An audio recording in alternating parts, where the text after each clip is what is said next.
sniper rifle is going to be there and to help out his teammates, trying to get a good angle. Snipe shot is there. He gets the double kill.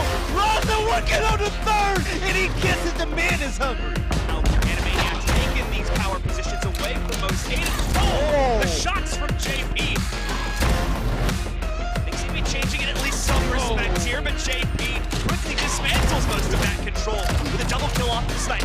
This time in the hands of WGL. The shotgun as well, both the power weapons going over to Luck as he's shutting it all down right now with a triple. Railgun shooting down, connects with another one. Going to be a double kill. He looks to try to get the triple, and he connects with JP. Aim assist. They're looking to take the lead back. 4 in a row. Huffy going off. 23 and 12.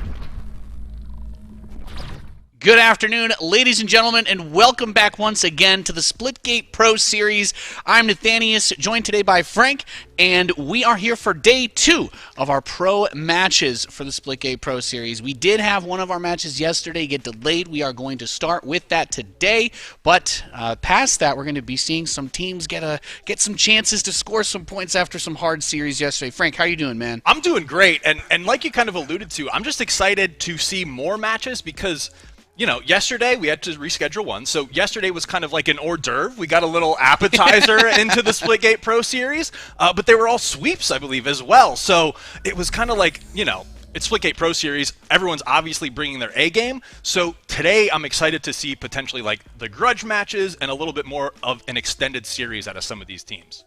Yeah, we had some really dominant performances yesterday. Here is a look at our winter season roadmap. If you didn't get to see this one, we've got Pro Series matches every week going through March. We also have the Challenger stuff happening. We're going to talk a little bit more about that in a moment, but we have games this week, next weekend, the week after that. It's all leading up to the season finals on March 13th, where we're going to see our teams taking their big share of that prize. And speaking of, we have the format and the rules here. $100,000 per season. We've got 8 pro teams that have qualified and made it through between the launch season as well, coming into our winter season. So there are 7 match days. It's all best of 5s. The teams are going to be ranked based on their win records, their percentages, and the top 6 teams will qualify for the finals. The bottom 2 teams will compete in relegation against the challenger teams that win through there to see who makes those last 2 spots for the next season. And, well, $30,000 in first place prize, of course, if you come out on top, isn't so bad, Frank. No, that's not, you know, playing video games for $30K in one season, you can't really complain there. And then, of course, you also see the regular season matches prizing at the top. I personally love this. If you win, you're quadrupling your payout versus the team you just beat, and a couple of teams got humbled yesterday for sure, and a couple of teams walked away with that $1,000 bonus. But like you did mention, the relegation, the Challenger Series, I think we should talk a little bit more about that, because that's kind of like the exciting part of the Splitgate Pro Series. You might be at home watching right now, kind of chomping at the bit to get involved, and you're like, how do I could beat these guys. How do I make $1,000 for beating a team? Well, here's how you do it, right? Running right now is your Challenger Series ladder play that's going to run through the end of February, and then you go into the ladders playoffs in March, on March 19th, and how that works is the top 2 teams from the Challengers ladder playoff will qualify for the Splitgate Pro Series relegation tournament happening the day after. So that's going to be an exciting couple of days where you will essentially face off against the bottom 2 teams from the Splitgate Pro Series, and if you beat them, you knock them down, you knock them out, and then you get to claim the title of a Splitgate Pro Series player. Yeah, it's absolutely fantastic opportunity. If you're an amateur Splitgate professional, you want to get up there, you think you could take these guys down, sign up for the winter season open 4v4 ladder. And of course, this $5,000 prize pool spread throughout that. Not only the opportunity to qualify for the Pro Series, all of that and more at splitgateproseries.com.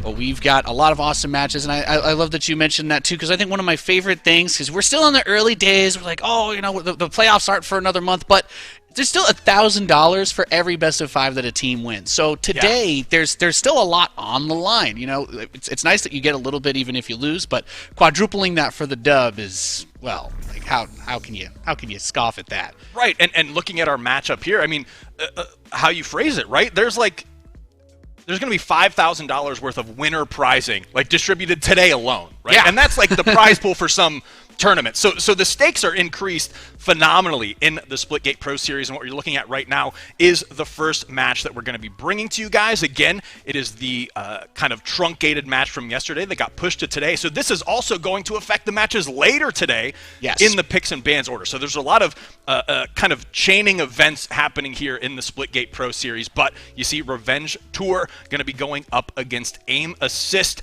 as our first matchup, and I'm excited to see Swooty play. I think he's maybe, you know, one of my favorite players to at least watch in terms of like a well-rounded individual, and I'm going to be curious to see how they go up against Aim Assist and how these kind of 4v4s end up.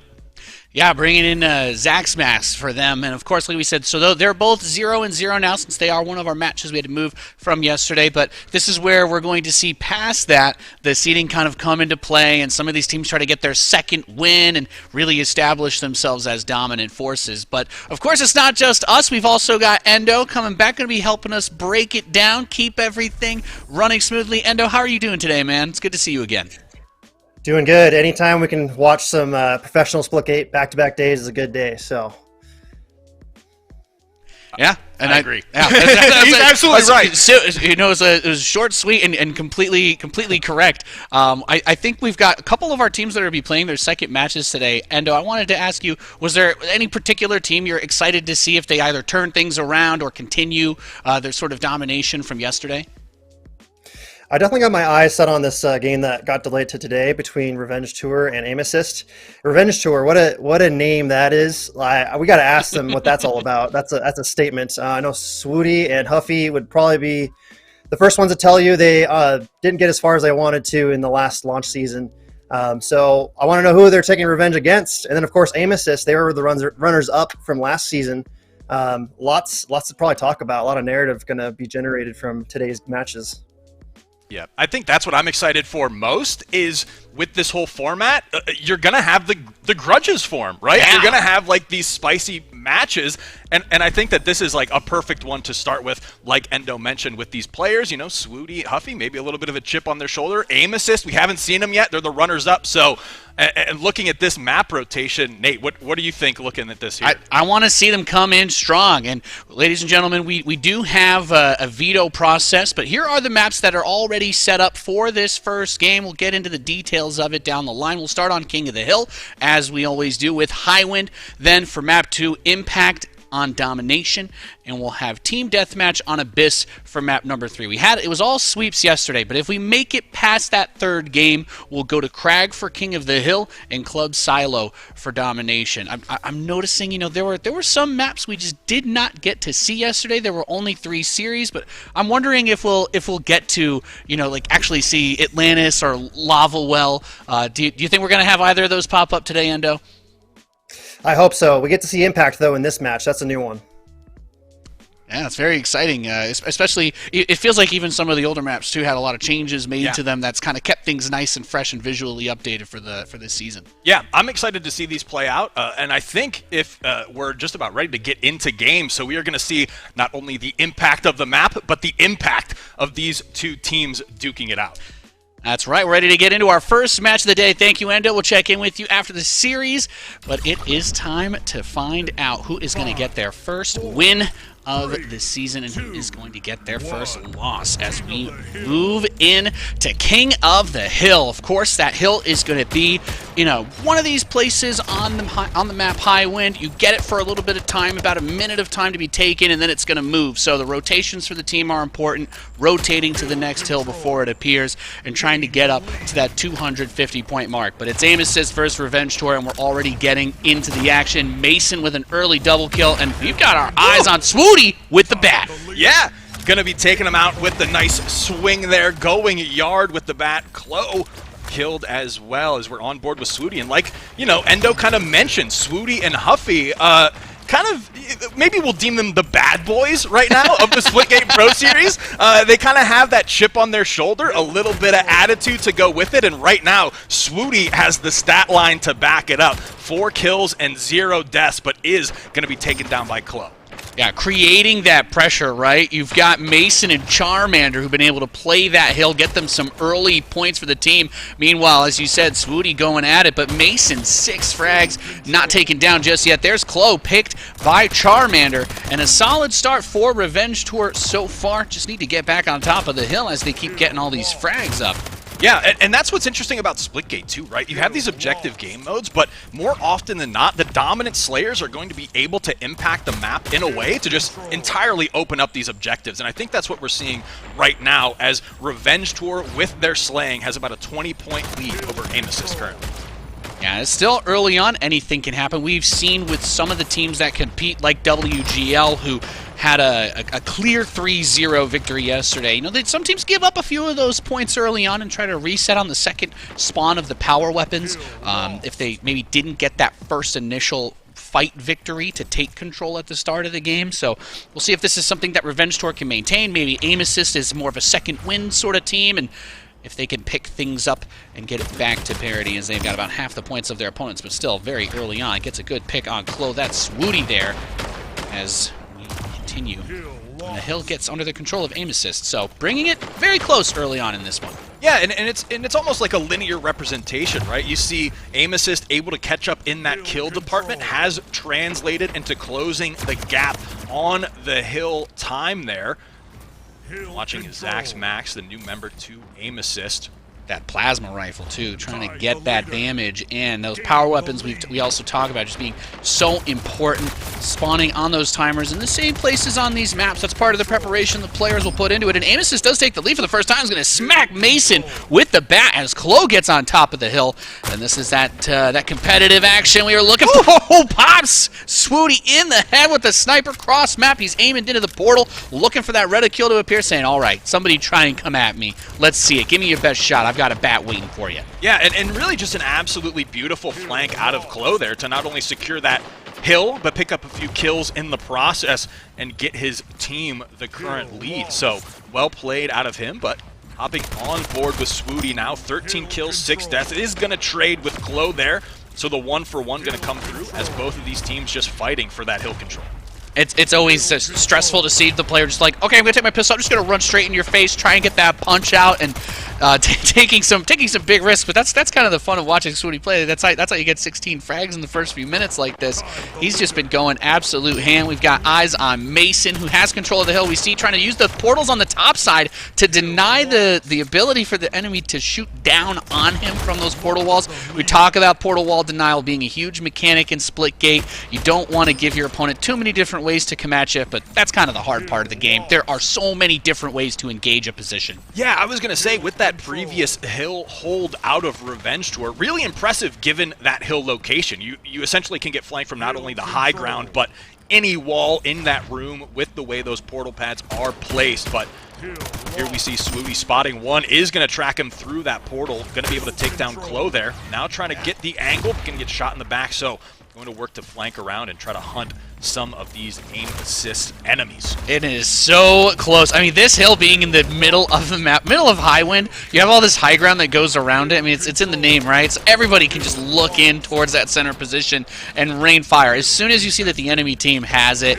you just turn, shoot, take somebody out, and we see it's dead even, 74-74. Now just a couple of points going in the favor of Revenge Tour. But playing around hills like this is very important. Every point matters so much. I think once we get towards that 200 mark, that's where the pressure really starts to mount. But some good frags there by Huff. I love he's got that little sad face emoji in his username. He wants us to know he has that chip on his shoulder. He's in his feels right now. He's like, man, I had to play. I was ready to play yesterday. I got to play today. He's like, I'm in the bag, but they are working on securing the bag versus Aim Assist currently with that 10-point lead. Swooty doing a lot of work in the kill department as well, really opening up the map for his teammates to get that objective control, and Huff finally going to be taken down by Zach's Maxed. And what's really impressive to me about the way that just this map itself has started is, even though we're seeing these crazy frags out of Revenge Tour, Aim Assist, they've been doing their best to keep pace, but they've been playing the objectives very well. So there hasn't been like a huge gap established. They've been doing decently. This last hill went very well in the favor of Revenge Tour. Maybe this is where they start to break away, but Aim Assist, as long as they can keep playing those objectives and getting on the hill, we can see them stay in it and remain competitive. Bat grabbed by Charmander. Let's see if we can get some tail whip action going on here. Yeah, excited to see how this one. He knows someone is through that portal there, unless they have relocated, but he is looking for a flank. Currently has that bat in his back pocket, checking the walls with these portals, just trying to hunt down anyone from Aim Assist. Duke Control right now going to be getting shot in the back, whips around to check his corners. Knows his team is there to put in the work. Spots one, able to take down two there for the double. Can he get the triple? Boo's gonna say no and shuts down that little run out of Charman. Yeah, get some good shots at that battle rifle, man. So good. That burst, able to track it beautifully. We take a look at Boo's. Swooty coming up the hill towards him, grabs the pistols, gonna pop back to the carbine. Nice duel there as he takes down Swooty. And those are the kinds of plays you're looking at. You absolutely need to take down those hot players so you can open everything up for everyone else. Takes down Charmander, another pop. Zaxmax with the sniper double kill, and he's going to take control of the hill. These are the plays we're talking about. Now they're back over 90 points, and once again, bringing this match very close. Yeah, and kind of in that launch season, right? Zaxmax, definitely more of an objective player for his squad, but if he's able to go toe-to-toe in slaying, even against Swooty like that, Aim Assist might start getting that momentum they need to regain the lead here on this first map. He's been rocking that sniper very well. We see the ammo's coming out, but I think he grabbed the SMG. Unfortunately, he does get popped by Huff, so not able to take advantage of the power-up and grab. Maybe able to deny it a little bit, but these guys are so good about keeping track of who has which weapons. If they do kill the guy with the rocket launcher, they're always going to pick it up. If there's a rocket left to be used, it will be used. Of course, we're not seeing that on this map in particular, but with that plasma rifle, with that bat, these are the things to keep in mind. Comes down, has barely any energy left in it, but gets the double kill on Cleanso Clo, and now takes the bat to Booze on the point, and all of a sudden, Mason wipes the enemy team. A little crouching action as they finish off this hill, and now they are establishing with themselves a nice lead. Mason putting the team on his back. Yeah, just a beautiful play out of Mason. Right place, right time. Getting another swing in there on Clo. Going to work to escape here. Spots Booze is going to be taken down, cleaned up by Chenzo. But just a great positional play out of Mason there to really get Revenge Tour with a nice cushion in the points department, up 60 right now. Yeah, that bat on Highwind is so dangerous. This map it's awesome. You have so many different ways that you can portal around, but there are just enough tight corridors and hallways that you're like, okay, I'm just going to go around here and then portal from there. Nope, somebody with a bat is ready to just smack you. And that's the action that we've been seeing. Zaxmax holding on to that on the secondary with the carbine, trying to find some targets to hit. Almost gets Charmander a little bit there, but there we go. With the portal, gets right through, up close and personal. That's Splitgate, baby. He's on the other side of the map. Well, if you know how to route to where he's going, you can get there before he does. And, well, that's the beauty. That's the beauty of how fast this game moves. Yeah, and Zaxmax doing a great job of knowing the position of this next hill as it's about to come up and just trying to lock down that side of the map with the loadout he's got going on right now. And so trying to get Aim Assist back in this one as they start to rack up some of these points, but it is that Revenge Tour all offense all the time, making it extremely difficult for Aim Assist to claw their way back into this one. Yeah, this corner hill is really a nightmare to take on Highwind because of the billboards on the outside of the map. I think Highwind kind of infamous for this because you have the two portal wide, so we saw one of them getting denied earlier when Zaxmax was using that sniper, but because there's another billboard, there's just so many different things. Obviously, you're trying to fight and play around that, but getting onto the point itself physically on that hill, that's just really tough. We're going to see Booze get picked there by Huff. Does get a couple of points for Aim Assist, but I think at this point, both teams have to be thinking about the next hill that's going to move to, and it looks like it's going to head back towards that side upper area, so a little bit easier to secure this one than holding that corner. Yeah, and that could be big for either one of these squads, right? Revenge Tour has kind of just kept their foot on the gas the entire time. I feel like Aim Assist is attempting to play a little bit more calculated, break some of these Revenge Tour setups on these hills, but, I mean, the way Revenge Tour is playing, all offense just makes that so difficult because they're really not letting up or giving any opportunity for Aim Assist to really mount that comeback. Yeah, and like we were saying, when you're looking at a score limit of 250 here, that's where now they're just holding one whole hill cap will give them 60 points. So at this point, if they can get onto one of these hills and secure it for most of its time, they'll basically be there for that first map victory. That's where the contention is going to come into play. We need to see Aim Assist get some domination going, but Chenzo off the double kill. He's got the back. Can he get another? Gets Charmander. He's looking for the fourth, but unable to. Mason shuts Chenzo down, and that, despite that fight happening, they're actually able to still get to where the hill is because he wasn't in a position to take advantage of it, Mason. So 146 to 200, they are catching up slowly but surely, but they've still got a ways to go. Yeah, that was a really big play out of Chenzo to just break that setup. He's been kind of quiet this map, but a big play out of him could just be what Aim Assist needs to work their way back into this one. But again, Revenge Tour just so dominant in the slaying department. They're just not giving any breathing room for Aim Assist to get back in. Now there's Charmander with the bat. Does get punched out by Zaxmax, and I was going to say the kill participation in general this game is kind of nuts. You know, we were stoked to see a 40 bomb dropped in a domination round yesterday, but Swooty, Mason, and Huff, and I'm just gonna Charmander's at 39. He's gonna get there. They all have been working together so well on these fights and getting these frags that all of them are at 40 plus, which is that's kind of nuts. I feel like that's not a number we get to see a whole lot. Revenge Tour is gonna pick up the first map. The coordination to have them all working together like that, there's no assists on those kill feeds. If you're a part of the kill, you get the kill, and they all had 40. Like, come on. When we pull up these post-game stats, you're going to be like, oh my god, I can't believe this. Yeah, and I think that's kind of like where Revenge Tour is super solid is in that slaying department. What I like to see out of them this time was them kind of connecting the puzzle pieces of that objective control, right? A lot of times we'll see dominant slaying teams, but get out macroed, essentially, right? The other team is just better about setting up for those objectives, but the way Revenge Tour played that map one, they kind of, checked both boxes. They had the slays, and then they had the map awareness to really close out that game. So impressive stuff out of our first game between Aim Assist and Revenge Tour.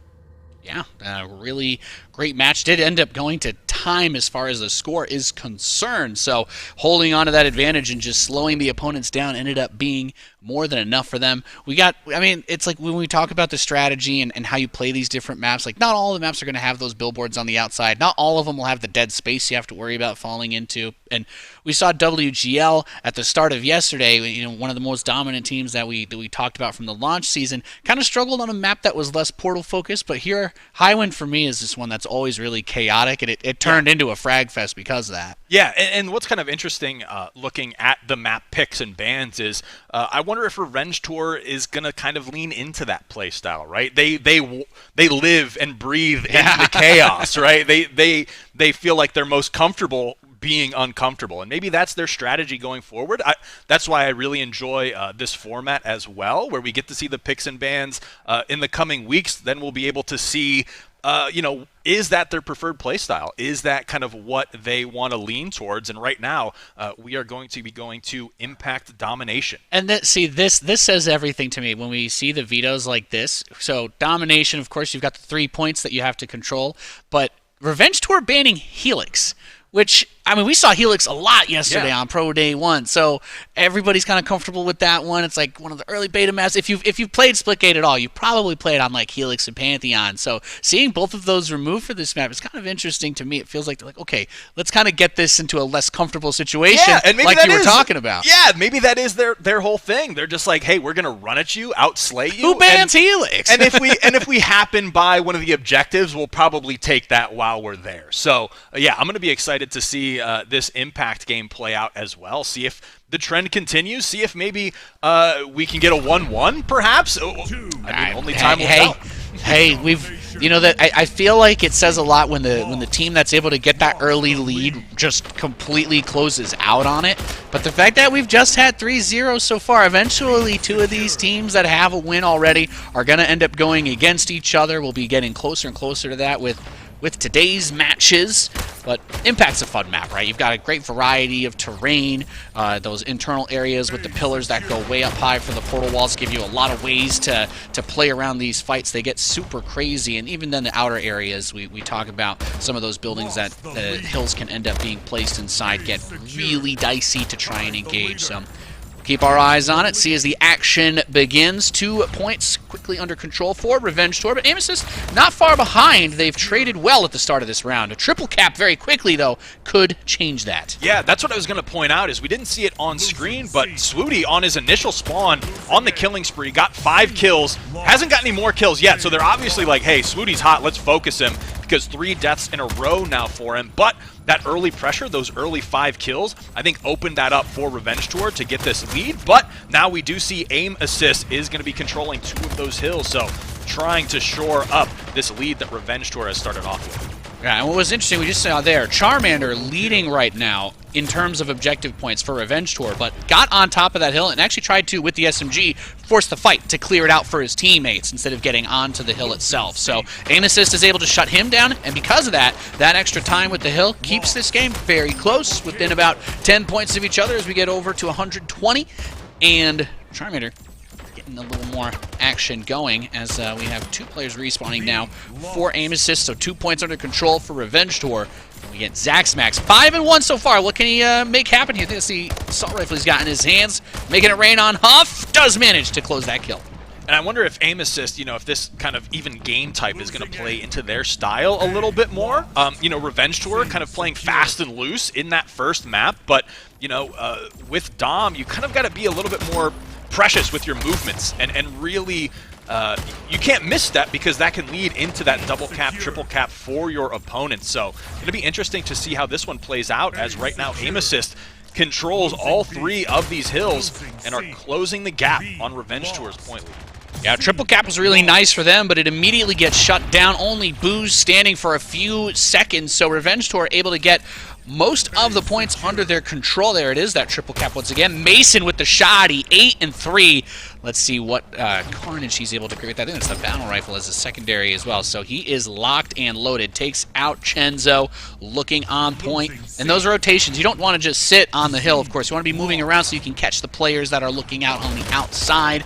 Comes in contact with Booze, and Booze actually shuts him down.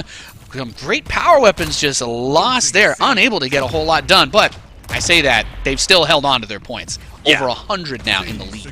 Yeah, and that's really the pivotal aspect, right? You might trade a power weapon drop, but Mason, with that flank, with that pressure, kind of gave Revenge Tour the room to get that 100-point lead. So I think, if I was trading 100 points for a shotgun, I'd deal or no deal that every day of the week, It's when you immediately die after grabbing the shotgun, and then they quadra kill the rest of your team. You're like, okay, maybe I ended up turning myself into a delivery drone. Sorry, guys. It's a context thing, right? Yeah. It's the context matters, especially. Yeah, 150-point lead now for Revenge Tour. So Mason, you are absolved of dropping those power weapons in front of your opponents. Your team has picked up the slack. Well done.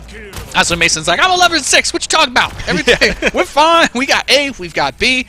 We get a look over at Zaxmax, and we're talking about those outside billboards, particularly on this map, can be just so difficult to deal with. And I love Impact as a map because it's just a bunch of different areas. It's not a focus on, okay, it's just one arena where everything kind of circles around it. It's you have the buildings, there's a little bit of underground play, and of course the round room is just it's beautiful. Beautiful map. And we get to see that chaos to start things off. Here's moves over towards this point. Takes out Swooty, that SMG spawn at perfect time for Zaxmax. So they try to take control here. Mason comes in, and it looks like he's able to take him down, but Huff comes through with a double kill, and Charmander cleaning out Boost, so they can try to take these points back. B and C currently for Aim Assist. Yeah, and really big. I feel like the trades are just never going in Aim Assist's favor right now. Kind of looking at how many players down. Revenge Tour always trying to maintain at least 2 down, sometimes 3 for Aim Assist. And regardless of kills, how many, it's more of keeping those spawn cycles going, which is allowing Revenge Tour to really kind of keep their momentum here on this map. Yeah, they've been cycling very well, and in terms of fragging, Charmander, only 5 deaths so far. Maybe he'll get to 6 just because we're watching him. I apologize, but doing a great job of drawing that attention and, as you were saying earlier, kind of creating chaos so that the rest of the team can play it. But he's got 185 objective points, so when you're a top fragger of minimum death and most on objective points, I just got to give you some slight props. We got plenty of game to go here, but not a bad map for Charmander, doing well on domination. No, and to that point, too, that's kind of what makes WGL so scary, right? Is that they will get objective points. Like, you'll be top fragging and top OBJ, and you'll be like, how the hell? How is it possible? Yeah. How do you stand on the hill, have everybody come at you, and you just deal with it? Charmander, he shows the way. He had that shoddy, gets a quick pop. He's holding it down on the other side, waiting for somebody to come through, but just barely playing that corner. Knows where to check for the possible portals to come in. He's not too far from Smooty, but we see that. He doesn't. We have the power to see all here for our broadcast, but he's going to take out Zax Max, and that movement just constantly getting around. But I will say, a triple cap for aim assist here is not bad. Maybe Charmander was getting some work done, but the rest of the team was not able to do so. And some decent points towards aim assist, but I think Supersonic was saying it yesterday. If Revenge Tour gets past 600 and aim assist isn't within striking distance, it turns into you need a triple cap to win this game. Right, you can just play the time. At least maintain one hill, and you'll kind of outpace your opponents that way. But a big flank, a big attempt from Huff there to take out Booze, who will be on respawn. But, you know, Revenge Tour not in possession, just got the possession of one hill now. But aim assist slowly starting to work their way back into this one with some patience and some diligence around these hills. Checking out Chloe is going to be taken down by Mason as Revenge Tour swarms this hill. Yeah, it's been very difficult trying to maintain those positions. The death counts in general for Emesis have been tough. A couple of these trades worked out in their favor where they still had hill control post-death, but here we see Revenge Tour is getting closer and closer to that 600, just getting within 100-point striking distance of the round. But Aim Assist has really shrunk that gap, maintaining either a 1 or 2 hill advantage against Revenge Tour for the last minute or so. We get eyes on Mason, has the SMG portal closed down, gonna try and throw that nade to shut it and just limit the engage potential. Zaxmax comes in though and blasts him to pieces with that plasma rifle. Yeah, nice work out of Zaxmax there. Ends up taking Revenge Tour 2 down. Mason now finally spawned in, but triple cap. The triple cap now makes things a little bit interesting, right? And it's going to be all on how long they're able to hold this. Looking at Zaxmax here, trying to keep an eye on as many of these hills as possible. B is going to go the way of Revenge Tour. Charmander taking shots here, going to be taken down by Zax. Zax now on the flank, trying to maintain this 2-hill cap. None in possession by Revenge Tour. They've just about done it. 570 to 617. Revenge Tour has barely gotten 20 points in the last 2 minutes of this round. They have been completely shut down by Aim Assist as they finally managed to get hold of C point, but it's no longer a situation where they can just hold on to one and take it. They absolutely need to stop Aim Assist from getting this work done, but a triple kill from Charmander is going to set them up nicely. They get a double cap back and they start to give themselves a little bit of that cushion, but they can't afford to take their foot off the gas. Yeah, they got to sprint through first base at this point. There is no slowing down because Aim Assist is trying to tie up this series right now. A big 4 down earlier in the map, and then followed by that triple kill, really gave Revenge Tour the cushion they needed, but it was getting a little dicey for them for a minute there. We'll have to see if they can close it out. Player uptime just seems to be such a huge factor for a lot of these fights, and Charmander keeping himself alive as long as he has just been really great. A double kill out of Mason, comes behind on Zaxmax. They're going to take that B hill back, and they're just 10 points away. Aim Assist, I gotta say, they did a really good job of making this one as close as it possibly could have been, but it was just barely not enough as Revenge Tour is going to go up 2-0 in this best of 5.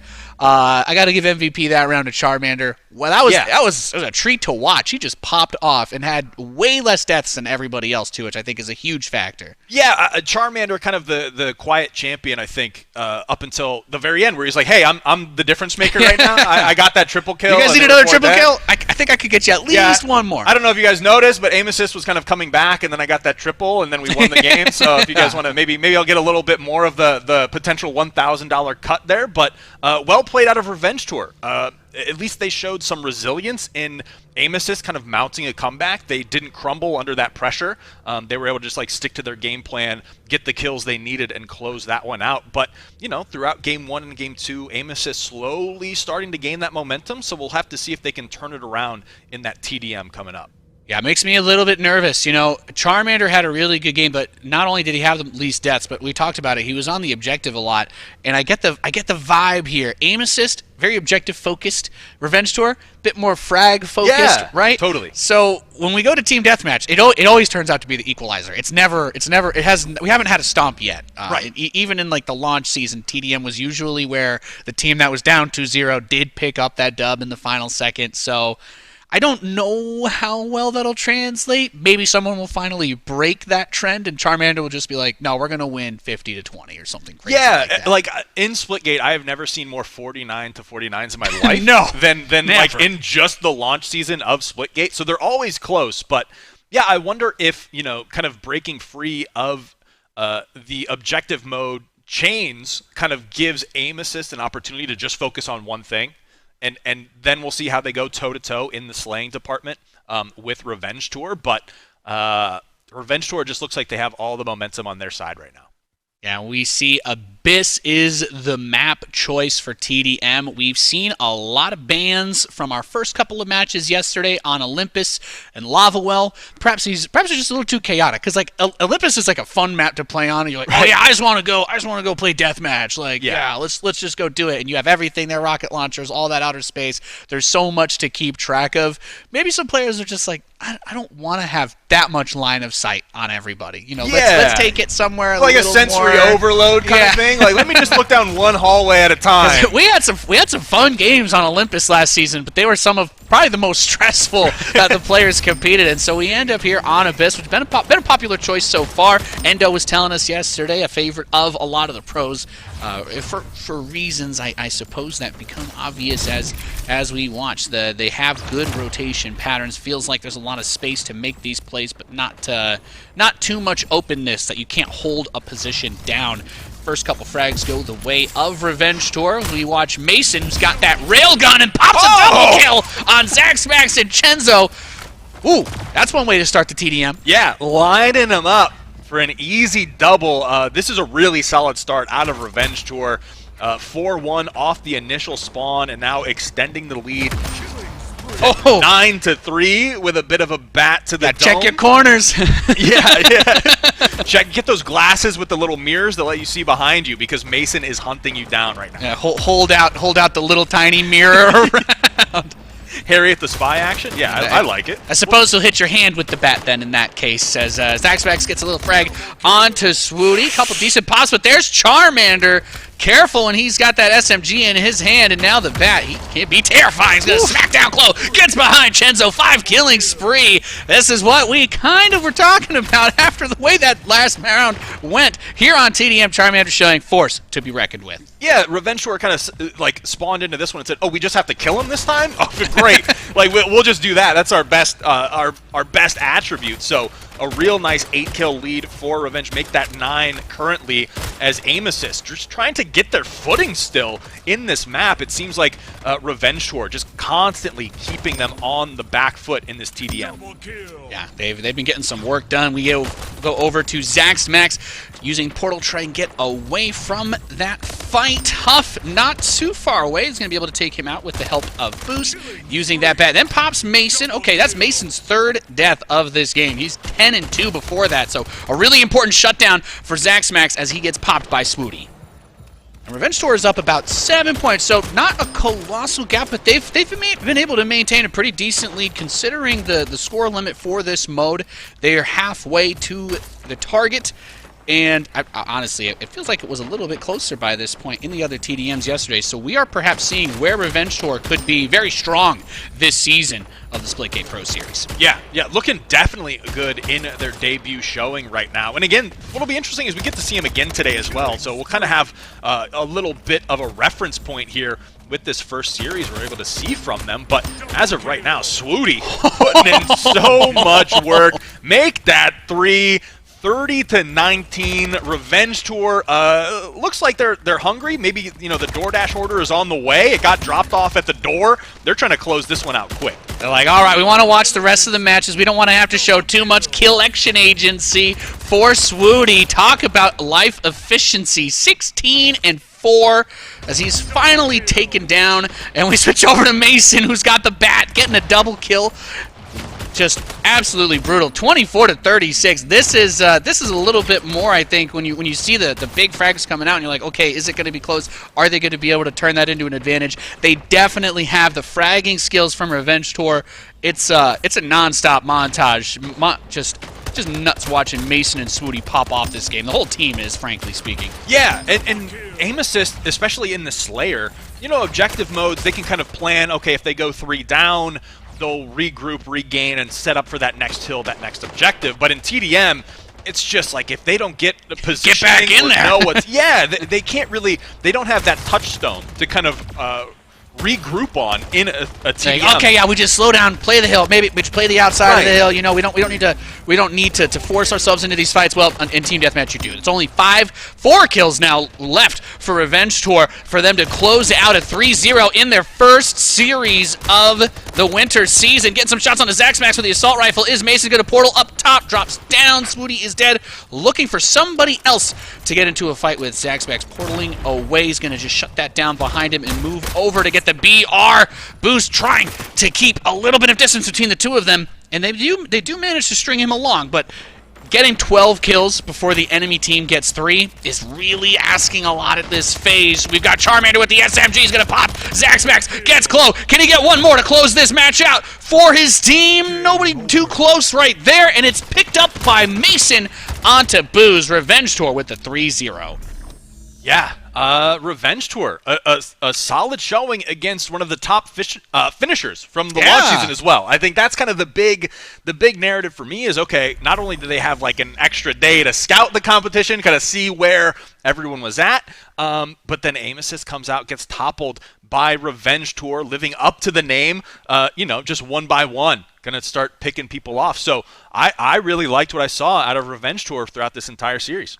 Yeah, it's just crazy when we get to see, especially because, some of the roster changes that end up happening, and maybe, I don't know. I did definitely tell you I didn't have my eyes on guys like Charmander last season. I don't know if that's a new pickup for them, but wow, what a great player to have on your team that can play the objective and frag out that hard. But just, Swooty and Mason in that TDM were also absolutely lethal. 19 of those points came from Swooty. Just a brutal performance for them to close out their first match. Yeah, and I'm a fan. I gotta say I like the underdog story. I like the team that's got something to prove.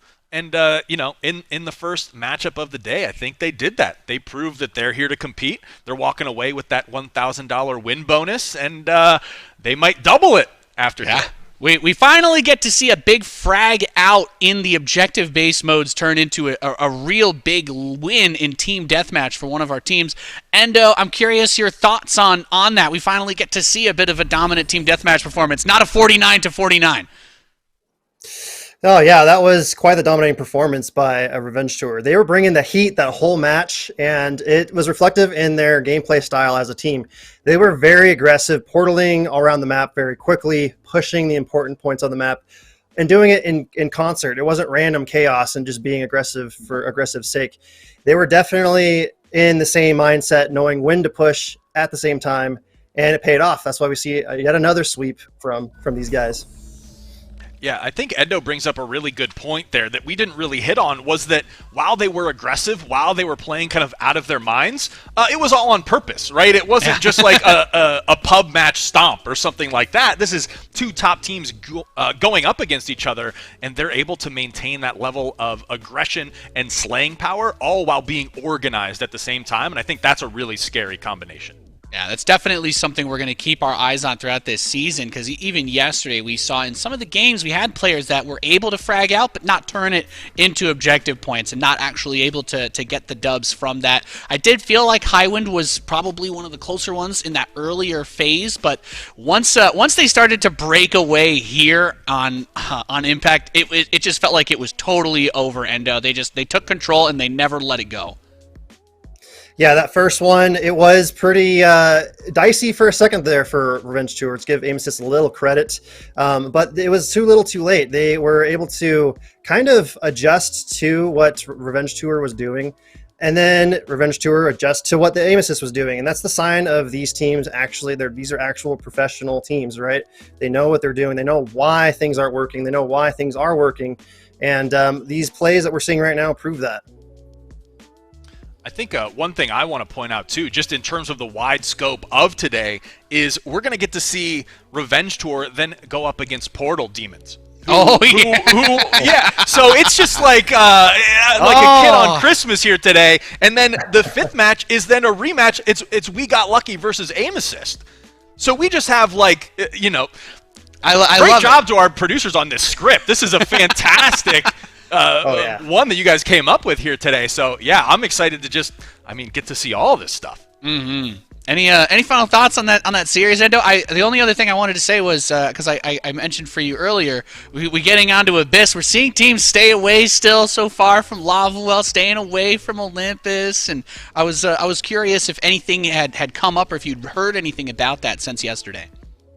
Well, maybe what the viewers at home should know is these teams do skirmishes against each other between these events before the season started. So they kind of know what the other team's tendencies are, kind of. Not in a high-pressure situation like we're here today in this event, but they do know kind of what each other's strengths and weaknesses are. That's why you'll probably see peculiar bans like no Olympus or no fill in the blank. So we'll probably see that progress and evolve as the season progresses itself. Yeah, I love that. I love following that. The little nuances, the meta plays, the meta picks and bans that come in are so cool. We're going to go to a quick commercial break. When we return, ladies and gentlemen, we'll get into our second match of the day. You're watching the Splitgate Pro Series.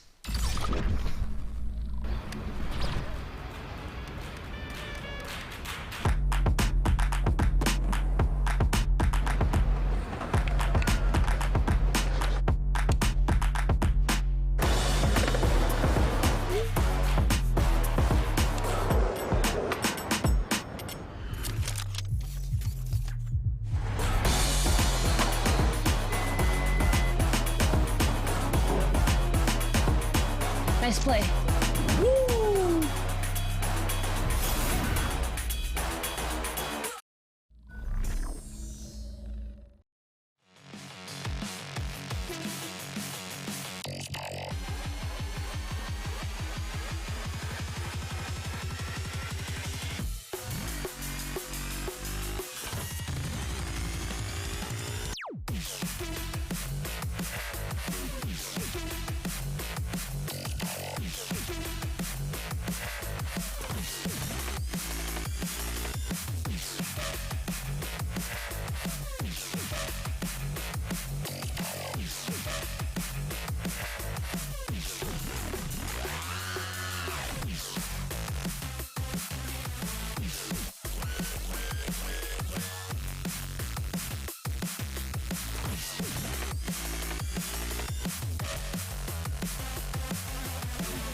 Welcome back, ladies and gentlemen, to the Splitgate Pro Series winter season. I'm Nathanius, joined by Frank, and today, well, we've already had a nice fun start. We got to catch up on the delayed match from yesterday. Yeah, but it turned out to be an enlightening one, to say the least. All we're doing is we're binge watching Splitgate today. Basically, that's all. Yeah. We're just going on a binge watch of all these pro teams, and we'll get to see a couple of them more than once, which is exciting. We'll have our little self-contained storyline here for today's matches. I won't lie. It was a tough. That last one was a bit of a tough series, right? Aim assist, just barely not able to overcome Revenge Tour, but they do have to play WGL later. I'm very interested to see how they'll approach to that as we make our way forward. But we do, of course, have our schedule for match day number 2. So we got through that first series, and now we can move on to the rest of the games that we originally had scheduled. So that will be Mushroom Hunters versus Bork. That's the next series we're going to get into. Mushroom Hunters was taken down yesterday, so they have their chance to get their first win. Bork may attempt to push forward and build that lead, and I think that's probably the coolest part about the tournament format. It's round robin. Everybody gets to play against each other. We get to see a lot of these matches and these players. Sometimes the way that your style maybe doesn't work against one team, it could work against all of the others, and you can still end up as one of the top contenders. But Mushroom Hunters against Bork. Bork came out, and Toby and Bitey and Ritz and Strafe, man, they had a really good match yesterday. Yeah, and what's kind of interesting to me about these two teams and this matchup is, and we'll get into it after we bring Endo in, but and I'll throw that out to him. So is the objective time between these two teams? But let's get Endo in here, and then I'll kind of like pose this question maybe to the room, maybe to kind of the council, if you will, that's displayed the council here of right Splitgate now. we have here. So Endo, looking at these stats we have from yesterday, the biggest difference between Bork and Mushroom Hunters is the objective time. So Bork averaging around 100 objective points per player, whereas Mushroom Hunters down to around like 70. So, if you're looking at those stats, Endo, and you're Mushroom Hunters, what's the focus knowing that Bork might just be better in that objective department? How are you trying to break that setup? So I would definitely make sure you just take what Bork gives you if you're Mushroom Hunters. They're just super organized. They have a field general in Bitey, as I like to call him. He's super strategic-minded and good at the game, a technical standpoint as well. So, no one's perfect. Bork's not going to be 100% perfect all the time. Take what they give you and take advantage of those opportunities every time they present themselves. Other than that, just some good teamwork on your behalf on Mushroom Hunter's side is also an important key to victory. Yeah, I really like that. And that's kind of what you have to do at this level, right? Everyone's so talented, sometimes you just have to wait for your opponent to make a mistake. But looking at Strafe's stats Good luck right getting here, this guy to make a mistake, I right? was going to say, like, as we, we can work in, like, platitudes and, like, perfect world scenarios, but sometimes you're going up against Strafe. And this is just based on yesterday's stats as well. Yes. And that's what's kind of monstrous.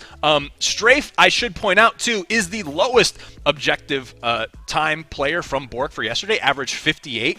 But you have Bitey, the field general and the objective mastermind. He's leading right now with 141 points of objective time. So while these stats kind of overall more impressive, that I think is that X factor for Bork is like, oh, we can just go play the game, do whatever we want. Bitey's like going to figure it out for us. Yeah, I think one of the coolest parts about the way that all of this is set up is that we can pull these stats and follow, but we've only had one pro day so far. So, we're going to build on this data. We'll be able to make those, those kinds of analysis, I guess you could say, and those predictions based on it as we get a little bit more. We'll start off King of the Hill on Olympus. We could go through the rest of the maps, but I'm just going to Endo, we get to start it. We get to start on Olympus. How do we feel about this one? We're going to finally get our first map on it here.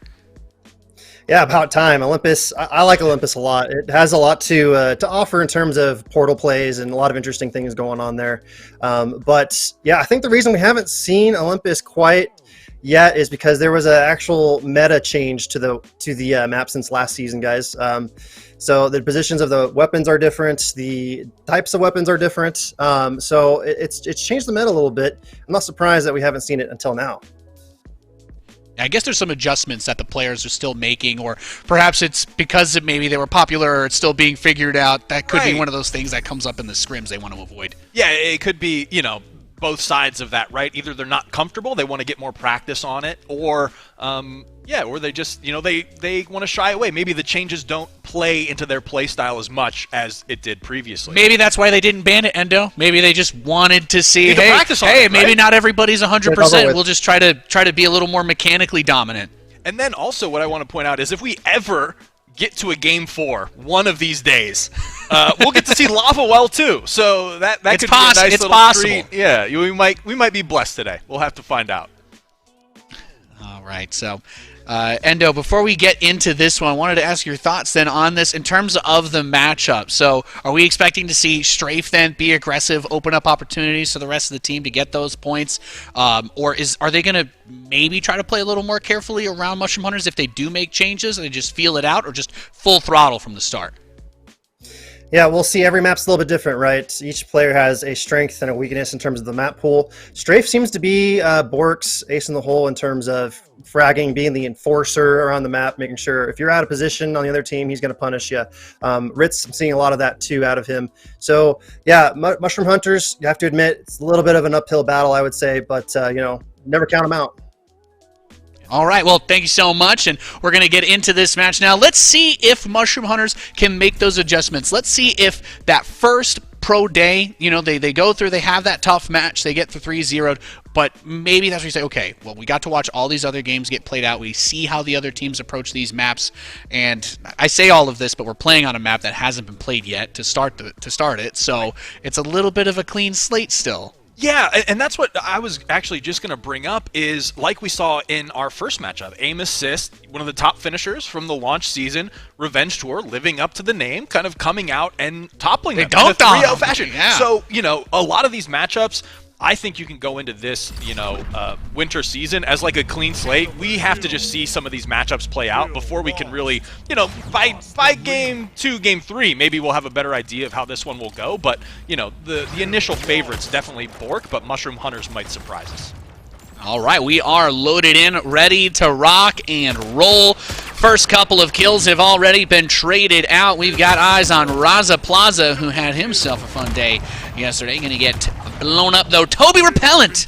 They made some changes to Olympus. Don't worry, you still got a rocket launcher here, ladies and gentlemen. You still blow people sky high. You've got a lot of space to work with, and those line of sights on the outside of that middle area can get very dangerous to traverse. So holding down this middle position so far is Darth, getting those objective points for Mushroom Hunters. They're coming out swinging. Yeah, and Mushroom Hunters, Bork came out initially with like that 10-point lead, and then it's been nothing but Mushroom Hunters in response, but Bork now being able to gain control of that hill, get a little bit of scrap time in there, as Toby Repellent still 5 kills, 1 death to his name. This position that Toby Repellent's holding down right now is so crucial on Olympus. We saw in the launch season, you can look down onto where this hill is from up there. He makes the transition down with the portal, but because that high ground area gives you vision into the point and most of the areas outside where you would try to run through, if you're not portaling onto that hill, it becomes very difficult to maintain. And of course, once you move down there and give up that high ground, it's just a huge point of contention. The portals are the best way to go up from the bottom side, and there's not enough room to, there's too much room to actually block all of those ways up with your own portals.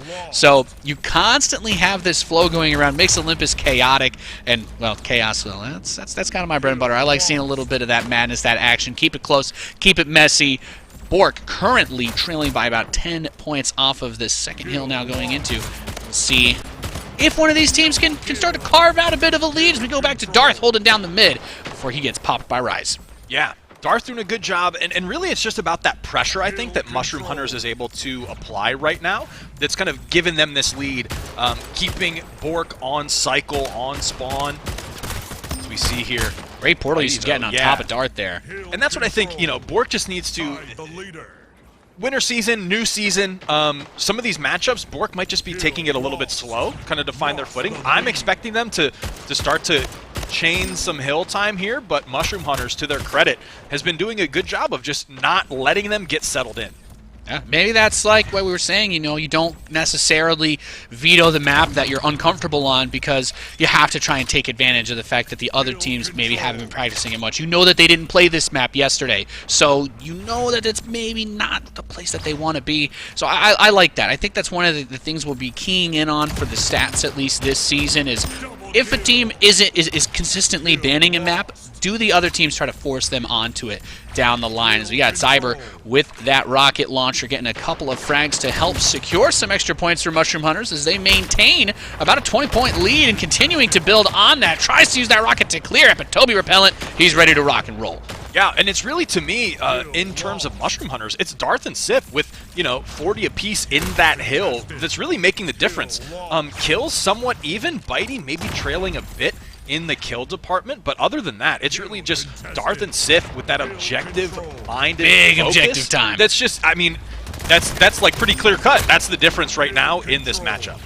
Yeah, Bork, you've got a great kill spread. Like I actually love that you point that out too. If Bitey maybe needs to come online a little bit, could be a second win situation for them. That Toby Repellent was a huge factor for them in their matches yesterday, along with Strafe, and they've both done well in terms of frags, but they've gotten plenty of time looking at that death timer as well for the respawn. So they're getting in, they're getting the kills, but they're taken out before they can turn that into actual points. And now we finally get to see some more of them go in favor. Ritz holding that point down beautifully, has that sniper and doing everything that he can to get Bork a little bit closer. 72-90 as Mushroom Hunters took back that hill for just a little bit. Yeah, and Bitey, even in that same token, maybe not even the kills department, he was yesterday the highest average objective time for Bork at 141 points average. So it might just be like getting in the hill, being able to open him up so that he can kind of camp that hill, get those points. Because it's that big disparity, right? You have 141 points going to Bitey. If you're able to focus him, take him out of the hill, take him off of those objectives, then where's your strategy at that point? You kind of just have toppled the entire tower by just pulling out that cornerstone. So we'll see if Bork is able to adjust, get Bitey some of that hill time, or if someone else is going to step up and kind of be that objective player that they had yesterday. Yeah, it's so difficult that the movement in this map becomes very constrained by where you're portaling because those long lines of sight make any other way of moving around so difficult. As we see coming down for Mushroom Hunters, they're able to get their hands on that rocket launcher. Zyber holding on to that one again like we saw earlier, trying to get some plays happening, but it makes it a little more difficult. If you're technically or mechanically strong, you're like, okay, but it really is just so much about the portals here on Olympus. We saw Ritz when he was on the hill earlier. He's trying to check every possible angle, but there's just too many to really hold on to. So being able to keep your head on a swivel and make those split-second twitch clutch shots, that's the way that you're going to be able to do it. Zyber gets a big pop on Ritz. Toby Repellent portals onto the site. Now, can he take this duel and take control back over? Takes down Toby Repellent. And, well, that's the beauty of Olympus. You got a whole lot of different ways to be portaling all the way from the bottom to the top, not able to get back up. Yeah, gonna be taken down there, but Zyber, kind of the impact was made. He got 2 key kills, and a lot of time that's the story too, is kills are important, but sometimes it's where those kills happen that make the most difference. So a big play from Zyber there, able to get Mushroom Hunter some of that time, but Bork only 5 points away from tying it up there, but it is going to be back in Mushroom Hunter's favor, and it's just kind of a tug of war right now between straight these two up. squads. Yeah. don't think there's a better way to put it. It's been an absolute power struggle. I mean, we're playing for 250, but at this point, it may end up coming down to time if neither team can get into a dominant position over the other. We've got Raza Plaza. He gets a decent kill, comes out, but then Ritz pops him. BR through the portal on the top side to get Strafe. Beautifully done by Zyber, but they have been struggling to get those kills and then turn it into the objective control. Mushroom Hunters still with a little bit of a lead, but nothing to be, super comfortable with. Yeah, and I'm curious to see, Olympus potentially played more here in the future to kind of digest how that meta has shifted. Is it been shifted into more of that back and forth tug of war where it's not as easy to maintain control, and does that then change your focus? So right now it is just that story of the back and forth stat line, but Mushroom Hunters staying just, not even a step ahead, maybe like a couple of toes ahead of Bork That's right barely. now. Yeah. But they're hanging on. So at the very least, they're doing that. We're just going to have to see if it does end that way. They're hot on the trail, and the trail is, well, very hot. Strafe with a double kill on the SMG, portaling across now as they're finally able to get a couple more points on the hill. That's exactly what we were talking about. A big play from Strafe opens things up for the squad, and all of a sudden, Bork is finally in the lead. One of the first times since that first 10 points that you were talking about, Frank. They're managing to put it all on the line. Strafe getting it done for the squad. Riss has been doing great as well. We have Sif now with the rocket launcher. Zyber's the one that's been taking that for the most part, so he's trying to see if he can get a little more value out of it. He does get Ritz. Raza Plaza is on the side covering him. They get Toby Repellent, so not bad for Mushroom Hunters, and it's still within 10 points for both of them. Pop picks Bitey off of the point to stop them from accumulating more time. And I feel like this is going to be another King of the Hill that'll go to time rather than points, as 159 to 150 with just about 3 minutes left to play in the pace. A nice killing spree there out of Sif. If Mushroom Hunters came into this match as underdogs, which, I mean, I guess based on our one-match statistics, kind of, then this map choice is just brilliant, right? It's been a great equalizer for them. They've been able to play a very strong game, but now they need to stop the torrent that Bork has begun to rain down upon them. They have not been able to get that control back of the hill since Bork took the lead. Now they're getting a couple of those points, but it has been nothing but domination out of Bork once they were able to get past that 150 mark. Yeah, and I think it is, like, kind of looking at the stat lines of the players, Bitey and Strafe fell back into their roles. At the start of this match, Bitey didn't have that much objective time, and Strafe didn't have that many kills. Now looking, you know, Strafe at 33 kills, most on his team. Bitey, 90 points, most on his team. And like, all is right in Bork's world. They were able to kind of regain, find their footing. So, while Mushroom Hunters did a great job early on of contesting, Bork eventually was able to get back to their game plan. I love that call out too. It's like, okay, maybe we mix up our roles a little bit. Olympus is a crazy map. It's kind of harder to get into your flow on this one specifically. You don't have a lot of choked off or small areas to take cover in. You're always moving. You're always getting into these fights. But they've been able to establish that rhythm, and now at 207 points are feeling very strong. Just 2 minutes to go in this map. So whether you've got those points or not, just make sure you've got the lead. And Darth taking a couple of trade shots over here with Toby Repellent, looking down on that side to get the BR. That's what we were talking about. You just have these very long portal paths and wide lengths of sight. Raza Plaza comes in from behind him, and Toby says, sit down. Turns on him, the 180 out of Toby Repellent. He says, you know what, I'm going to catch up a little bit in hill time myself while I got these 35 kills in my pocket. Bork now just 30 points away from closing out map number 1. And while, yeah, I think Mushroom Hunters, definitely I would consider them the underdog, just in even terms of storyline and screen time coming from the launch season. I would have loved to see them close this one out, but yeah, Bork, I think, just found their path to victory, were able to fall into their roles, and are looking to close this one out here. Yeah, I couldn't have said it better myself. Bork, one of the teams that we talked about a lot in the launch season and those qualifiers. It always seemed to come down to Portal Demons versus WGL in almost all of the finals that we did have for the qualifiers. But Bork was always up there in terms of the bracket, and here we see them trying to show that they can still be dominant, that they can still be strong. Now, they don't want to throw here, as they do get mostly wiped. Toby Repellent trying to clear the hill, but one hill cap at this point would be enough for Mushroom Hunters to still win this map. So maybe for Bork it's like, okay, we got to get everybody back there. They're within 10 points of it, but just one hill cap for the other team is enough to turn it. It's too close to make those kinds of mistakes. Mushroom Hunters is starting to accumulate time once again. Yeah, this is my least favorite part of casting, is when I have to do mental math. But right now, Bork is slowly approaching the point where it would be mathematically impossible for the Mushroom Hunters to claim a victory here, but it doesn't matter. There it is. Okay. I was looking. It was like 212, I think, that Mushroom Hunters ended up on, and this hill had about 28, 29 seconds. So if they had been able to take it at that 29 mark and hold it the whole way through, they could have done it. But Toby Repellent getting on top. Look, he definitely clutched it hard for the team that game, and especially you're pointing out between the role reversal, Bitey getting back on the objectives, Strafe getting back to fragging. Yeah, they were just kind of like, guys, maybe, like, maybe it's like, hey, Bitey's like, hey, can I maybe take the power weapons this time? Can I, like, maybe I'll try, like, killing? And then halfway through that map, they're like, hey, we just Rick and Bobby, what if I won? What if I won the race? What if I just won one of them? It's like, no, okay, we had to go back to shake and bake. Okay, right, so exactly. And that gets them that first map dub. So very well done by Bork, but Mushroom Hunters, they are, they're not getting stomped. They did a really good job. They had the control for that early game, but we see a lot in these really strong teams. The thing that they do best is adjust halfway through, and that's exactly what happened here for Bork. So they're up 1-0. We've gotten one of the maps we haven't been able to see so far this season yet, and it's day 2. Okay, it's not like we've never seen it. It's not crazy, but we could definitely see how that Olympus play picked into it, because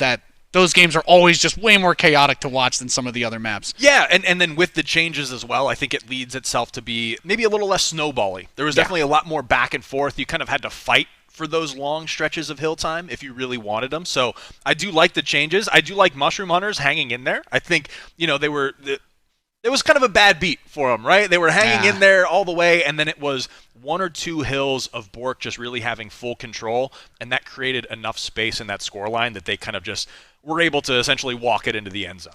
Yeah, and one thing I had my eyes on was, I think Zyber was the one getting the rocket launcher in the earlier stage, and then it started to get spread out more later on. I'm like, give Zyber a rocket launcher, okay? That's what your team needs. Yeah. Get that man the rocket launcher every time, because that was definitely a key to success for them. He was popping off with that. As we get ready for Domination, there's a ban on Stadium by Mushroom Hunters. Bork did not want to do Atlantis. Domination on Atlantis is an absolute nightmare, but what a fun nightmare it is. Yeah. That bottom hill with only the 2 portal spots to go in on it. I'm like, I expect to see Atlantis, kind of consistently veto, but we're here on Abyss, which, let's just face it, Abyss is going to be a popular one this season, and I've got no complaints about that either. Yeah, absolutely not. But I do think this one, I feel like I'd be cheating saying this. I was going to say this before we got into the game, and Bork's already up 30. I was going to say, I think this one's a little in Bork's favor. But now it just feels like I'm like, cheating off of your test if I were to say that. But yeah, I do think Bork is going to find a little bit more success in this one just because of the points Endo made about having that great in-game leader of Bitey. I think this is a map that, like, if you have a strong shot caller on your team, you're going to find more success strictly from that teamwork perspective alone. Couldn't say it better myself. Bitey doing a great job with that. And we were talking about him being a big objective player. And when you have guys that can frag out like Strafe and Toby Repellent, and you can spread out on Domination to control those multiple hills, that's really where you can turn it into such a huge advantage. Being an objective-focused team is great and all, and you can definitely win games by playing very strategically and smart and letting your opponents overextend. But in Splitgate, the game is almost too fast to allow that. You have to be able to kind of keep up with those frags. And we get our eyes over on Zyra getting a great melee kill onto Toby Repellent in the back with Sif, looking to control that B hill and managing to take that one. They've neutralized the other 2. Ritz, though, is going to shut him down. And I like the point you made about kind of the meta of how Splitgate plays in general. I like to refer to Splitgate as a marathon that you have to sprint. Yeah. So that's kind of, you have to be able to, like, keep up that pace throughout an entire, like, grueling, match, whether that's King of the Hill, Dom, or TDM. Do you want to run the mile or the baton race? Yes. Exactly. Yeah, there is no letting up. You have to have all 4 players sprinting across that finish line to close these games out. But Mushroom Hunter's doing a decent job with the triple cap, able to slowly claw their way back into this one off of the frags of Sif and the hill time of Dart. I was going to say, Sif at 11-3, actually getting a lot of work done. They take the lead back after a brutal start for Bork. Mushroom Hunters has said, okay, no, we definitely can play the objectives well enough. If you guys want to take these fights where they don't need to happen, Sif is going to clean you up. We got eyes on him right now with SMG getting into a fight with Bitey. Lands a couple of shots, not quite enough. He's going to drop down directly onto the other hill. Look where he runs. He says, I can't take that one. That's fine. I know exactly where I need to jump to get to the exact next spot, so we can at least always be trying to play for that objective time. So crucial, so important. And I really like how Sif was using that SMG. A lot of times we see it aggressively on the flank, but Sif used it just as a deterrent from a line of sight, just kind of spraying it down like a corner that was trying to get peeked, and that opened up that entire rotation. It is Strafe, though, with the double kill in the kill feed, trying to battle back against Mushroom Hunters right now. 13 kills and 5 deaths for him, so doing a lot of work there. Bitey, again, that in-game leader with 65 points of hill time as Bork nears tying this one up and taking that lead. As Sif, though, man, wow, watching this guy has been a treat. It looked like Bork was going to start to run away with it. They had that double cap for a second, and he cleared Toby Repellent off. Now, he did get finished, so Bork manages to get A and C. Oh, there's the triple cap for them, and that's definitely going to be something they need to offset as quickly as possible. Collection agency for Strafe. He's 65. He's got the bat in his hands, gets the Raza Plaza, and trades with the punch. That hurts. That hurts. You land the bat hit, but the fist takes you down, too. Ooh. Yeah, it's a tough break there, and I'm feeling for Mushroom Hunters, but they're not out of this one yet. They were able to battle back earlier, right, at that start. It was like 100 points that they were able to just claw their way back into this one. So they just need to find that pace, find those answers again, and they're not quite out of this one, but I got to admit that Bork has just been doing a great job of taking those little leads that Mushroom Hunters gives and kind of, you know, almost like emotionally damaging them rather than just, you know, in-game damaging them, as that is a nice double from Ritz. Yeah, because what I'm noticing is we've gotten to see a kill montage basically out of Sif so far in this game from where we've reached at this point, but he doesn't have that objective time. And Zyber on the other side, he's been, you know, just a little bit lower there, but we're seeing Strafe get the kills and have 60 objective points. Bitey's 18 and 8, but he's got 95. So they are definitely making sure to not only take these frags, but constantly taking them next to the points. Zyber does get a nice kill on Strafe. That's a big shutdown for them, but Bork is still holding on to 2 hills and has, once again, that 100-point lead. Yeah, and that's what I think Bork has been doing so good of just this entire series. They keep it close. They play a really patient game and kind of wait for those opportunities to get those big leads. Rather, you know, compare that to how Revenge Tour plays, where they're just trying to get points constantly. Bork's a little bit more comfortable of not having a lead and waiting to get it back, versus Revenge Tour, who is like, we haven't seen them really play from behind yet. And that can be kind of the Achilles heel of a lot of teams, is they only know how to win while they're ahead.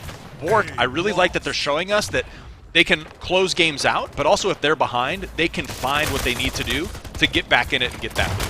I think, you know, it can be such a trap to fall into that you think, okay, we have to just push down harder. We have to get more aggressive because we're behind. But not only does Bork do this, but, you know, I'm just going to continue to shower endless praise. But WGL is one of the things that we see that always stands out from them. They're totally fine if they get wiped to give up a 150-point lead, and they say, okay, well, as long as we get into our rhythm, we're going to be able to do it anyway. And so far, so good for Bork in being able to maintain that. Both teams still trading and fighting well, but that gap remains about the same. Bork almost to that 500-point mark, and Mushroom Hunters, they're going to need to get a couple of big plays here as we go back to Zyber on that BR. Triple kill for the B-Hill control. Maybe that's what we needed to see out of them. Can they maintain? Yeah, I think Zyber with any power weapons is immediately a threat, something you need to address as the enemy team, because he's essentially cracked open the defense of Bork multiple times in Game 1 and in Game 2.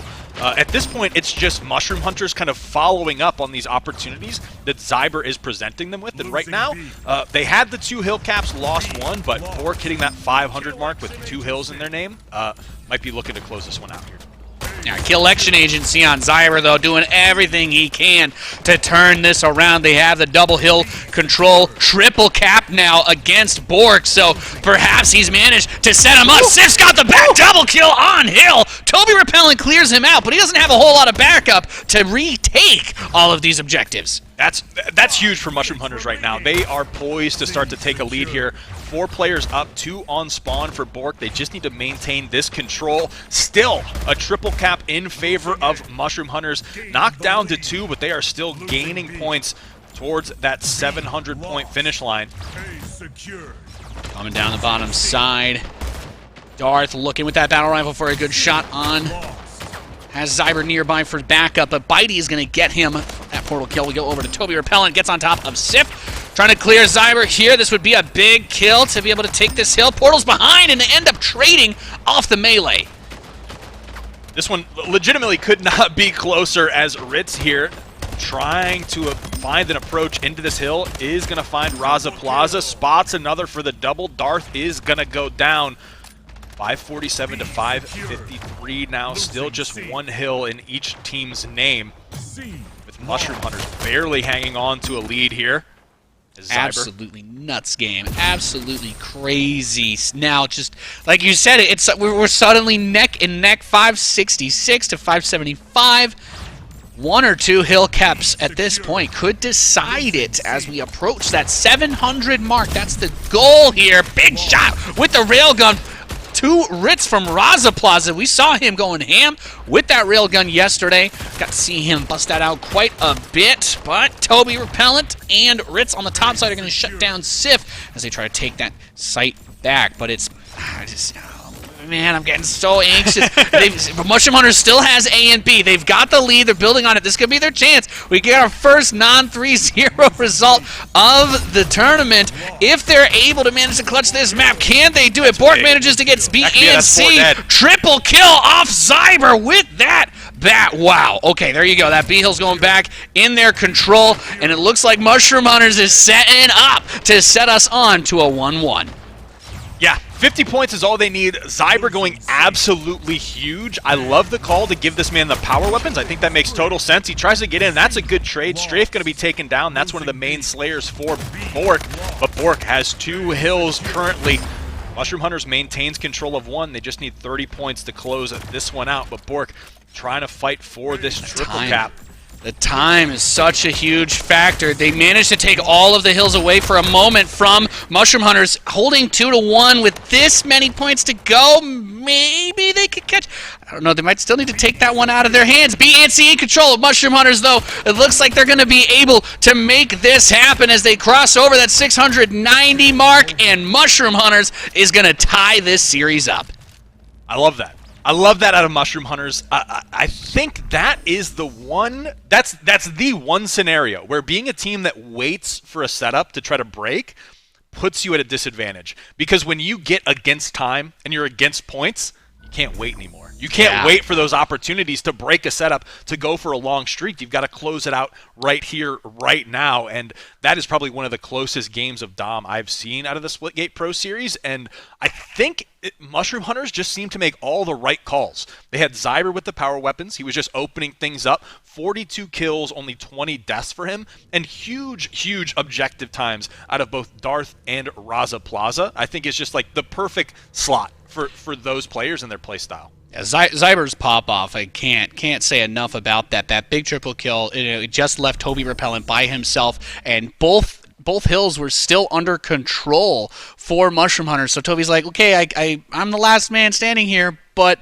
as soon as he got onto that hill, the respawn kicked it from Mushroom Hunters. They get the trade, and like, okay, well, we've got this triple cap for another couple seconds, and everything just fell apart after that. Tried to bring it back, got so close, but oh, Splitgate's fast, man. You got to be real quick on that. They needed the third win that game, perhaps. Yeah, just legitimately, like, if it was to 750 points, you know, Bork probably has enough time to make that, because they had the triple cap, but they were already down, what was it, like 15 or something by the end, so just barely not enough for them to mount that comeback. But going into the TDM, now this is going to be interesting. Going to Oasis as well, and I think this is just going to be like the Slayers, right? The objectives are off the map. We've seen Zyber and Strafe kind of be the ones to pop off for these two, and we'll see who starts off strong. Bitey going to get the initial kill, but be taken down, and we're no fear. Everybody just charges straight into each other. We're like, you know what? Let's just get any built-up tension that we've got here. Let's just get it out of the way, have our first big fight, and then kind of recalibrate Ritz. I think that's what the railgun just gets two big pops to start off for Bork. We know they definitely have a couple of strong duelists between Toby Repellent and Strafe. And, well, if Bitey isn't focusing on the objective, we've seen him get a decent amount of those frags in that first round. So let's see what they get done. Zyber, who we had so much to say about in that last round, 4 deaths already. They've been kind of focusing him, keep him off the field. Don't let that man get a shotgun in his hands. I was going to say, that's the bad part about popping off in the game previous, then you've got the target on your back going into the next game, and Bork has not let up. I think he's been dead more than he's been alive this game so far. 2 kills, 5 deaths. He's been watching a lot of respawn screens on his end. So a great shot calling again by Bork, and sometimes it is just that leadership difference that can carry you through a series if you tend to stumble a little bit early on. Yeah, here with that shotgun, not unable to land the hit, but gets enough damage in for the punch on Zyber again. And, well, okay, we talked about TDM and gaps, but I mean, 19-4 is one of the strongest starts that we've had in the Splitgate Pro Series. But Strafe, now as we switch over to him, a couple of big pickups there from Mushroom Hunters. They're getting a little bit more on the board. 7 points now, but grabs Raza Plaza through the portal and kind of just checking with that reticule. Has the sniper on it, waiting to see is someone on the other side. Gets Zyber one more time. Man, he is having a tough game. Really, what more can we say? They've recognized the biggest threat on the enemy team, and they're saying, look, if Sif's going to run around and pop off a little bit, that's fine. But if he's the only one that does that, we've got this in the bag. And Splitgate 2 is like so much of that flow state game, right? The game is so fast. It's such a cerebral game with the portals. You have to be aware of everything, but you don't have enough time to think about anything. Exactly. So if you're, Zyber and you never get that chance to kind of get in that flow, it can be really hard, especially in a team deathmatch where Bork is already halfway there to closing out this game. Now 24-14 in favor of Bork so far. We have our eyes on Strafe, our featured player from our pre-match. Looking down long towards the water one more time. Almost had eyes on Zyber. Portal's back. Tries to get Raza Plaza, but Portal is closed down. Sif comes through the side door, and just a couple too many things on his plate to manage. He was going from one guy to the other, and great coordination, kind of keeping things a little obfuscated is Mushroom Hunters, and now they've reduced that gap now. Just 11 points, 9-point difference between the two of them. Can they keep it up? Zyber just needs to get those guns in his hands. We're starting to see Zyber get those kills. 5 killing spree for him, by the way, after 8 deaths. Finally goes up from 4 kills to 9. Let's see. That's going to be a really important factor for them to keep him in place. Sif getting it done with 14-5 is probably what helps Zyber get a little of the attention off his back. Big pistol plays coming out of Sif as well. 15 kills, 5 deaths, like you mentioned. He is kind of picking up the slack for his team, waiting for them to kind of find their bearings here in this match. But Bork doing a great job of just maintaining this 15-kill lead currently as Bitey saying, well, the objective here is killing, so I guess I can do that too. 13 kills to his name as he looks to take down Sif with that railgun. Gonna try to push in, maybe go on a little bit of the flank. They definitely don't want to throw away this lead, as that will get them the round and map advantage in this series going into that Lava Well King of the Hill Game 4. Yeah, Sif launched himself quite quickly at him there. Toby Repellent just picked off Zyber again. Long-range shots down onto Darth. Strafe portaling back up top, dropping down on the inside. And Oasis, the couple of changes made. That cover in the middle is nice, but still a lot of wide open angles, still a little long line of sight, so you have to be cautious about those movements. You still see a lot of these fights taking place in these low ground tunnels. Doing very well for themselves are Bork, 45-25. That's a good result. They got to be feeling comfortable right now. Just need one more team wipe, and a little bit of change will do it for them here, barring a miracle from Mushroom Hunters. Yeah, Mushroom Hunters, I think, maybe slowing down the pace a little bit, trying to find just an opportunity. But at this point, you're probably just trying to shake this one off, go into map number 4, and look for that regain as Bork and Bitey trying to close this one out. Just 2 kills away. Finds one through the portal. Nice awareness, and that is going to be a Bork victory to put them ahead 2-1 in the series. Toby Repellent picked off Zyber for the final kill, and that's a tough spot to be in, especially for fans of Mushroom Hunters. Zyber has that amazing game, sets up the team so well on domination, ties the series up, and then on team deathmatch, everybody's just picking on Zyber. Yeah, it's like everybody's just like, okay, we killed this guy. Everybody that's alive, ignore them. Find the guy that just respawned. Take him down again. We cannot let Zyber get his hands on these power weapons early on and start to snowball. And it was crazy because as soon as he was finally able to get anything going, it was like, boom, 5 kills in a row, boom, double kill, and then everybody just started focusing. It's like one of the shortest, game types as well. So your room for error is that much smaller in a TDM versus, a Dom or a King of the Hill. Where you're typically, and that's what's interesting too about the 2 objectives into that middle team slayer, is you're play pattern, you get used to not playing that life.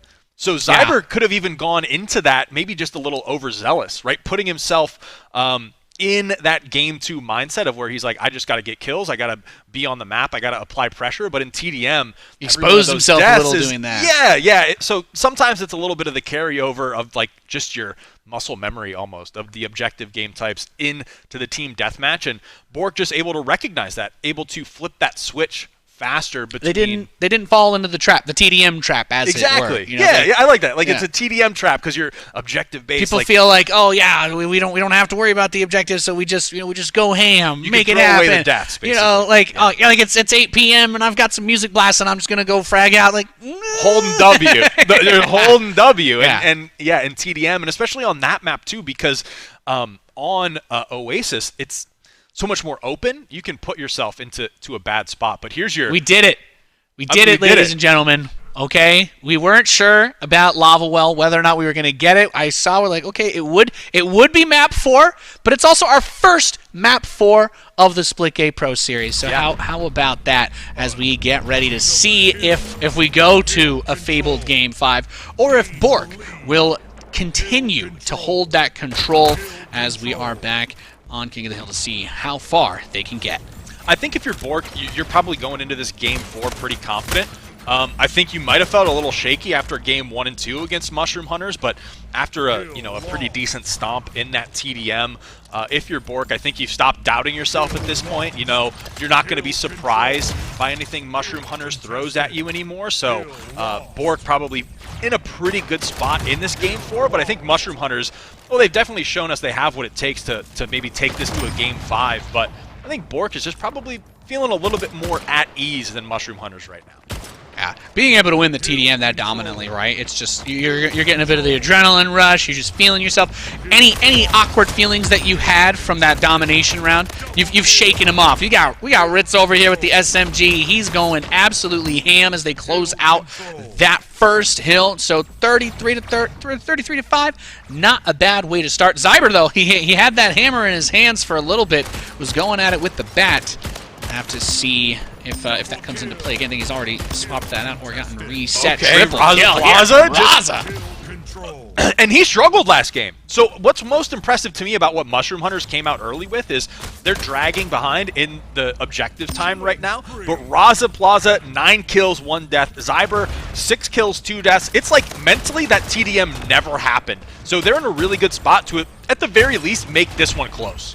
Yeah, and it's a singular objective too. So if you're the objective-focused team, if you're trying to play that slower style, Lava Well, maybe this is one of the reasons why we haven't seen it as much, but you have a lot of these little choked-off rooms and spaces where you're going to be using the normal movement a little more than the portals versus some other maps, and of course you have these long lines of sight on the outer area, but the hill isn't always going to be there. So that kind of gives them a bit of an advantage in that it doesn't have to turn into these let's just frag out over long distance. No, you have to come in to a kill box where 3 of us are waiting for you if you want to take the hill. Yeah, and right now Mushroom Hunters is that dominant team in the slaying department. Just looking at those stat lines, it's just their objective time is dragging behind. Bitey has been able to essentially make up the entire difference for his team not slaying as much as Mushroom Hunters, and that's, I mean, how do you put a value on that? That is setting them, apart from Mushroom Hunters right now, just in terms of gameplay decision making.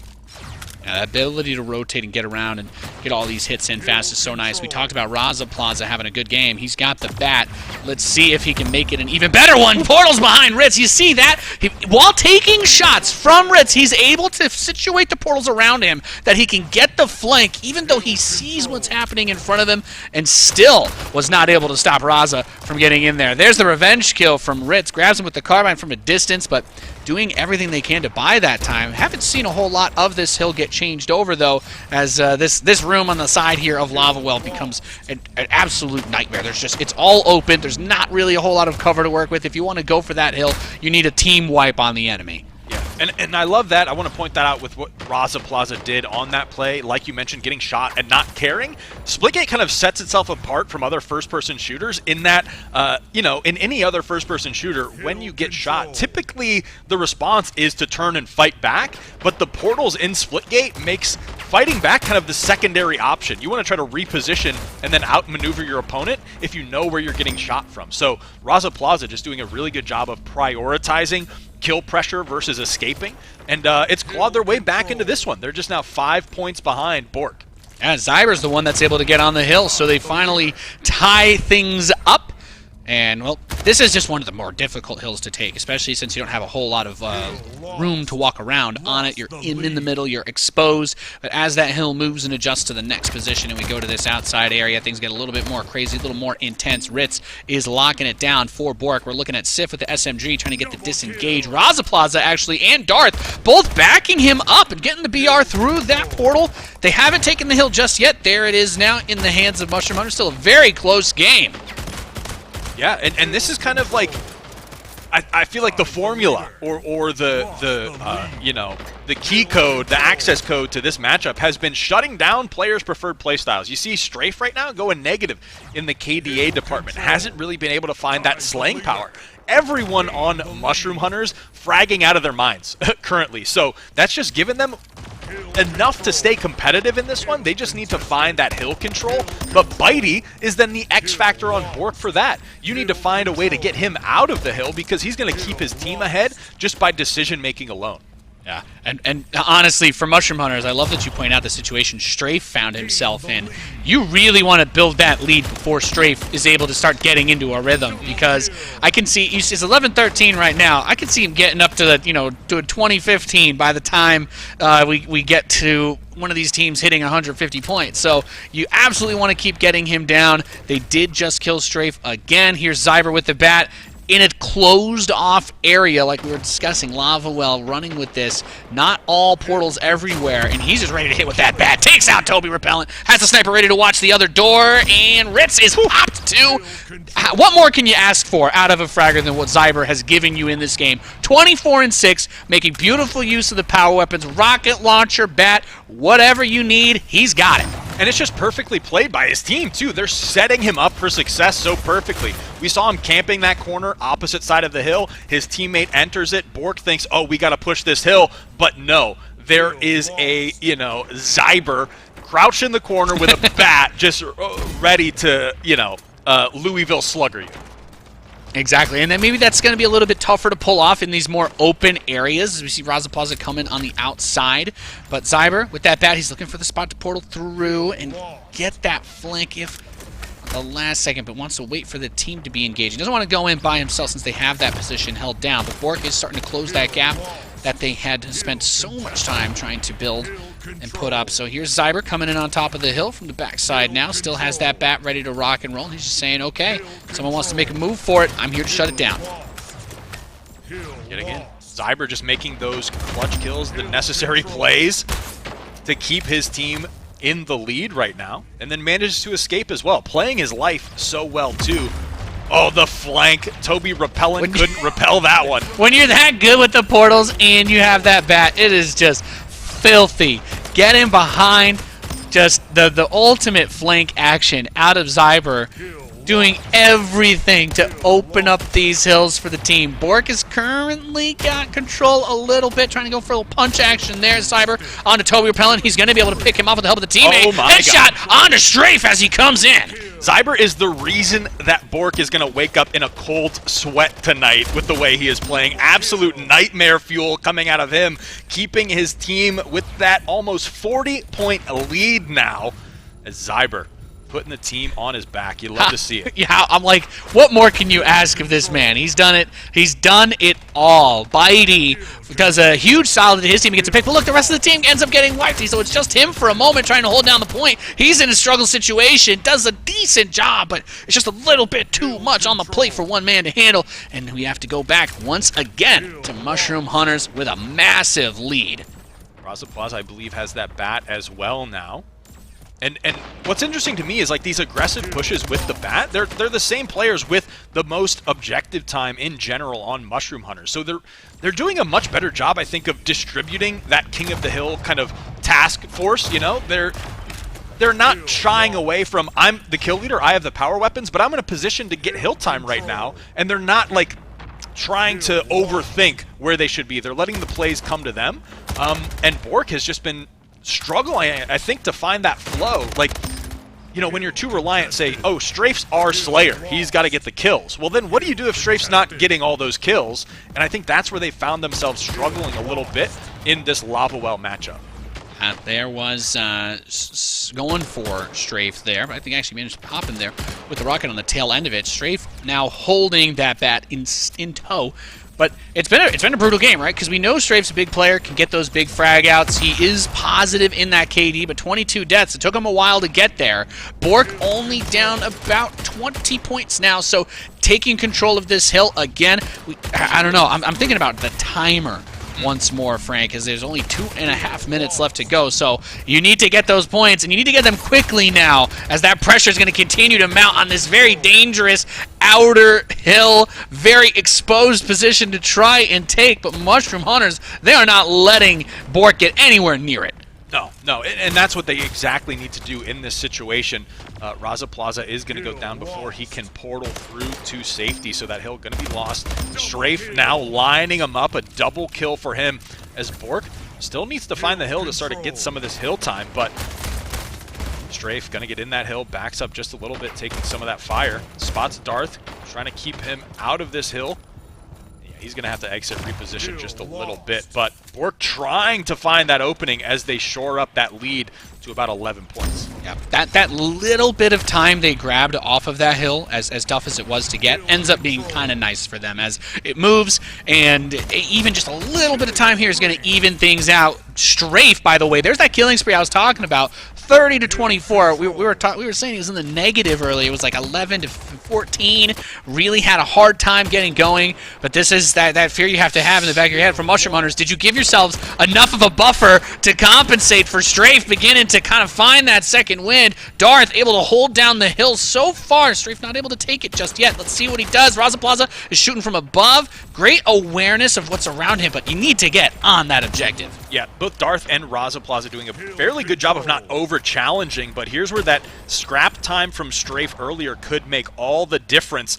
This is now 194 to 205 with just a minute left to play. Strafe is going to be taken down by Sif in that hill. Hill is going to go in favor of Mushroom Hunters. Zyber has the rocket launcher. We've seen this story before.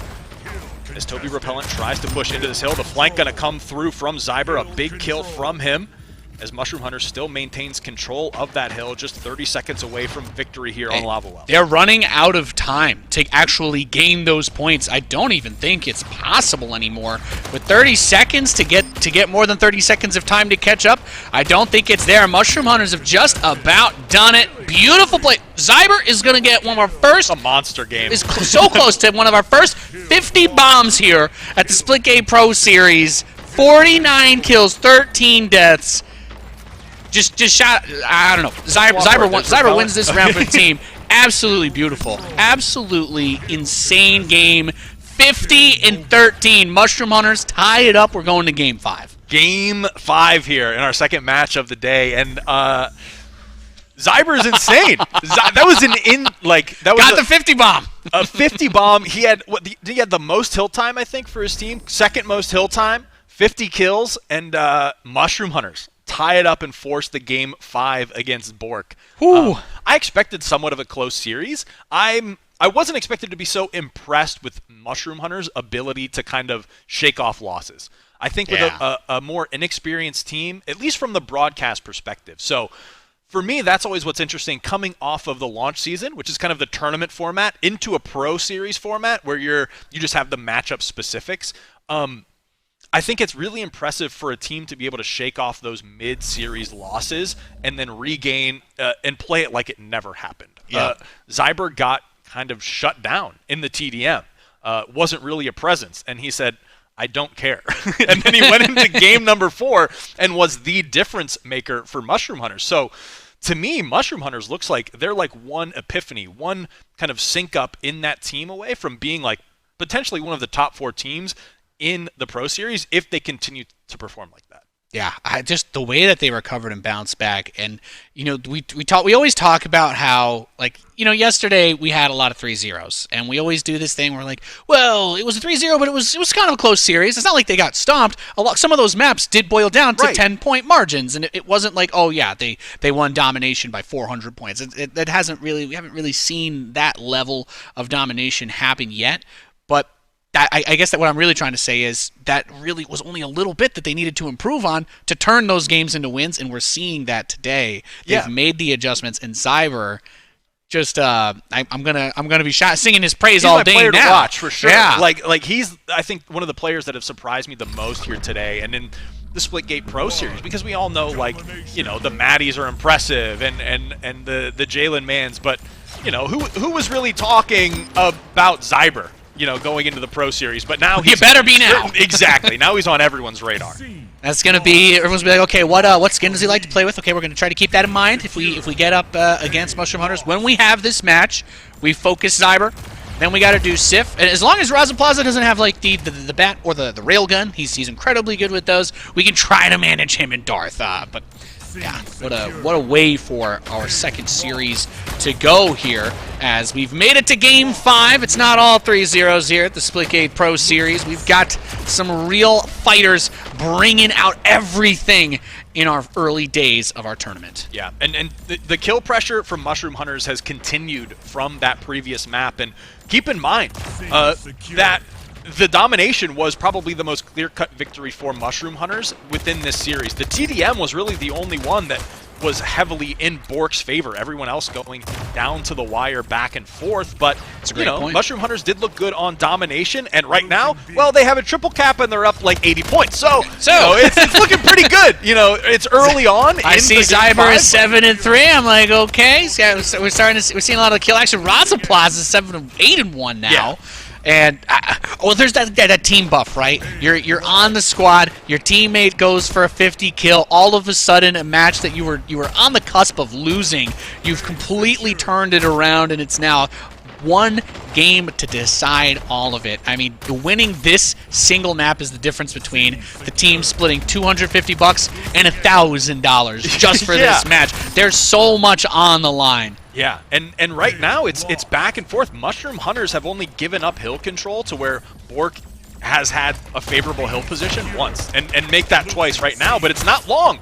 You saw a second hill appear for Bork for, a split second, and it's already being taken away by Mushroom Hunters as they have about a 140-point lead here in map number 5 of this series. That adrenaline coming in strong. Everybody on Mushroom Hunters is feeling it after that round. Bork is going to need a titanic effort to push this the other way. We do have a double cap for them, at least for a little bit. Finally trying to get some momentum. Here's Bitey, who we've talked about being big objective player, getting that assault rifle, trying to peel Darth off the point, but he can't. Darth wins the duel. Zyber snipes down Strafe at the same time, and Bork, well, they had those two hills starting to go the way of the other team. Zyber coming in to contest. He's actually going to get taken down by Ritz. That's a big grab by Bork's Fragger. Yeah, Ritz, that was like a pivotal kill, getting Zyber off the map, forcing him onto that respawn as Bork has a 2-hill lead as they're trying to claw back against Mushroom Hunters. They had a brief triple cap, which was shut down, but right now they can... Oh, the triple cap is back, so Bork is definitely doing a great job of trying to get their way back into this one. Yeah, and that's a heads-up play like you were saying. The best thing they can do is keep Zyber off the map. If Sif and Raza Plaza and Darth are the only ones they have to deal with, I mean, they're all having a good game so far, but it really is that chaos that Zyber was throwing in there that made it so tough, and Bork are clawing their way back into this one, 215 to 237. This one did go down to the wire when they played domination earlier in this round, so not surprised to see it going like that. Killing spree for Darth, though. It's like, okay, maybe I've got the least amount of eyes on me right now. He's trying to use those outer billboards to get the vision he needs onto these hills. Gets a couple shots onto Bitey, not able to close it out as Mushroom Hunters maintains just barely about a 20-30 point lead. Ooh. Toby Repellent going to come through. Been kind of quiet, but silently picking up the slack for his team here in map number 5. Mushroom Hunters still approaching 290 here, but Bork has the hill lead. Yeah, big objective-based play. You know, the points are very close, but they're spread out on Mushroom Hunters. No one player has a tremendous amount. For Bork, they're really trying to do it together. They're trying to work as a team, as a unit. Toby Repellent, 120 objective time. Ritz, 105. That means these guys are they're trying to have each other's backs. They're trying to avoid getting into these duels with Zyber and Sif by themselves so they can work together, leverage that teamwork, and get it done. There's a big kill on a Zyber from Strafe. Teammate is going in to cover on the side, trying to open up that portal and get with him to lock it down. That was him and Bitey. And they managed to get that double cap, and we're getting closer and closer to them getting that lead back just little bit by bit. Yeah, they've been doing a great job of just keeping up that pressure and that focus on just, you know, letting the hills come to them, kind of fighting for them, but not being so focused on, you know, getting all the points at once. They're like, we'll take 10 points here, 5 points there, and eventually we're going to get our way back into this one, as here we see it about to be tied up. 346 to 347 now, as Bork finally takes the lead, takes the hills, and Toby Repellent starting to pop off a little bit as well. Yeah, he's got a killing spree going right now, doing very well for himself, up to 16 plus. So, and a couple of those were against Zyber too. So you can really see he's keying in on what is important in this game. Is it just getting the frags? Not necessarily. Taking the hills? Yeah, that's nice, but you're not holding them if Zyber is able to keep this smooth rotation going around and picking off everybody. But they got that triple cap. They've still got the double, and Bork is starting to break away. Yeah, I think Bork is looking like they're in a really good position here. I think that's about the third or fourth triple cap they've been able to establish as they've gained a nice little lead for themselves here in map number 5. And now for me, all the eyes are on Raza Plaza and Zyber, the big slayers for Mushroom Hunters. Can they apply enough pressure to get themselves back into this game?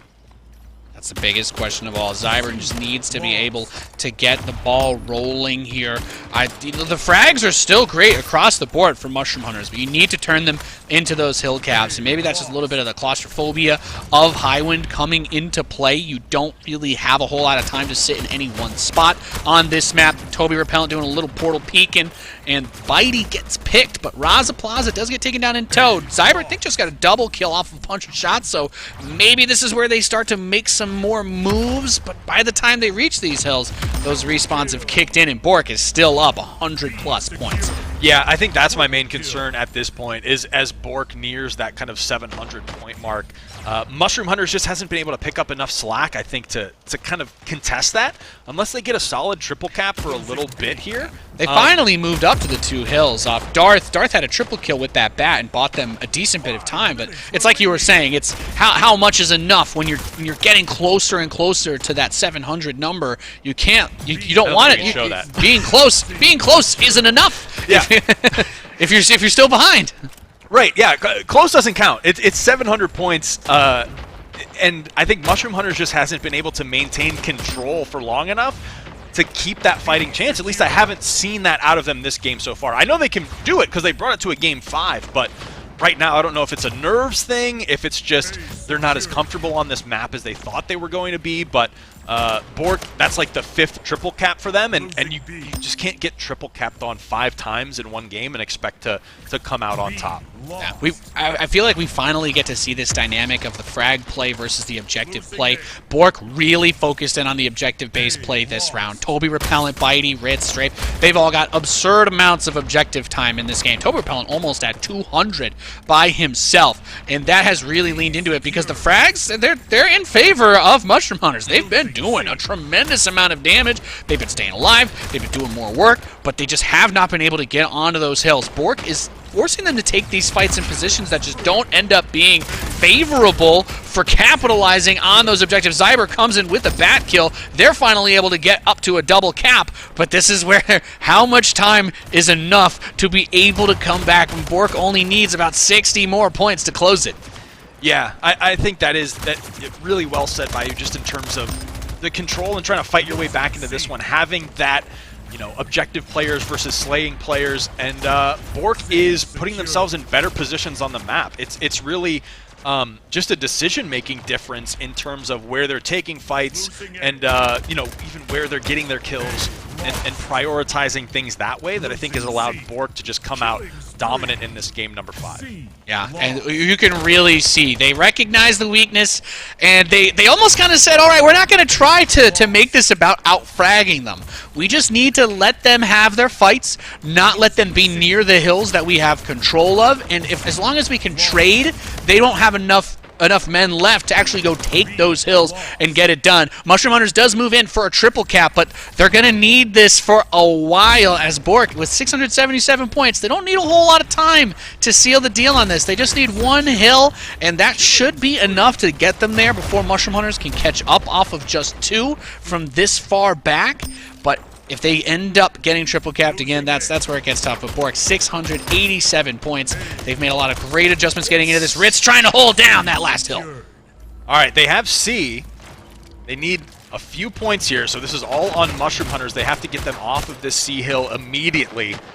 And I'm not sure they're able to do it. 699, there it is. Bork is able to, after a very, very dicey King of the Hill round, they turn it around again on the final map of domination. And yeah. I feel like we got to see a bit of everything there. Yeah, that had it all. It had triple kills. It had heartbreak comebacks. Yeah, heartbreak, stomps. But no, that series really did, I think, showed like the breadth of Splitgate as a whole. And when every match isn't a 3-0, you get to see that meta, like what the game can be when there's more of that back and forth. Because I think, early on in the launch season, we've all watched, WGL, even aim assist be entirely too dominant, where it's like a 3-0 series and you're like, does the other team even get to play? Like, what's going on here? But this is that even matchup where at the Pro Series level, you're going to have this week after week now of teams now being like, well, I'm banning Highwind against Bork. I'm not letting him play that matchup because they looked really strong on that. Getting 5 triple caps to close out that Game 5 series, it was just like anything Mushroom Hunters could have done, you can't, like that is, bullet point number 1, item 1.a is don't let them get 5 triple caps. You just can't let that stuff happen in a Game 5. Other than that, I think Mushroom Hunters had a chance. It was just maybe Game 5 nerves a little bit, maybe some of that momentum, endurance, they just didn't have it going into that Game 5. Yeah, and we haven't seen a match make it there this season yet. So we've got Endo coming back. I need to hear your thoughts on this, Endo, because I got to say, Mushroom Hunters, I think we talked about them being an underdog coming into this, but Zyber might be changing people's minds on that. Yeah, I would say that Cyber was pretty much the MVP of that if he would have pulled that Game 5 off. Cyber was definitely the standout player of everybody else. With Bork winning, every one of those members of Bork, they stood out in their own way at some point during the course of the match. And you'll see these plays, right here, Toby getting a double kill, getting very important kills. Bork, here's a theme of this match, guys. Bork, they don't need to outfrag you to win. They know they have a system in place what allows them to optimize how many objective points they can get. That's why that stat is so high for them. I think every single game that I was taking notes on, every single game, it was Mushroom Hunters outfragging Bork. And unless Mushroom Hunters just eclipsed them in terms of outkilling, Bork was going to win. And that last high one is a good example. Mushroom Hunters able to get a few more kills than Bork. Didn't matter. Bork had the better strategy, and that's why they won 3-2. I think Endo makes a really good point there in terms of objective versus kills. Like you mentioned, the Mushroom Hunters outfragged on every single objective, except for one they didn't outfrag Bork on, the Team Slayer. That's right. So it's like Bork, Endo is spot on. Bork is perfect at prioritizing the objective. And in Team Slayer, the objective is kills, and they did that as well. So I do think that was the X factor of why Bork was able to come out on top in that Game 5. Yeah, and I wanted to ask you, Endo, on that TDM, one of the things that we noticed when they took that big dub was a lot of kills onto Zyber early on. Is it feasible with how fast the game moves that they can really prioritize focusing one specific player to neutralize them, or was it just fortunate for them that they were able to get into that position and shut him down every time he came at them? I would just say that you can't just rely on one person to game in, game out. Maybe for 1 or 2 games, but in a best of 5, you really need to have at least 3 of your 4 players step up over the course of a match. Ideally, all 4, and that's why you see a WGL and Portal Demons be so successful, because they have a 4-stacked team. So yeah, I mean, Zyber, he deserves all the praise in the world for that, but for his performance. But yeah, it's the superior strategy wins, and that's what we saw. Yeah, it's just nuts, and it really is crazy because we've all said this now about 5 times, but in that final high win game, just about everybody on Mushroom Hunters had more frags than everybody on Bork. If that was a TDM, they won like 6 times over. Yeah, but it really speaks a lot to the strategy of Bork that they were able to make sure all those fights happened where they needed to happen. Right. But just a crazy series. We got a whole lot more action coming up today, ladies and gentlemen, so we're going to kick it over to a break, and when we return, more Splitgate Pro Series. We'll see you there.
Welcome back once again. We're here with the Splitgate Pro Series. I'm Nathan, joined by Frank, and, well, we finally got to see a match that wasn't a 3-0, and boy, did it deliver. Yeah, was it even like the first game 5, too, of just Splitgate? I'm not sure if we really... I feel like we had a couple of 3-1s in the launch season, right. But...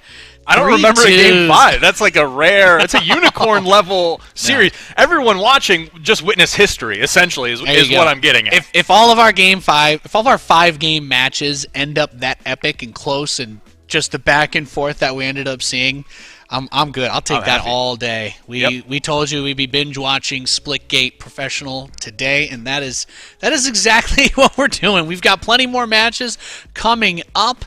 But we've got some cool stuff for you guys as well tuning in from home. So we'd just like to let y'all know if you'd like to win some awesome Astro swag, !Astro in the chat to enter. Yeah. ! Yeah, we didn't want to be the only happy campers up here watching. We wanted to spread that joy, a bit of a Santa Claus-esque vibe and kind of spread cheer to all the Splitgate viewers at home. So, yeah, all you guys need to do is type !Astro in chat to enter, and that is the custom Astro headset with the mix amp. Everything you could need to it kind of be perfect for gaming.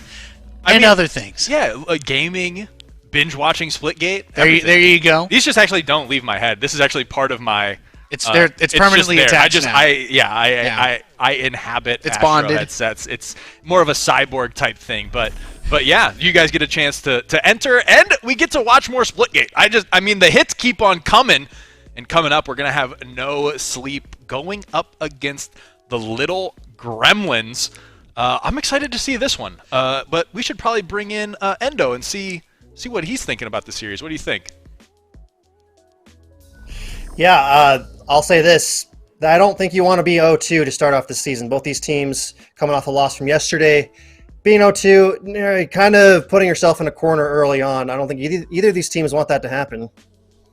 Yeah, I think that's a really good point, too, because of what we touched on at the top of the show during housekeeping. Of course, with the Splitgate Pro Series, there's a challenger's ladder, and if you're in the bottom 2, you're facing relegation. You might not be a pro Splitgate player anymore if you're relegated. You would be down. So, yeah, you don't want to be the first team to go 0-2. No.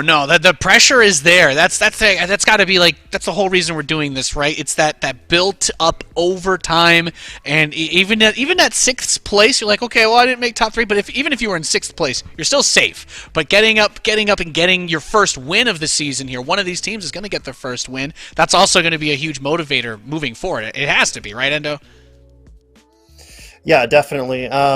You want to make progress as a team too. None of these teams are going to settle less than first place naturally. They're all competitors, and they want to get that big prize. But yeah, if you're on the bottom half of this league, you want to at least see progress out of these seasons. Plenty of seasons that are going to happen in the year of 2022. But you want to start off strong. You want to establish yourself as a team and as individual players. I think what you were saying about 6th place is almost scarier than 7th or 8th, because then you have the hungriest teams underneath you. That's true. So 6th is you got people biting at your heels to replace them. So I wouldn't want to be anywhere near the bottom. But here is our map rotation. Nate, what are we thinking here going into this one? Well, we get a debut of Pantheon here for the Splitgate Pro Series, and I love to see that. Usual suspects afterwards: Domination on Highwind, Team Deathmatch on Helix. We love to see our Helix action, and I don't know what's going to stand out for me. Endo, tell me if you agree with this or not, but I almost want to see this go to Game 5 just because it would also be the first time we get Atlantis as well, which has been a very popular band throughout the first match day. I don't know what's going on with Atlantis, to be honest. It's a very straightforward map. It's just a rectangle with some rooms on the sides. But yeah, I want to see it go to Game 5 too, because I want to find out why they're so avoidant of that map. Yeah, it is a really interesting one because it is all about those tight corridors and all the middle and whatnot. But I remember we had a lot of really funky matches there in the launch season, so maybe it ends up going that far. We'll see. We'll see if we get blessed with another Game 5 today. Thank you, Endo. It looks like our match is ready. We're about to get into it, so one of these teams has to get their first win, and we can at the very least go into it and be like, okay, neither one of these teams is the one that we expect to just completely dominate and obliterate, but someone could end up stepping up, and that's what I got to have my eyes on. Are we going to see those big plays out of Cornbread and Chasen, or are they going to get shut down by Suppress and Vexy? Yeah, and to me, it's not even, like, coming off of that, previous Game 5 we just saw, my priorities and what I'm looking for, I got to admit, have switched up a little bit, to where before I'd be like, oh yeah, like, their KDA is insane, like, they're going to win, but now Mushroom Hunters, KDA was insane, didn't win. So my eyes right now are going to be on Stack, who is the highest average objective time in the lobby by a good bit. He's averaging 129. Next on No Sleep is Chasen with 115. So I'm interested to see how this one plays out just from the objective standpoint. And Pantheon, too, for King of the Hill as we move into this one. And we've got the Little Gremlins versus No Sleep starting off. You've got so much different room to use these portals on this map. You have these huge lines of sight on the outside and using the elevation, getting on top of those buildings early on. Noble Toby trying to get into some funky positions. We were talking about his portal play yesterday as he went up against Toby Repellent in their match, and that ended up being a bit of a tough one for them. That's how they ended up with that 0-1, but hey, it's not like we can say that Toby Repellent's team isn't one to be feared. Yeah, no, not at all. And I like that Gremlins stacking that hill a bit, both Stack and Vexy in there, so able to get some time, even though No Sleep had invaded, wiped them out. Able to gather some scrap, but No Sleep still can maintain this about 15-point lead. Just watching Toby trying to make a play here. 4 kills, 1 death, and just swarming. Yeah, this was the match that we felt yesterday was the one of those ones that could have ended up turning around a bit, and Bork just kind of asserted dominance over them down the line. So Little Gremlins will definitely be keeping our eyes here. Noble Toby 6-1 to start off so far. Going for the reload, looking down on the outside area. Visions is going to come in on top of him, gets a couple of hits, chases out with the pistol, able to get that. Wootum coming up, though, is going to shut him down with that assault rifle. Yeah, and trying to watch, hill time here. Looks like No Sleep going to have this control. Nice little flank. Is he going to be able to find 2 here? Is able to get that double with the killing spree.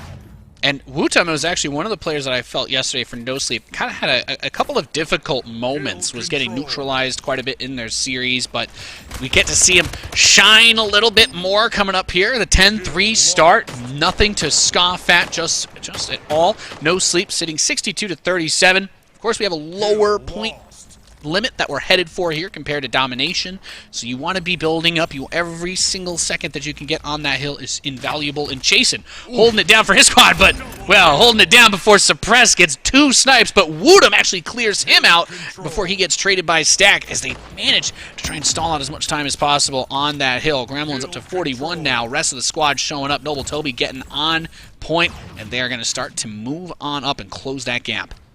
Yeah, nice job from the Gremlins here, kind of being unshaken by the pressure from No Sleep. Going to take down Cornbread there with the BR burst.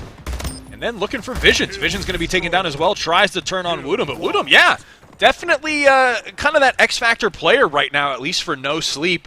Every little push Gremlins has, they kind of take down 2, and then they get to Woodham, and he kind of stops that push dead in its tracks. 15-4, definitely doing a good job of bringing that pressure onto the field. And we talk about whether or not that pressure is able to translate into hill points. It's a very far-off kill, right? I mean, he's landing some long carbine shots, gets the kill on Suppress, sees that the teammate is here. This line of sight is really nice for him. Of course, he can kind of stick out a little bit if someone's able to get eyes on him, but you maybe don't expect somebody to be up there until you see the shots coming from it.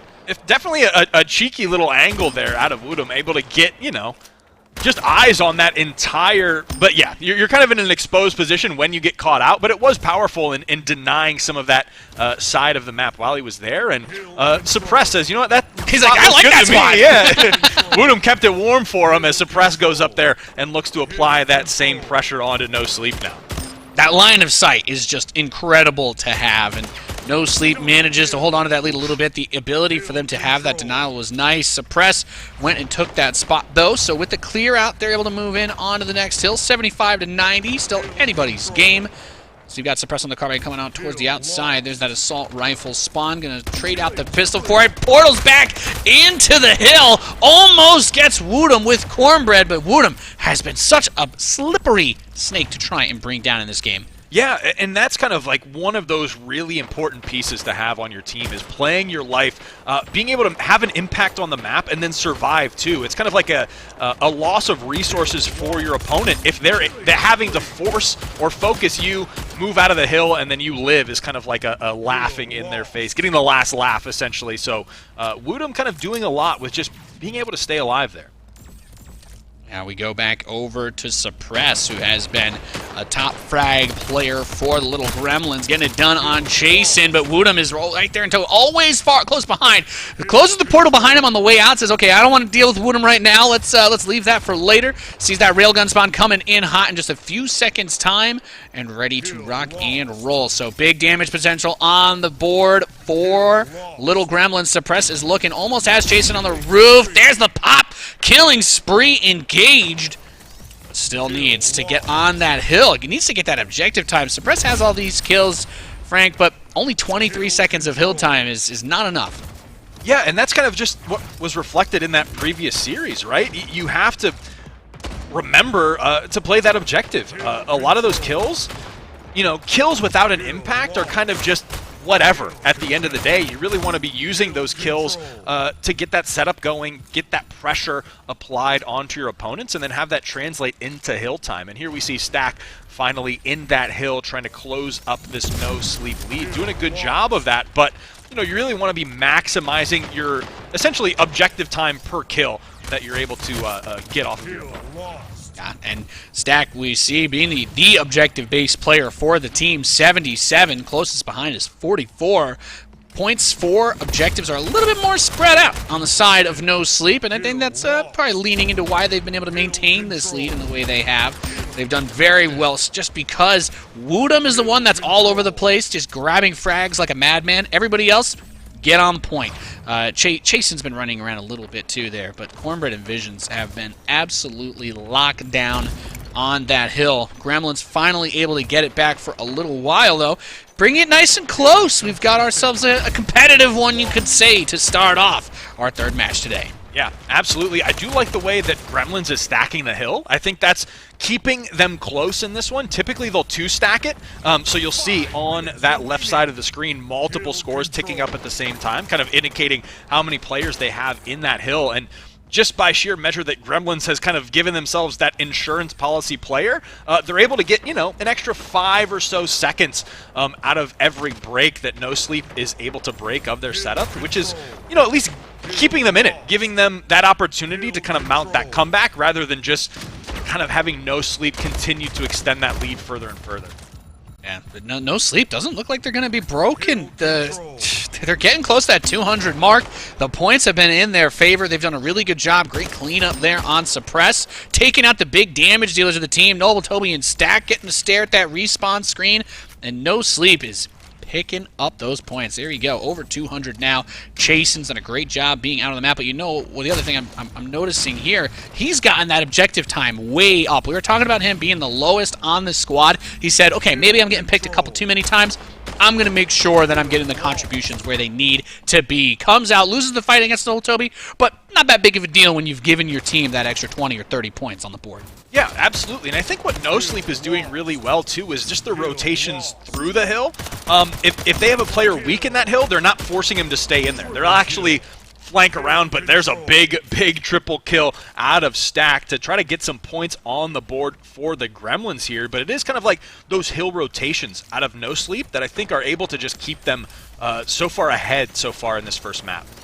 Yeah, and they've got a really good grasp on playing this one. We haven't seen Pantheon yet in the Splitgate Pro Series. This is one of our first times we get to actually have it played for the winter season. It was definitely a popular option in the launch season. You know, when we talk about changes that end up happening, it still has a very similar feel towards the way it was before. These outer areas for the hills are definitely tough as far as contesting goes, but the game plan from No Sleep has just been rolling beautifully. We have Stack over here, 27 and 17, trying to help bring that momentum back, gets visions, tries to make that rotate on the outside, but who is it? Woodham with the shutdown. Just been absolute monster fragger this game. 36 to suppresses 37. It's the two of them being trying to be anyway, the point man for the squads. Yeah, and I think what, is kind of like unfortunate for Little Gremlins is right now their timings on breaking No Sleep's setup is always like when there's 10 seconds left in the hill. So they're able to wipe down No Sleep, but they only get like 10 seconds out of their setup break. And it kind of gives No Sleep just time to think about that next hill and then position for it, where Gremlins has just been trying to catch up essentially the entire time. So if they're able to take that hill a little bit earlier, it could start to swing things in their favor, but No Sleep just rapidly approaching that 250-point mark. Yeah, and I will say this. Little Gremlins have definitely done their best to claw out some time and stall this one. They haven't really gained the points that they need, but No Sleep, I just don't think they're going to be able to be overcome here. They're so close now, 234 with that goal to hit. A whole hill cap could potentially do it for Gremlins, but that's just asking a whole lot out of them. Only 2 minutes left to go in this round. Regardless of how slow or fast they try to play it, we go over to Cornbread, who's got that SMG. A little bit quiet on his side this game, but still a heavy contributor to the squad coming in. And they've got this whole point locked down. Just about everybody's there. Stack is up top, though. Noble Toby getting some shots from the side.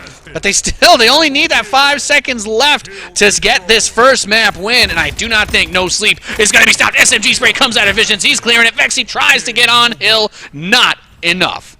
Yeah, it was...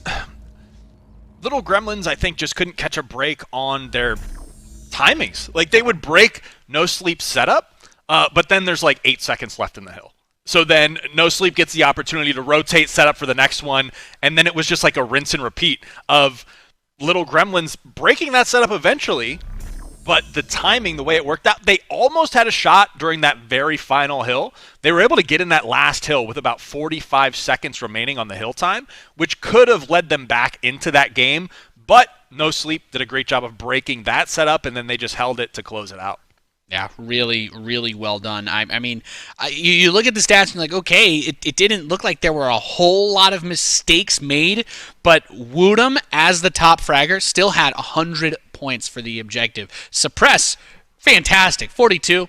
Absolutely nothing to feel bad about there. Only 17 deaths, had the least amount on his team, but 40 objective points. I mean, if you bring him up to parity with any of the players on the other team, they've got the 250. So that's where that needs to come from. Endo was talking about it. You need the contributions from everybody on the team, and it's like, yeah, you went out there and got the kills, but they weren't the kills that won you the game. Yeah, Splitgate's super interesting in that the more I kind of watch it, the more it becomes evident that you have to be a well-rounded player. You cannot be good at just one thing in Splitgate and expect to win. And I think that proves it, right? 40 kills, but only 40 seconds of points of hill time, and it's just not. It doesn't have the same impact as, say, 30 kills and even just up to 80, right? 10 kills versus 10 points. I'm going to take the points at the end of the day. Almost every time. Yeah, that's the craziest thing is if he had gotten enough extra points to be even with the second lowest player in the lobby. Yeah. Not the top player, the second lowest. That's enough to make it up and bring us to that. Maybe it's a 245, and the last 10 seconds of the game are running out, and it's some sort of crazy situation. But That's not where we end up. And we get a nice first map win here for No Sleep. Since yesterday it was all 3-0s, there were some close games. It was tough. It's their first map win of the season so far. So a nice strong start to this best of 5 for them. We'll see how they do as we move on to Highwind for domination. And, well, we get to see so much Highwind today. I think we've had it in just about every match. It's a popular one. It's crazy. You've got a lot of tight choke points to fight in and really good, fast rotations you can make. I'm excited just to be able to see this map again, to compare it to that Game 5 of the previous series, to kind of take a look at teams maybe different or similar approaches as to how they play this map. Yeah, that was one of the more interesting parts as we are now loaded in. We have No Sleep getting some of the first hill captures, but like you were saying, we saw that even without as many frags, there was still that huge potential taken advantage of from our squad's Mushroom Hunters, and they're just trying to do so much. Zyber was able to get them all those kills, but Bork, they played the objectives very well, and that's something that, as we continuously try to keep our focus on, that's where it comes from. You don't need to have more frags if the strategy is sound enough to get those objective points when they matter. All right. Toby with a pretty solid start, 3 kills, 1 death, but hopping on board with Stack, the main objective time collector for the Gremlins. We'll have to see if he can be the difference maker here in this second map to tie up this series. And we see Suppress already actually getting onto the hill with him, so recognizing, hey, I want to be there. I want to be getting my team that time on the point. I don't want it to be like that last game, because you've already, we're seeing with the way that this has started, already very intense, very close, lots of back and forth. Little Gremlins, though, able to take A and C. So far trying to get that early little bit of a lead. Great headshot on the Cornbread from Noble Toby. 9-1 to start this one off. He's got the bat in tow. Battle rifle's right there for himself or a teammate, but he's just getting ready to portal in and looking for a fight. Yeah, I think Noble Toby with these power weapons going to try to look for an angle, but immediately gets called out and taken down by No Sleep. The game's still pretty close despite Gremlin's kind of kill advantage early on.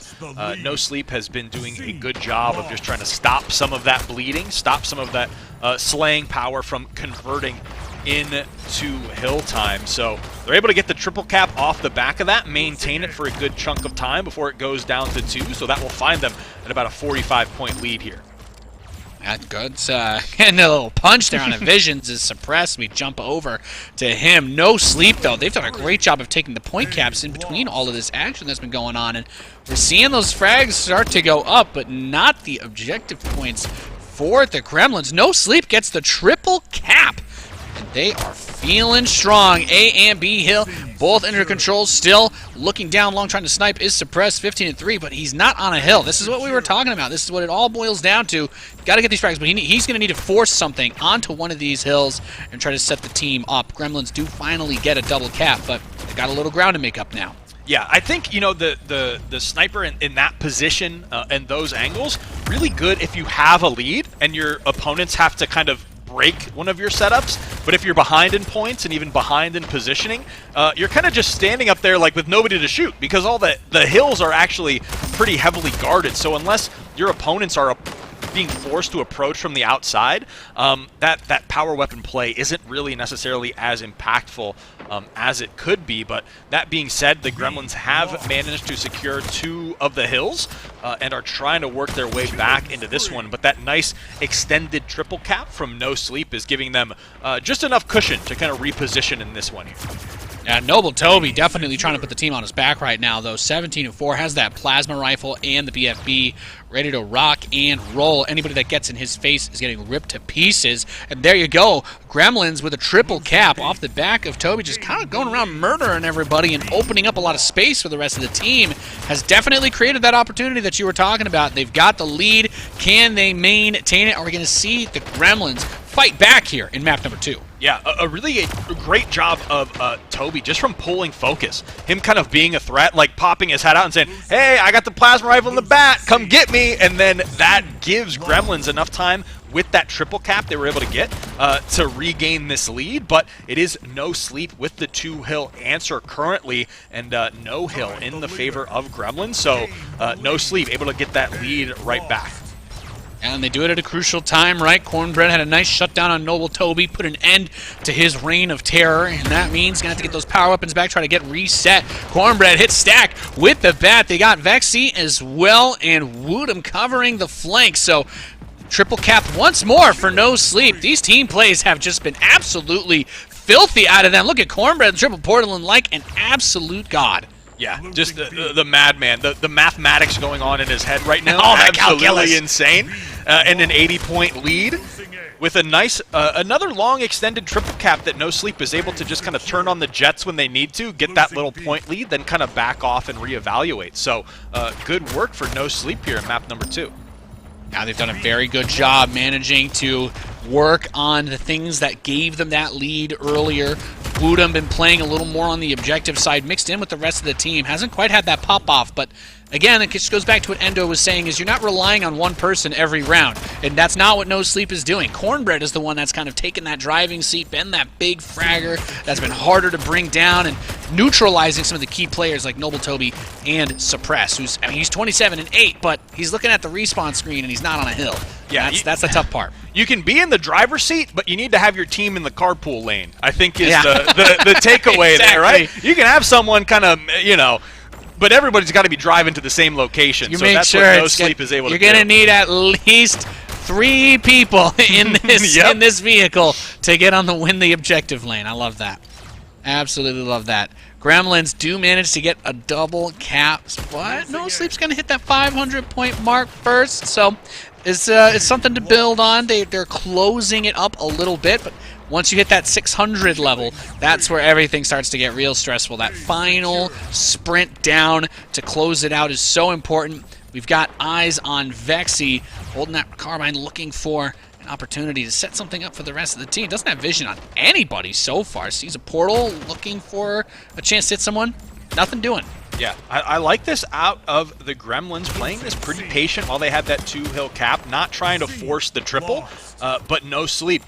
Being patient in kind to just get those 2 hills and then start up the points ticking in their favor yet again. And yeah, really just an even split. We saw Woodham kind of pop off in map number 1. This map, he doesn't have to do that, but he's still playing his part as No Sleep once again gets a triple cap here on Highwind to start to close up this one as they near that 700-point mark. Suppress gets his hands on that plasma rifle and uses it to bring down Cornbread, so the triple cap is gone, but 2 points will be more than enough for No Sleep to close this out, as they are at 615 to just 505 on the part of the little Gremlins. Noble Toby getting a good kill there on the Cornbread. We're going to see him come back here with the carbine. Double cap for Gremlins. They got the triple now. This is it. This is the way for them to get back into the game. They lose that 3rd point very quickly, though, and No Sleep.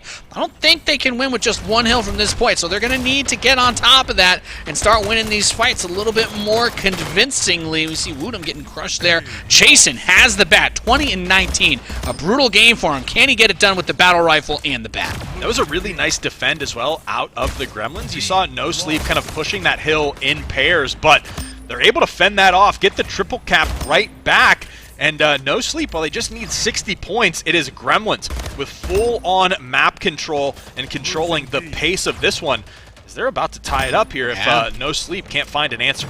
Visions just respawned, Cornbread just respawned, Woodham is currently dead, so they managed to hold these points for quite a while. No Sleep's able to take back Hill B, but then they quickly lose it. Gremlins, they have just about done it. We are tied up. They've got 3 hills in control again, and wow, after what seemed to be an insurmountable gap, Gremlins get 3 triple caps and manage to bring it all the way back. No Sleep needs an immediate, complete reset right now, and they're not going to get it. Cornbread's going to get wiped. Gremlins at 696. No Sleep 657. They cannot let Gremlins get a hill again if they want to have a chance to win this second map. Yeah, they have control of A, 1 point away, and that is going to be the Gremlins battling back with just that objective control. They started off, they're kind of ahead in slays and lagging in hill time, but then they just changed that priority, and we're just like, hey, we just got to make sure we get a foot in that hill while we're out slaying them, and they they mounted that comeback. That was really well done. We talk about it. Like, there are situations where you just have to completely overwhelm the enemy team. Even though you've been behind, even though it's been a tough game, you've been getting beaten down, you've been battered, they suddenly managed to turn all those frags that they got into huge plays, and we saw that communication start to break down on the part of No Sleep. They were forcing some more of those fights, realizing, okay, we're kind of throwing here, let's just reset it, and they couldn't get that control back, and that was just a really well done, great composure out of the Gremlins to be able to not lose their cool when it was 650 to 500 points. Right. Yeah, and for them just to say, yeah, we'll just triple cap it and win is like what an absurdly calm, like how they just handled the whole thing. A lot of times, like, just watching from this bird's eye perspective we have with the spectator mode, you can sometimes get some indication when teams are panicked. They'll start to play a little sloppy or a little just kind of erratic. The Gremlins were like showing no signs of that at all. It was just like, oh no, what we do here when we're down 150 points is we get a triple cap and then we come back and win. Yeah, so it exactly. was very like, entertaining to see in retrospect because like they from the point disadvantage they had, they knew their game plan going into that map number 2, stuck to it, and it worked out for them. It needed to be a really big play for them to be able to make it work, and I love the way that you say that. I try to think about it in any other scenario, and I'm like, yeah, we need 100 yards this play? Sure, why not? Okay. Easy. Right. And then they just do it, and you're like, okay, I guess that They it's just do okay. It looked like it was going to be a pretty clear 2-0. Yeah. I'm already thinking to myself, all right, well, if Woodham pops off in TDM, it's all ogre. However, we are now 1-1 as we go into Team Deathmatch on Helix. Yeah, and Team Deathmatch is really that kind of wild card game type. I think in a lot of these series, it's like if you can win that one, it almost counts as more than just a solid victory in the map count. Because it's kind of like a bonus thing. It's just Slayer. All of these, we saw how dominant slaying and how that can translate into objective time. And when you cut out one of those focuses, a lot of teams if you take out one of those things they have to think about, they just run away with victory. So I'm really curious to see how this TDM is going to go between these two squads. Yeah, goes without saying. When you've got multiple things to manage, the skill is in managing all of those things. When you've only got one thing to do, sometimes you just got to go ham. Yeah, and that's I'm gonna keep my eyes on this because when we were talking about the TDMs from like that last match, right? And we were like, oh, Zyber, he's crazy, he's popping off, he's going nuts, he's going crazy.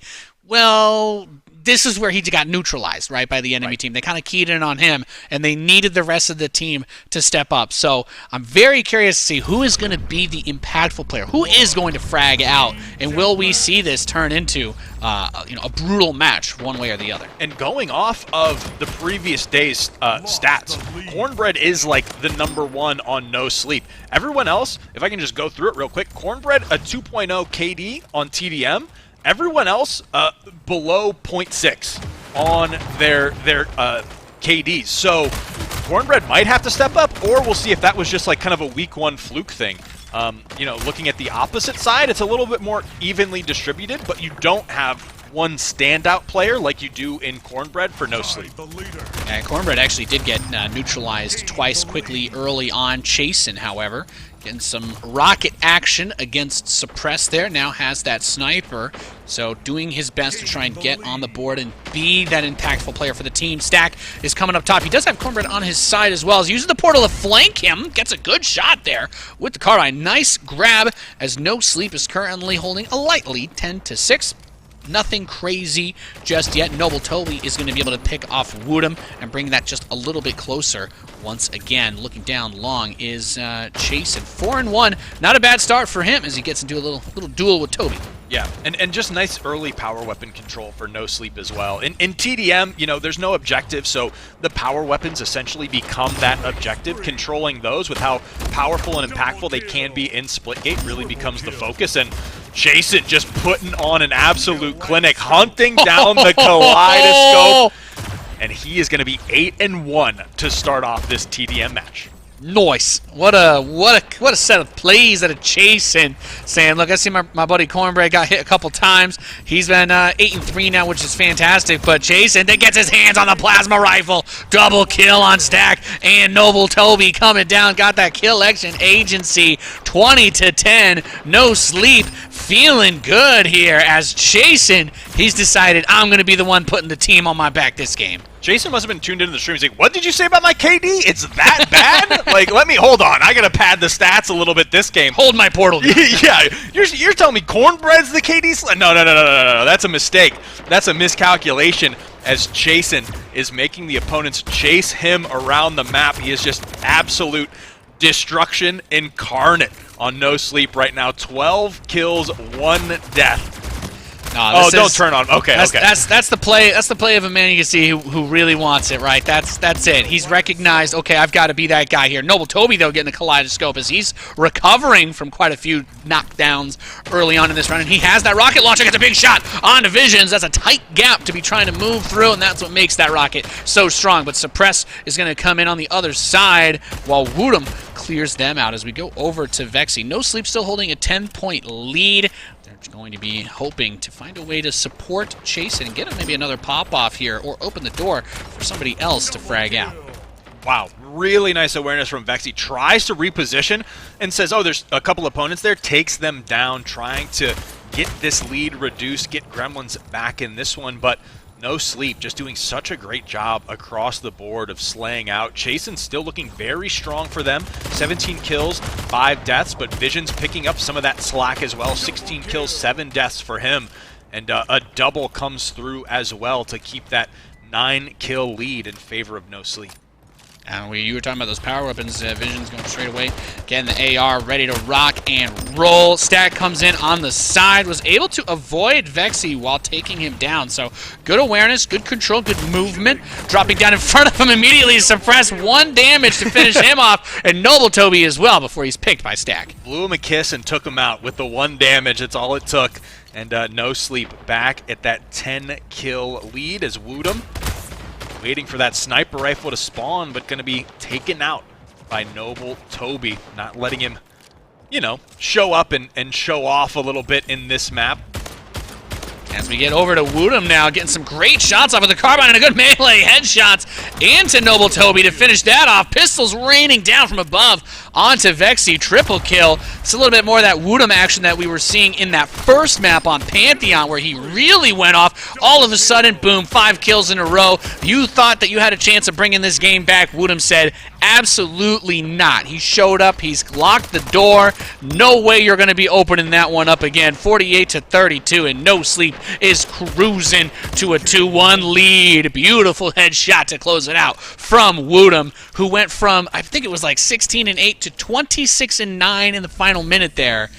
They're taking turns. They are passing the baton on who's going to be popping off. They're like, hey, these guys made like these top 5s last time, and we didn't get in any of them. So we're going to make sure we have a couple of clips that are eligible to be shown off on the timeline later. And it seemed like in that TDM too, it was like, a pretty even pace. It was like, 30 to 24. Then they were kind of going up, and then all of a sudden, Woodham, I don't know, showed up and decided he wanted to end this one quick, and No Sleep just had a huge breakaway to end it 50-33 against the Little Gremlins. Yeah, that domination round ended up being a little more quiet for Woodham. We saw him pick up big frags on Pantheon, but in this map, he really showed up when his team needed him to do it the most. 17 points for your squad is fantastic. The highest that was picked up by the Gremlins. I mean, 13 points in favor of Noble Toby. Had a good game, but the rest of the team, when you have a more objective-focused play style, it's just going to be a little bit harder to out-frag a squad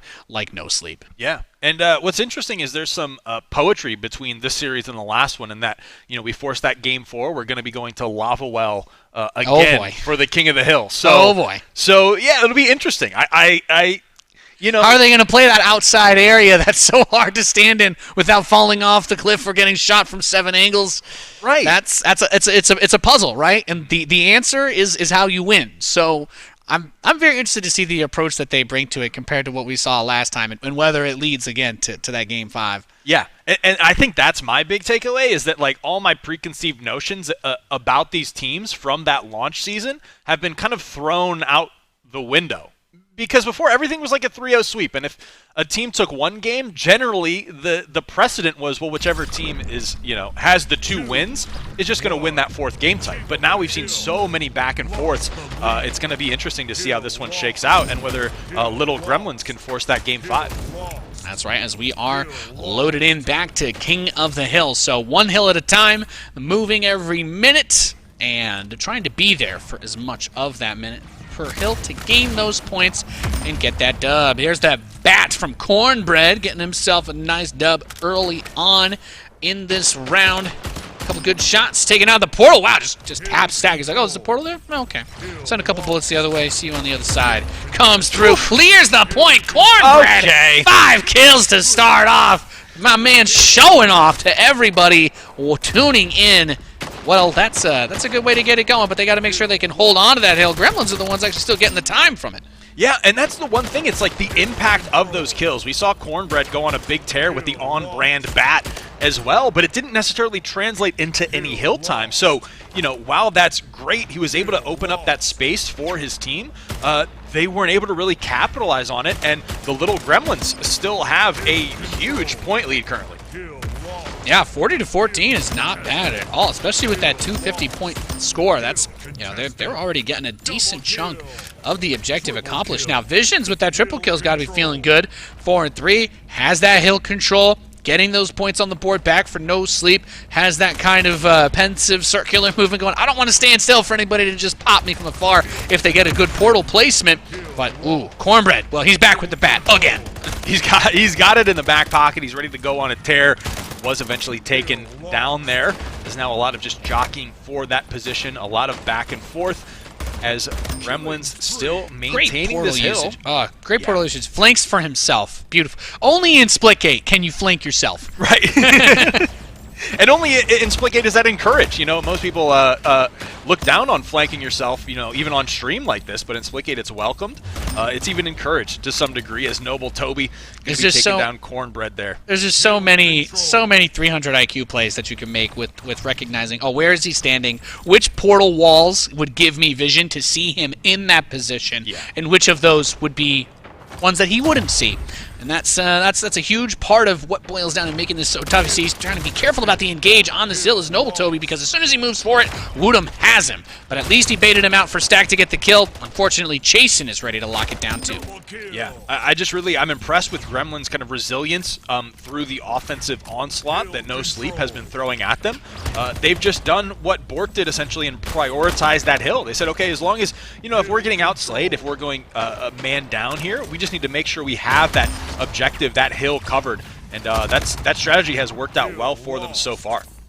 SMG here in the hands of Woodham has not been able to get rolling in this round just yet. 10 and 9, no breakaway in terms of the frags for No Sleep. Meanwhile, Noble Toby 14 and 4 is feeling it, and Vexy, who we haven't really talked about as much in this match so far, having a very strong round, 16 and 6. Yeah, really, really nice game out of him. The hill just kind of lined up for Stack here as he makes that invade, gets around to reposition, is going to be putting shots down onto Woodham. Struggles a little bit, eventually cleans up that kill, but is going to be taken down. Just being on board with Cornbread with the corn cob pipe there. He's ready to go. That's it. Is it buttered corn? We'll find out. Gets suppressed, big smack. It's so fitting, right? The guy named Cornbread has the corn stick for the bat. For some reason, that just didn't click for me. It's on brand. He's got a branded bat in Splitgate. He's turning up right now. When does he become a man made of corn? When does that skin come out? Okay? Once the oven skin comes out, and then he's able to put that corn cob bat into there, make his cornbread up, then it'll be good. It's a 3-piece suit for him to complete the set, but he's doing as much as he can for No Sleep right now, trying to get them back into this set as he smacks down Noble Toby and tries to fight and secure this hill. There's few things I love more than video games with a sense of humor, and Splitgate's got plenty of it. Cornbread does finally get taken down there. Back goes into the hands of Suppress. He's going to pop Chasen with it before he gets picked by Visions, and we go back over to Vexy. Yeah, and that's kind of the thing that has been plaguing this game number 4 is No Sleep will catch up, finally be like, okay, we've closed the gap on the scoreline, and then the little gremlins will just take that hill and take it right away from them. So that's been kind of the plight that No Sleep has been facing throughout this Lava Well game. Yeah, and it's been very close. It's been a brutal back and forth, 107 to 97, very close still. Not really a clear lead. I feel like the frags have still been fantastic for Gremlins. That's probably why they've got that little point lead, but waiting for that gap to kind of be broken. Woodham did move up to 20 and 11, so he's gotten quite a few frags without getting picked for a little bit there. If he can translate that into hill time, that's going to be huge. And they need to shut down Vexy because the attention may have gone a little bit too much onto Suppress and Noble Toby, but Vexy has just been absolutely devastatingly impactful this particular game. Just very little attention being moved onto him, and he's been able to just generate so many opportunities for everyone else in the squad. Gets another beautiful spray down onto Chasen with that SMG. Power weapons, power weapons, power weapons, baby.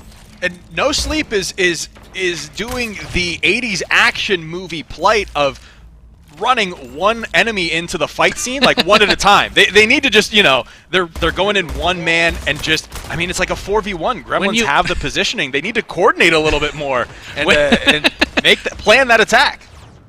As I say, you've got 15 bad guys surrounding Snake Plissken. Don't go in one at a time, exactly. Okay? That's the only way you could possibly lose. We've all seen that happen, and that's exactly what's happening to No Sleep right now is the pushes don't feel as well coordinated or as well executed as they need to be. But here's Visions doing a great job trying to defend that hill, but we see the difference. Gremlins kind of take those separate angles to try to gain control of that hill, and they're making No Sleep kind of have to guess or have to pick a fight where it's trading one for one. And what I'm really noticing here is Chasen and Cornbread have been doing a great job of getting around and fighting, but that objective time is really hurting for them. And we're seeing them get their first few points in a while because Chasen and Cornbread have finally been getting onto that hill. It's so hard making that decision-making between going for the rotation, moving around, being the person on the outside shooting in, but sometimes you just got to get down in the mud with everybody else and jump on that hill because there's no way they're going to be able to pick up this game without it. Good couple kills there from Visions before he's neutralized by Suppress. However, they are starting to close that gap. Gets a great portal kill there as Suppress comes through. Woodham trying to put the team back on his back as well. Yeah, and that's something I've been noticing too is, you can outslay, but you at a certain point have to convert that into control of the map. So I think No Sleep has done that to a good degree here. They're finally letting that objective time kind of catch up to their map pressure and kills, but at the same time, every time they catch up, Gremlins at least makes a nice little push onto that hill to slow that momentum that No Sleep was gathering. Yeah, and they've done a good job shutting it down. They're going to get the last couple seconds on this hill, it looks like. So we'll be cresting towards 200, and No Sleep has got a little bit of a gap to make up now, as they're going to need about a whole hill to bring this one into the opportunity for them to win, I guess is the simplest way to put it. They've just got to get that hill control that we've been talking about rather than sticking just on those frags. But the performance out of Vexy, who's at 40 kills, Noble Toby 37, they've just made it impossible. And there's that hill control once again. They've got the new one. Vexy blowing up Cornbread. Goodbye to your top fragger as we have that time ticking away in favor of the little Gremlins. Yeah, I think the Gremlins are just doing a really good job of predicting No Sleep's, pushes. There's Vexy finally getting taken down with the bat there from Chasen, but Gremlins just have a nice little cushion. All they have to do is essentially break one more setup, and they're kind of poised to close this game out. The flank from Chasen isn't fruitful, is going to be taken down by Suppress, hopping on board with him. Gets the double before being taken out. A good use of his life there, as the Gremlins now have control of this hill for the time being. No Sleep going to pause them out a little bit, but Gremlins really just controlling the pace of this match. Yeah, they've done a great job of spreading out everybody that's been on those objectives. Noble Toby, the minimum is 45. Well, there's 2 players still in the 40s for No Sleep, and that's where that difference is going to be made up. 212 to 189. It's not insurmountable for No Sleep. If they hold a whole hill, they'll have the lead and damn well be near having the game, as there's only 2.5 minutes left to go. So Vexy getting killed is probably the most important thing I think No Sleep can do here, because Vexy's getting closer to that 50 bomb. We're gonna, perhaps the second time that we'll end up seeing it today, if that comes to be. But that hill control does finally go back in the hands of Gremlins, and they've got just 20 more seconds of hill time that they're going to need to take this one. The whole team gets wiped, so No Sleep. You need everybody on that hill, one of the hardest ones to hold in the game, but they're just chilling. Just waiting. We don't even see that movement out onto it. They're either not ready or they're just planning around going to this next one. And there it is, back on the outside. This is it for No Sleep. They absolutely have to hold more than half the time on this hill. If it's given back up towards the enemy team, it's going to be over here. This is it. Yeah. And now back in control from No Sleep, but the little Gremlins just doing a really job of stalling this timeout, keeping the hill contested to stop No Sleep from really getting this one close. There's about half the time remaining on this hill. If No Sleep can hold the rest of this one, it'll be about tied up, and then They've it'll be almost a fight. done it. Yeah, a dogfight over the last hill for the victory is, you know what? I would love to see that. So go ahead, No Sleep. Tie this one up at 2:25 here, and let's have an absolute dogfight over this final hill.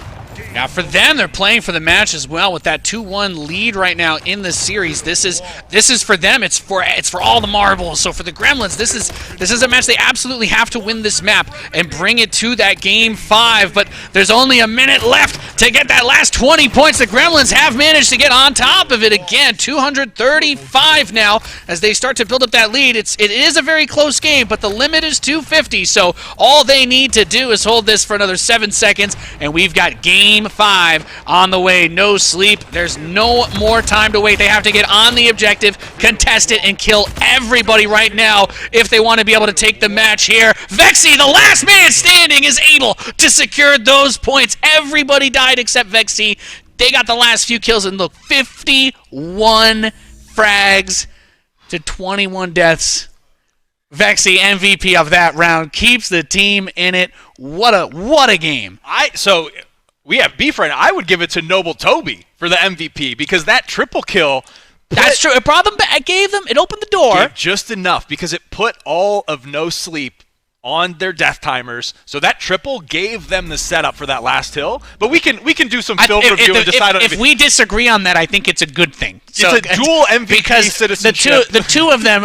I'm not going to tell you that the 47 frags that Noble Toby got weren't great either. I was just super impressed by Vexy because that was the more out of left field. Like, this is the player that popped off in this particular game. I will give you that. Like those, yeah. No, you said it. They just absolutely took control of this game and made those clutch plays when they needed to. Yeah.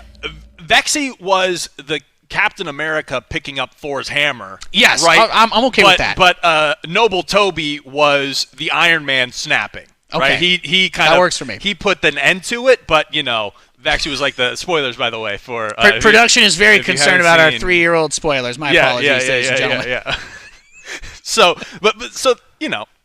great work in general out of the little Gremlins, I think, regardless. Is the point we can agree on is that a lot of those players on that team stepped up to get that dub and force that game 5. What a team play. And it's I love and I'm going to go back to Endo was talking earlier about player preparation and players that pop off and all that sort of thing, but there's such a huge difference between playing scrims against another squad when you know the state. There's no stakes. You're learning stuff about them. You don't want to necessarily show everything, but in a high pressure situation, it really brings out whatever's there. And for Vexy, that was the map that just absolutely, we really got to see everything that they were capable of. Yeah, oh, absolutely. It's like, and I love this format too because we get to see all these players, with the launch season, the way those brackets were structured, we kind of just saw the top 4 teams, but now getting a sense of everyone's skill level, I think it ends up feeling much closer in skill than just the bracket tournaments kind of showed where, it was your usual suspects, the WGLs, the aim assists, those kind of teams just constantly at the top, but I think everyone's really going to be vying for those top positions here in the Pro Series in this season. As we move on to map number 5, this one to decide which team gets $1,000 and which gets $250. As you know, we've got a lot of stakes. It's a round robin. Everybody's going to play against everybody. We're going to get to really see how all of these teams shape up against each other. And, well, if the series end up going this long, we get to see more of the maps as we finally made our way onto Atlantis, the first time that we've seen it in the Splitgate Pro Series here on day 2. And I guess the question becomes if any of these maps we don't end up seeing until like day 5 or 6, we'll be scratching our heads a little more over. But a lot of teams have been banning Atlantis throughout, but maybe they weren't expecting to make it to game 5. Who knows? Yeah, that's like an interesting kind of even aside. I'd love to like talk to the players after and kind of get their ideologies on picks and bans. Is it just a comfort thing, or is there a little bit more depth going into it? Because yeah, like Atlantis, we don't see that often until it kind of slips through the cracks into a game 5. But as of right now, No Sleep, it is favoring them as they have a 20-ish point lead here. 2 hills captured. Woodham kind of popping off, 6 kills, 3 deaths as well.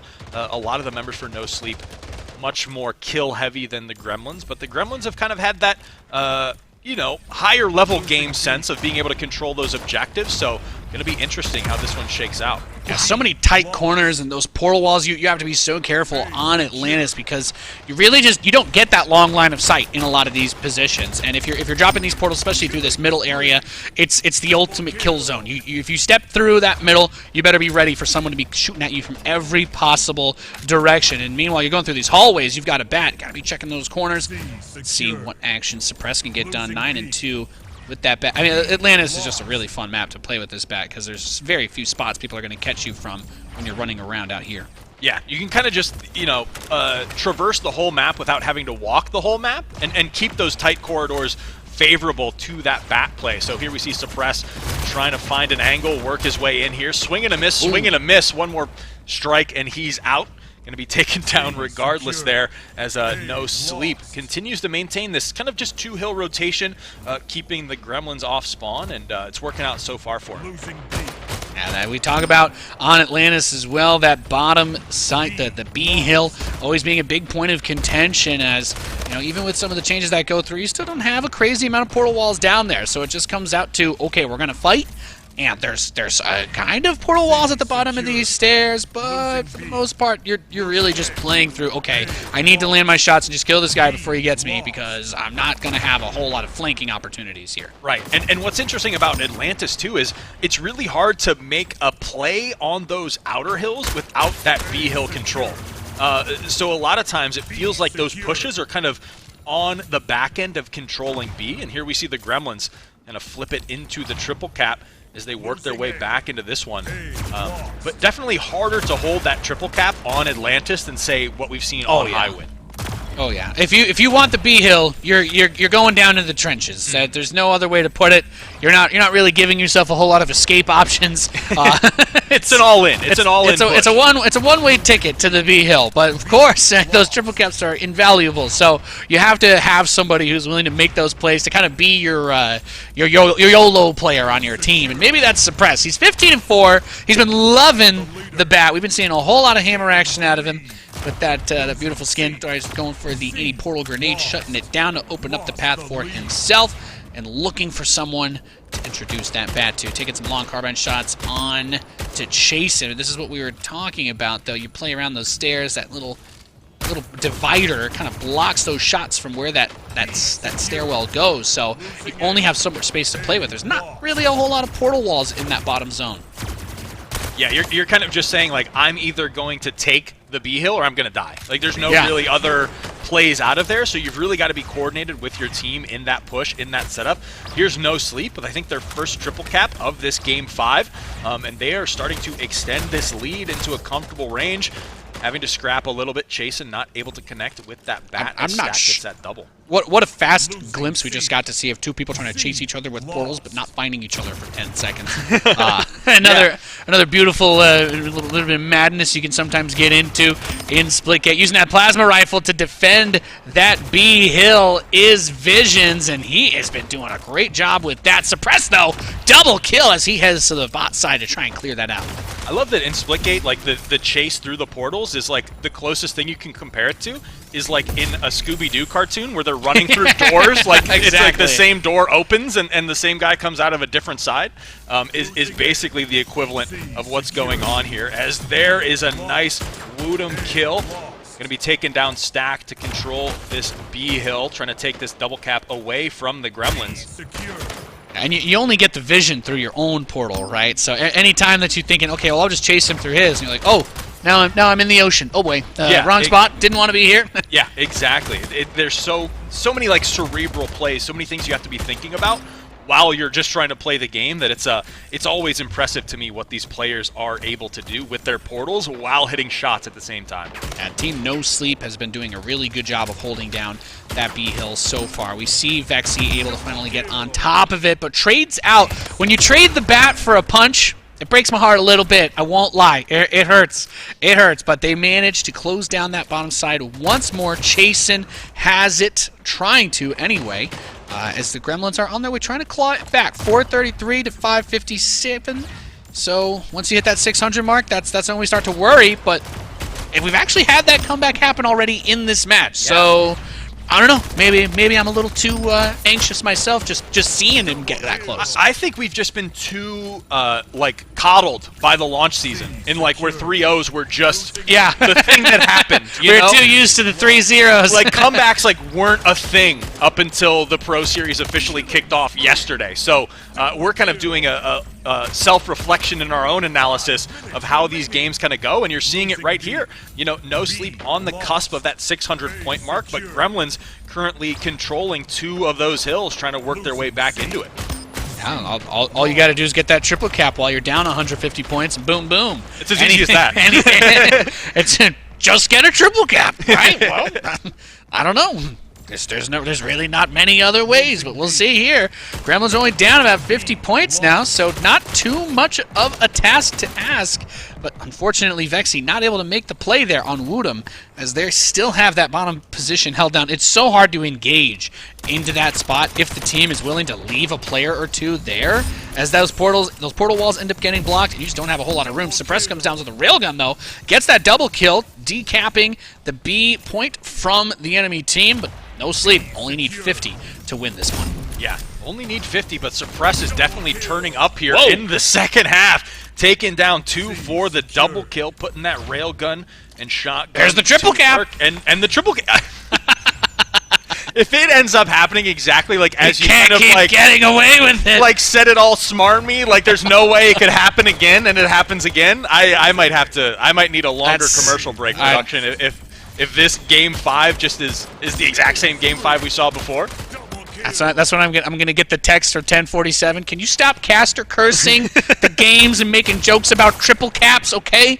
It's too real right now. Gremlins have the 2 points. They're catching up. It's so close, 680 to 670, but No Sleep manages to get B back once again. There you go with that BR1 hit. Going for the second onto Vexy, and does manage to pick him off is Chasen, and they do it. Chasen holding down that B hill is enough to close it out for No Sleep, and they're going to take $1,000 and their first match win here at the SPS.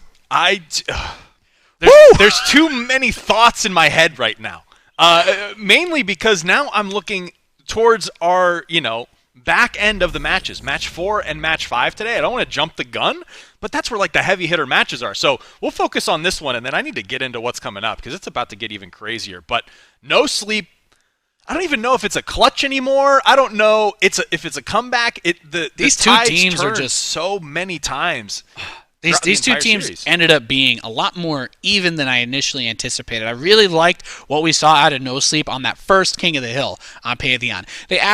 For me, it felt like absolute domination. Woodham had all the transitions rolling. Him and Visions and Cornbread were just crushing it. Chasen was playing the objectives beautifully.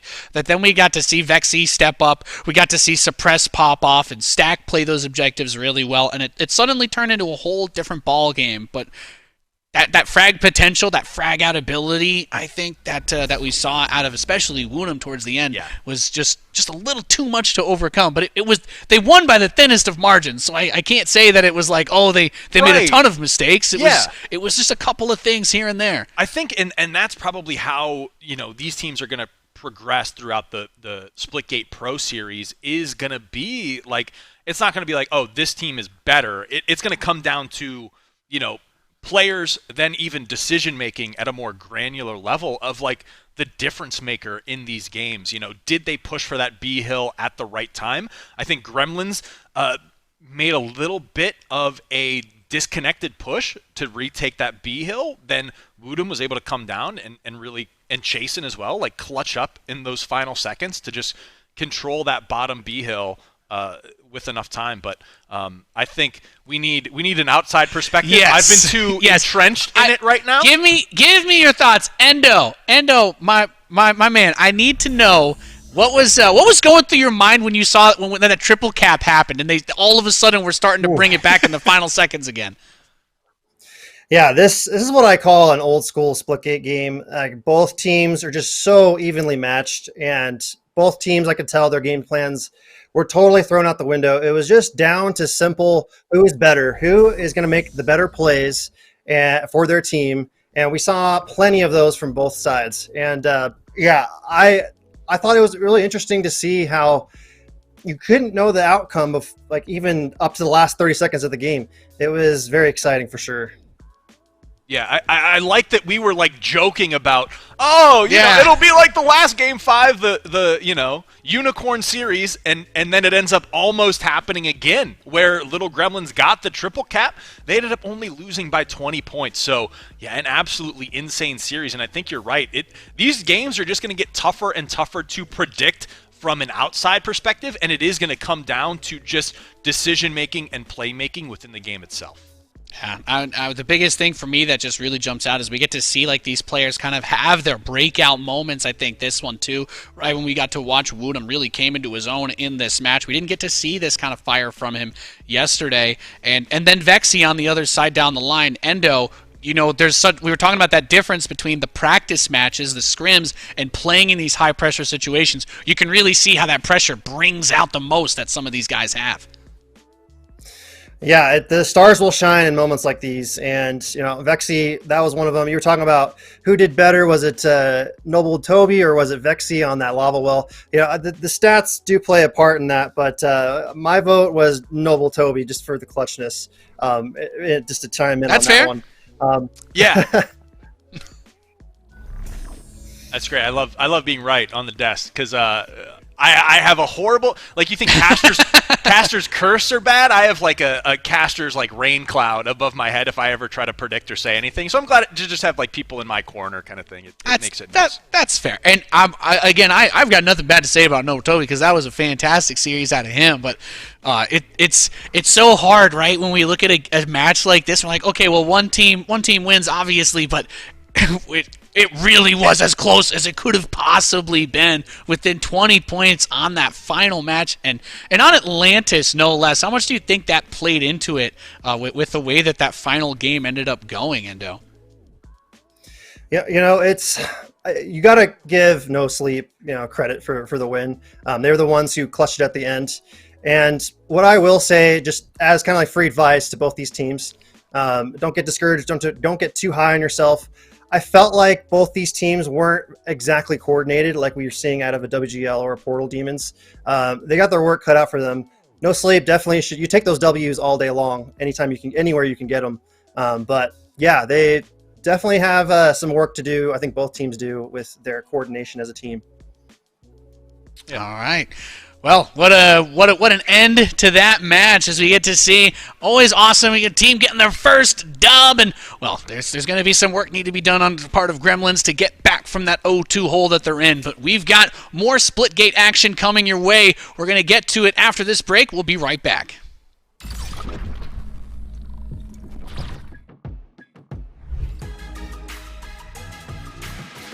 Today we're going to show you how the best in the world maximize the portal mechanic and how you can do the very same by taking advantage of technique that you won't see in any other arena shooter. Our first portal mechanic is routing. Routing is when players learn specific portal routes around the maps that allow them to transition as efficiently and effectively as possible to lock down objective zones, crucial map positions, or power weapons. Initial routing to get to power weapons is all about making sure you win that initial fight or playing for a pick on the person who does get that weapon. It then moves to understanding ways to rotate where you're not at risk. Routing will fundamentally determine the outcome of the game because it determines how many people you have for team fights. And a lot of it is just overall game sense. Watch higher tier gameplay, watch rotations. If everybody is rotating a place, there is almost always a very specific reason they're there. Next up is blocking. Blocking is the use of portal placement to fill up walls and prevent a crucial portal spot for an opponent.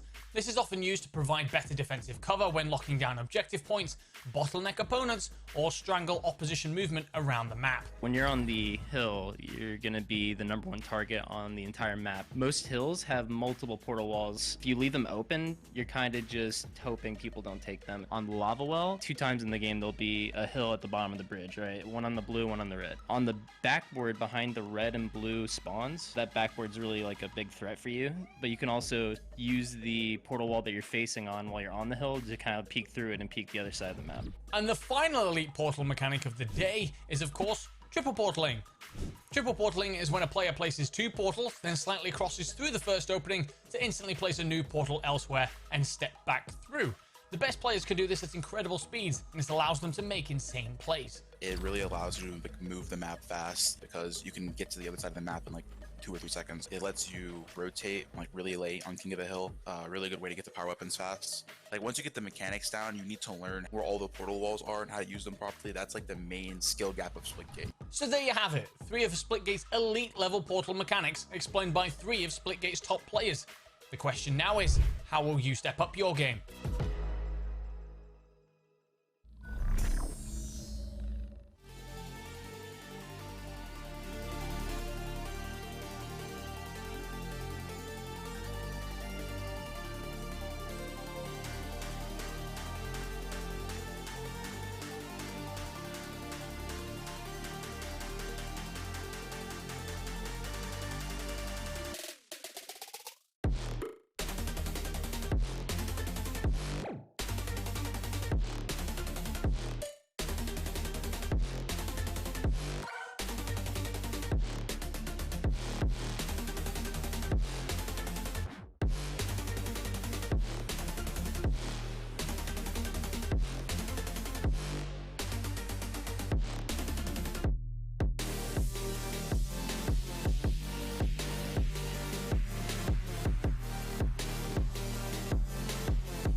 Welcome back once again, ladies and gentlemen, to the Splitgate Pro Series Winter Season. I'm Nathanius, joined by Frank, and we have had a lot of good games today. Yeah. Yesterday we went through, and it was 3-0, 3-0, 3-0. We're like, okay, we got some strong teams that played, sure. But, man, the last couple series have just been absolute bangers, huh? Yeah, and even like eye-opening in the scope of the Splitgate Pro Series, right? Because if you were watching with us on the launch season, you know that like 3-0s were pretty much the standard. It really seemed like teams like Portal Demons, WGL, we got lucky, were kind of a head and shoulders above the rest of the competition. And everyone else was kind of just trying to catch up. But with the 2 Game 5s that we just saw, it's really shaken up, I think, the paradigm of the Pro Series and where these players' skill levels are at, and whether or not it is kind of condensing or if everyone is kind of rising. Either way, it's really exciting, especially as we get into these next 2 matches. And I mean, especially if you watched the launch season, if you're familiar with the professional Splitgate scene, then you're definitely going to be recognizing the teams that we have left for you today. We've got a very fun one. I mean, this next one, I have absolutely no idea which way this one's going to go. We've got the Portal Demons, okay? You might know them by the 700 other names they've gone by from launch season, Animaniacs, Fire-Breathing Rubber Duckies, what have you. They've settled on Portal Demons. Right. They had it for the season finals last year. They've got it for this season. But we're going to see JP and Jalen Mans and Hypnos doing their things against Revenge Tour. We saw them at the beginning of today. They had the match that got pushed. But, man, Charmander went ham. Right. It was a crazy match. 2 teams that are 1-0, and both looked really good doing so.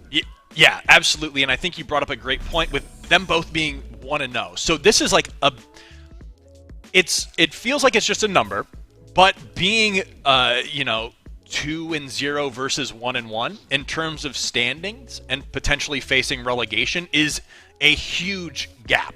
So Revenge Tour kind of has my heart in a way. I am not one to be, I'll keep it neutral, but I'm biased towards the fact that I really like their storyline, right? Even the name is leaning into it. Revenge Tour is the team with a chip on their shoulder with something to prove, right outside that bubble of teams like We Got Lucky and Aim Assist. They were already able to take down the second place finisher from the launch season finals in Aim Assist, and now they've just got, the next best team with a target on their back facing them down. Yeah, and that story, everything about it is just absolutely crazy. Of course, talking about all of this stuff is a whole lot easier when we've got a genius on the other side of the world tuning in, coming in with us. Endo, good to see you, man. This matchup, this is like, if we were talking about all the series we were going to have today, this had to be one of the ones, especially after the start. We've just got this one so hyped up. Yeah, it's looking like this is one of the 2 premier teams of the league in Portal Demons and Revenge Tour. And yeah, both their names pretty intimidating if you ask me. And if I had to put money on it, I would say this is going to another best of 5. These are pretty evenly matched players as well. Yeah, it was just so awesome to see the key players on each side that were able to step up and make everything happen. And we were talking about key players and people who are doing their best to elevate their team and put them in a winning position. Hypnos on Portal Demons had a great game, great set of matches yesterday. Big on the KDA, but also getting that objective time. Endo, how much value does it have when your fragging players can get that objective time and not just be running around the map? Yeah, when you think about it, if you're able to defend yourself while you're standing on an objective point, that's super valuable. You don't have to rely on your teammates as much if you can just defend yourself while capping points for your team. And that KDA, anything above 2.0 in Splitgate at this level is very, very good. And Hypnos, I can see why we're highlighting him right now. He's a valuable player for sure. Yeah, I really think, especially evident today, after all of the Game 5s, the importance of the objective, I feel, in a way, has almost been understated. We're always showing clips of the flashy kills, the crazy portal plays, but really the guy winning the games is the guy in the hill, right? Who's not necessarily doing the flashiest thing. It's true. And it's become so evident how important that is with these Game 5s, where teams' focus should be. Yeah. I'm reminded, Endo, of yesterday when we had the god of the carnage of kills, king of carnage. I think it was the 20 bomb. But that was the team that wasn't able to secure that round because it was really cool. It was flashy, but we just didn't actually get to see that turn into those objective points. And what's perhaps even more interesting, this match we've thrown everything we've said about the maps out the window. We're gonna start on Club Silo. We're gonna get our first game of Club Silo this season, and then we're gonna go to Atlantis. So we're getting our second map of that guaranteed. And for Game 3. Crag. If it goes to it, Map 4 will be Olympus King of the Hill, and Map 5 will be Abyss Domination. But Endo, what are we thinking that we're going to start on Club Silo and go to Atlantis? This is flipping the script almost. Definitely a flip of the script. Club Silo is, from what I understand, not a very popular map at the pro level. It just plays a lot differently than most maps, and you'll see why in a second. But yeah, it's an asymmetrical map. They also recently changed the map in terms of the weapon spawns, so that's a little bit of a meta change. So yeah, I genuinely don't know what's going to happen in this series. Well, and I think that actually plays into Revenge Tour's game plan. Yeah. Where they are just trying to cause chaos and kind of leave their opponents guessing. So maybe, when we take a look at potentially the picks and bans, how that shook out, I wonder if that is like a Revenge Tour, like, oh, no one knows anything about this map or how it's going to play. That sounds right up our alley. Yeah, we can see the lobby on one of our screens that we have here, and Revenge Tour. It's like, okay, we're getting ready for the match. Okay, they're spamming the emotes in the lobby to dance before the match. Okay, I feel like we're getting some good energy from them. I feel like we're getting that excitement, Frank, and I'm just excited to see what happens here. Thank you so much, Endo, for your analysis and breakdowns. We're going to jump into this next series in just a moment. And also, you pointed this out to me on the screen, but Huff has changed the emoji next to his name into a smiley face. So yeah, I'm happy that you're happy. Huff's proverbial mood ring that he's displaying in emoji form on the screen. He's very happy about the way the first match of the day turned out for them. As you can see in that sidebar, the sad face has turned into a smiley face, and we'll see if that continues here as they go up against the Portal Demons.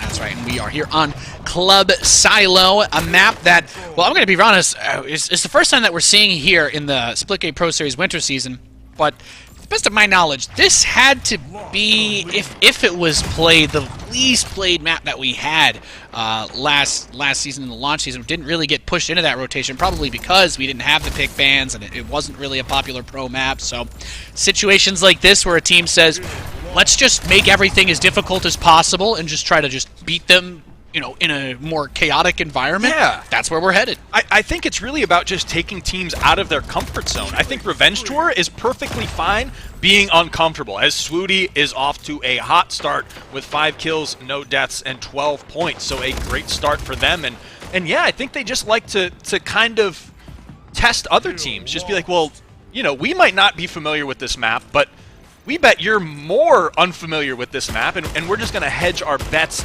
on that one. And so far, they've got, a little bit of a lead, but Demons are able to shore that up here just now. Yeah. I think with any competitive game, any esports, particularly ones that have multiple maps, of course, being able to use the maps that people don't like, being able to use the things that people hand wave or dismiss and say, it's not a good place, you can't really formulate a good strategy here, that can really be such a huge strength when you want to get an upset against a team that is viewed to be so dominant as Portal Demons, who were, pretty much a resounding number 2 team in the league for the launch season. Of course, until that final when that big upset happened, and we ended up getting to see Aim Assist go against WGL in the grand finals. But the Portal Demons have that chip on their shoulder as well. They want to come here and not only beat everybody else, but establish that dominance over WGL, who were like, that was the shadow that they were living in, despite all of their success in the launch season. Yeah, I think the final two matches of today are really like that kind of jockeying for those top kind of positions in the Splitgate Pro Series. And right now, the Portal Demons have done a great job of answering the early aggression from Revenge Tour as Jalen Man starting to pop off, getting the double against Revenge Tour. 12 kills, 5 deaths, and a nice 45-point lead for the Portal Demons. Going to put them in a good position here in map number 1. Now we have eyes on Mason as he's going to get popped up. JP with that rocket launcher. Portal Demons doing what they do best, though, building that lead up. We were talking about that featured player Hypnos, and 6-5 to start, getting a little bit of that objective time going. I mean, JP is 11-2, but only has 13 seconds on the hill, so if Hypnos is taking those shots and that's what's creating the opportunities for App and Jalen Mans to go do their thing, then that's something we got to keep a big eye on. And one of the other things that we touched on as well yesterday, Supersonic was mentioning about how Jalen Mans was originally an OG WGL player, you know, and he's basically he's like, oh, I don't, you know, I'm not going to draw too much hyperbole on however the breakup may have happened, but he's doing his own thing and he's still trying to be competitive at the top level, and he's succeeded so far at that. He's built a great roster. We have a solid team here, and we're not surprised to see him as one of the dominant players of the league throughout these competitive days. Yeah, absolutely. I think that's, you know, it's something of note, right? It's always interesting to kind of peer into maybe the motivations of a player, and I think Jalen Mans, you know, you end up not being on the #1 team's roster anymore, and you kind of have to watch from the sidelines in some scenarios. But I think Jalen Mans has done a very good job of carving out a niche and a name for himself, you know, outside of all of this. He's definitely a player to watch, one of the top players in the Splitgate Pro Series. And, you know, the Portal Demons right now are off to an aggressive first game lead here. So this is kind of that skill gap that we were alluding to maybe earlier in the day, where there is kind of 1 or 2 teams that do seem to be head and shoulders above the rest. And right now, Revenge Tour struggling a little bit to find that opening and find their way back into this first map. Yeah, you can really see where that coordination comes into play from Portal Demons in terms of having those spreads, taking those hills. Is this the map that you would expect that you're like, okay, everything's going to boil down to playing on Club Silo all season long? No, but they're not necessarily caught off guard by it either. And a good wipe ends up coming into play, but they're still gaining time because JP is on that point. The rest of his team was dead. He still managed to hold it down long enough for most of them to get their respawns. There is a full wipe on Portal Demons, so we'll see Revenge Tour get a couple of points here, but they're going to need to turn it up if they want to try and stop Portal Demons in this first King of the Hill round. But that again kind of comes back to what Endo was telling us in the pre-match and throughout all today, every time we talk about Portal Demons and WGL, which is that they're complete teams. All 4 players can do everything.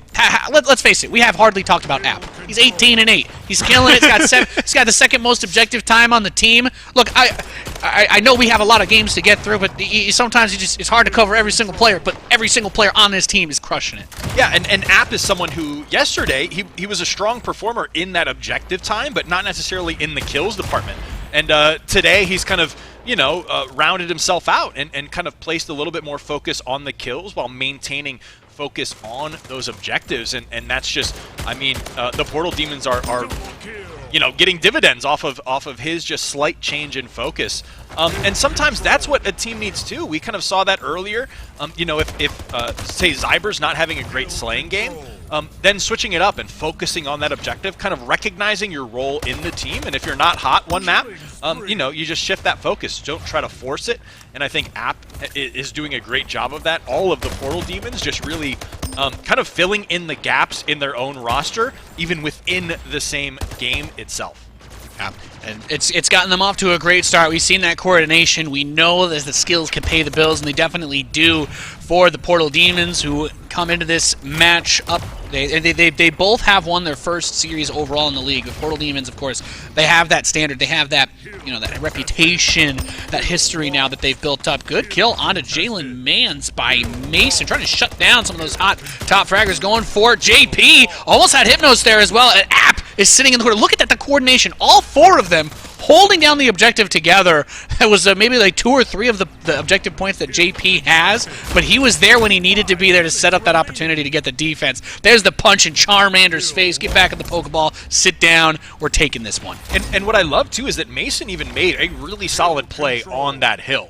But Portal Demons, I mean, it was like cockroaches when you flip the light switch on, right? They saw Mason trying to push in there, and they scattered into all 4 corners of that room and just shut down that break because Mason had pressure. He had damage on everyone in that room, but they just out-positioned him on the push and ended up being able to maintain control, and that's why they're, 46 points away from winning map number 1 already. Yeah, and they've done it in very, very good time, even despite everything. It's not like Revenge Tour hasn't been able to get a decent amount of points accumulated, but Portal Demons, they just do not give up anything. If your team gets wiped, they are there. They're never going to be getting these kills away from the hill. Anytime that they get a wipe, it's going to turn into 20, 30 seconds for them.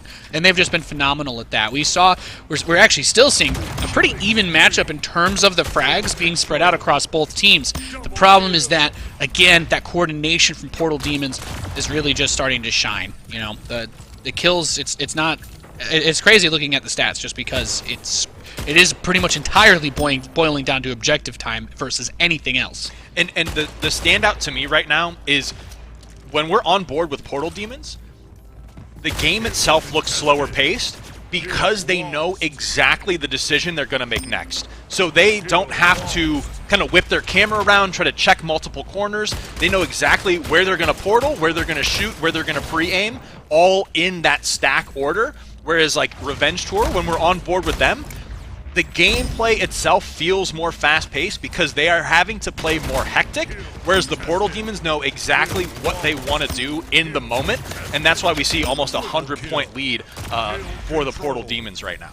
Yeah, a couple good plays coming in the hands of Mason, getting that kaleidoscope. 30-15. In most of the games, you look at this and be like, oh, he's doing that, he's got the plasma rifle.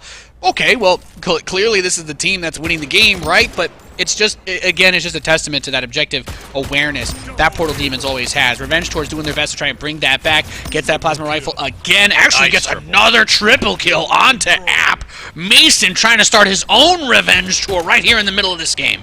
Yeah, and I think this is the thing about these teams being a little bit more closer matched. It's like Revenge Tour, 1 or 2 different plays leading up to those big stretches of times that Portal Demon was able to get, and it's a totally different ballgame. They're working at it right now, but Portal Demons was just able to get themselves enough of a lead that it really didn't matter as JP starts popping off in the final moments of this map number 1. And he got behind both of them. He got behind Huff and Charmander on the hill. It's that speed. They know exactly which walls to use, where, and when with those portals so that they never have to put themselves into a bad position. Yeah. It's really crazy because you have all these options, but Splitgate is such a fast game with those portals that there's no time to make a choice between 7 different places you could go. You just have to build that instinct and know where you need to be. Portal Demon shows us in that first game, well, they haven't lost a step. Yeah, for sure. And I think one of the big things is communication. To me, watching that map play out, I think you could tell that the Portal Demons communication is just more proficient than what Revenge Tours was. So when we were on board with Mason, you'd notice him having to enter a room, check the corners manually, and he was looking for players. Every time we were on board with Portal Demons, they would enter a room and look exactly where their opponent was because they knew. They were communicating so effectively that they didn't have to kind of whip around a room, try to find their opponent, then get the kill. They were like, all right, he's called out, he's in that corner, I'm going to portal here, go in, enter, get the kill, and it's a wrap. So, and again, to me, that just makes it even more impressive because we're playing on a map that we don't see in competitive Splitgate. People don't play Club Silo. It's been one of the most popular vetoes, and I think we're going to Atlantis next, which is another one that's been vetoed mostly throughout until that last match, and we only played it because it was the final game. Portal Demons are like, we play Atlantis second, whatever. Not a big deal. We're going to win. That's like almost a vote of confidence from them as to how comfortable and how good they think they are. How deep does the rabbit hole go? Did they want to play on these maps so that other teams wouldn't be able to study them playing the normal maps? Yeah. Is that, you know what I mean? Now I feel like I'm being mind gamed by them right now. Yeah, exactly. And that's probably to their strength, right? To their benefit, that they feel so comfortable on so many of these maps that they're really kind of unshaken by any picks or bans that come through. And here we are on Domination here in Atlantis. So we talk about our small claustrophobic map, all these hills that need to be taken care of, and let's see if some of the chaos here can open up a door for Revenge Tour. I think this will be kind of the big statement map or kind of the eye-opening map because we've seen this played before. So, you know, are Portal Demons that far ahead of the competition? Is this going to be, you know, a stomp, whereas before when we saw it, it was going down to the wire. So I'm excited to see this one. App popping off, making sure we mention his name. We mentioned how we didn't mention his name, and now he's like, you better start mentioning me. I'm popping off here. Yeah, he's going to get a nice headshot there on Charmander, who had a decent-ish start, but he's doing absolute best to lock down that bottom side. I almost feel like when you strategize for a map like this, like you can almost be like, okay, well, who on our team actually likes trying to hold the bottom of Atlantis a little bit more than the others? Who wants to run around with the bat on the outer edge? Who wants to play down in the middle? Of course, everybody's going to be rotating through all positions throughout the game, but you have areas you're going to lean towards a little bit more. And when you have communications and comms, like you were saying, and being able to get those call-outs and have people where they need to be at all times, you can really take advantage of leveraging, hey, this guy just plays better when he's in this spot and when he has this gun. Let's feed him and get him what he needs. Yeah, like kind of funnel that player. I really do like that kind of take on it, and it looks like Revenge Tour is somewhat doing that with Mason. They say give this man the close-range weapons and let him simply be a menace for the Portal Demons here, and so far it's working out for him. 7 kills, only 1 death, and Revenge Tour currently with about a 20-point lead, but Portal Demons did just claim that second hill for themselves. And that's really impressive. App gets the kill despite being blasted at with that plasma rifle, uses the pistol. So you can really see that's just where there's a mechanical breakdown, just lands just beautiful. Headshot after headshot. Says, I may not have the power weapon, but I can still get it done when I need to. But yeah, that's just one of those things that's just absolutely crazy about Splitgate with that speed and being able to say, well, if you want to do one thing, it's really hard because the whole, you know, at this level, the whole game is about moving through each of these areas as fast as possible. And the question that I have now, especially as Portal Demons is able to get back to a double cap as far as the hills are concerned, is, well, and now the triple cap. I was going to say it's bit close in the start, but is this Portal Demons kind of like feeling them out, you know, going for that like sell, like, okay, I'm going to learn what you do, and then I'm just going to use it against you, and you're not going to be able to keep it as close down the line? I think the big tell will be how Mason performs the rest of this game. So whether or not, you know, Portal Demons have kind of identified him as the player that Revenge Tour is going to funnel with those close-range weapons and to be that kind of outer rim menace. And kind of keeping an eye on how that plays out. Because if that's the case, then I do think Portal Demons is like, okay, they downloaded. They had the download, the read on their opponents, and then they're going to be able to capitalize and adapt from that. But Revenge Tour, on the same token, has been doing a great job of just trying to keep that B hill in their control, because that's where your points are. You know, it's easier to keep the outer A and C, but if you're able to just maintain B for enough to keep it close, then you're just waiting for your kind of breakout moment to amass those points. And we see here Mason has that railgun, 12-4, having a pretty solid game for himself on that bottom side, going to disengage and run up towards the other side of this bottom position. Comes up top towards the A hill into a duel with Hypnos. And Hypnos, we're talking about a featured player. There's the double kill to lock down that triple cap for the Portal Demons. Plays like that are how teams like this win. And that's just like a 1v1 skill gap, right? Mason should never lose that fight. He had plenty of opportunities, but Hypnos definitely hit him with the metronome strafe there and put him to sleep. So good stuff out of Hypnos.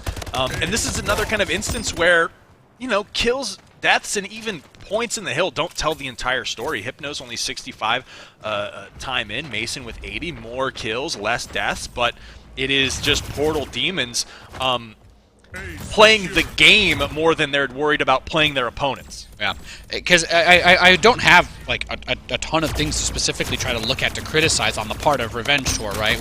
Outside of the mechanical skill gap difference, because while Portal Demons, you know, they get that double, they get that triple cap, the objective time has been very well spread out, and overall is higher across the board for everybody on Revenge Tour. They understand that in order to win this game, they're going to need to work together as a unit. They have to avoid those 1v1s with guys like Hypnos so that they don't end up throwing away, you know, that triple cap opportunity and getting buried in terms of points. And now it has become that 150-point difference where it's going to feel more and more difficult to close that out if Revenge Tour can't get that double or triple cap for a minute or so. But I do see where the game plan is trying, where they're trying to bring it together and where they're focusing. They're not moving in on the points individually. They're trying to do everything they can to take them together. It's just really hard to outplay the Portal Demons. That's what I was going to say. To me, this isn't even like Revenge Tour is doing anything wrong. This stat line and this point spread is the stat line and point spread that beat Aim Assist in our first match of the day. This is just a difference of Portal Demons being a little bit of a step ahead team-wise, I think, than Revenge Tour. So it's really just about Revenge Tour having to elevate their gameplay to that next level of Splitgate professional pro play. Yeah, Jalen Mans drops down. I mean, he's 16 and 13. It's not like there's some crazy gap, and there's actually more players with 10+ deaths on Portal Demons than there are on Revenge Tour. But they're using their bodies in a way that they're like, okay, I'm going to go onto the point and die, but it's going to be exactly where it needs to be, or it's going to be the fight that ends up giving us that control. And it's really interesting because it's exactly like you said. That stat line reads like, okay, well, if the team with more kills and less deaths and more objective points for each individual player is losing, how does that make sense? Right.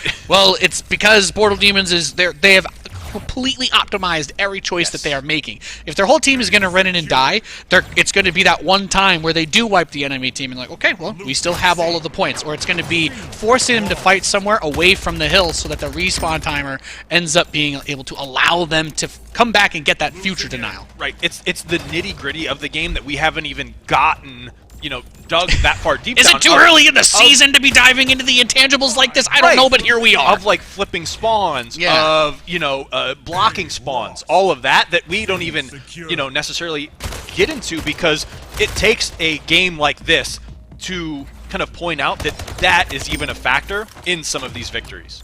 Yeah, and it really just, again, speaks volumes. Stat line is great for Revenge Tour. They've fragged out a little bit harder somehow, despite the fact that they are behind in terms of the score. And there's really not a whole lot to point out mistake-wise. It's just that Portal Demons have found a way to say, look, you guys are going to feel like you're winning, but you're actually going to be losing. And that's what this has turned into. 682 to 506. Portal Demons does get shut down on hills. The problem is, how does Revenge Tour get 200 points right now without giving up 15 or 18 to Portal Demons? And that's the part I'm not so sure about. Right. This is essentially Portal Demons' game to lose at this point. If Revenge Tour came back, it's more about the mistakes Portal Demons made than the correct steps Revenge Tour might have, as Portal Demons looks to close this one out and go up 2-0. We've amassed the perfect bell curve of sweeps to game 5s. Yes. Sweeps today. we have hit the perfect ratio of match layout. My mind is still just melting from this. It's so easy in a lot of like sports or esports where there are clearly quantifiable stats that are like, right, okay, the team with more kills is probably winning the game. The team with less deaths probably winning the game. The team that's on the objective more across the board, you're like, oh, everybody has really high objective participation. These are all things that should win you the game.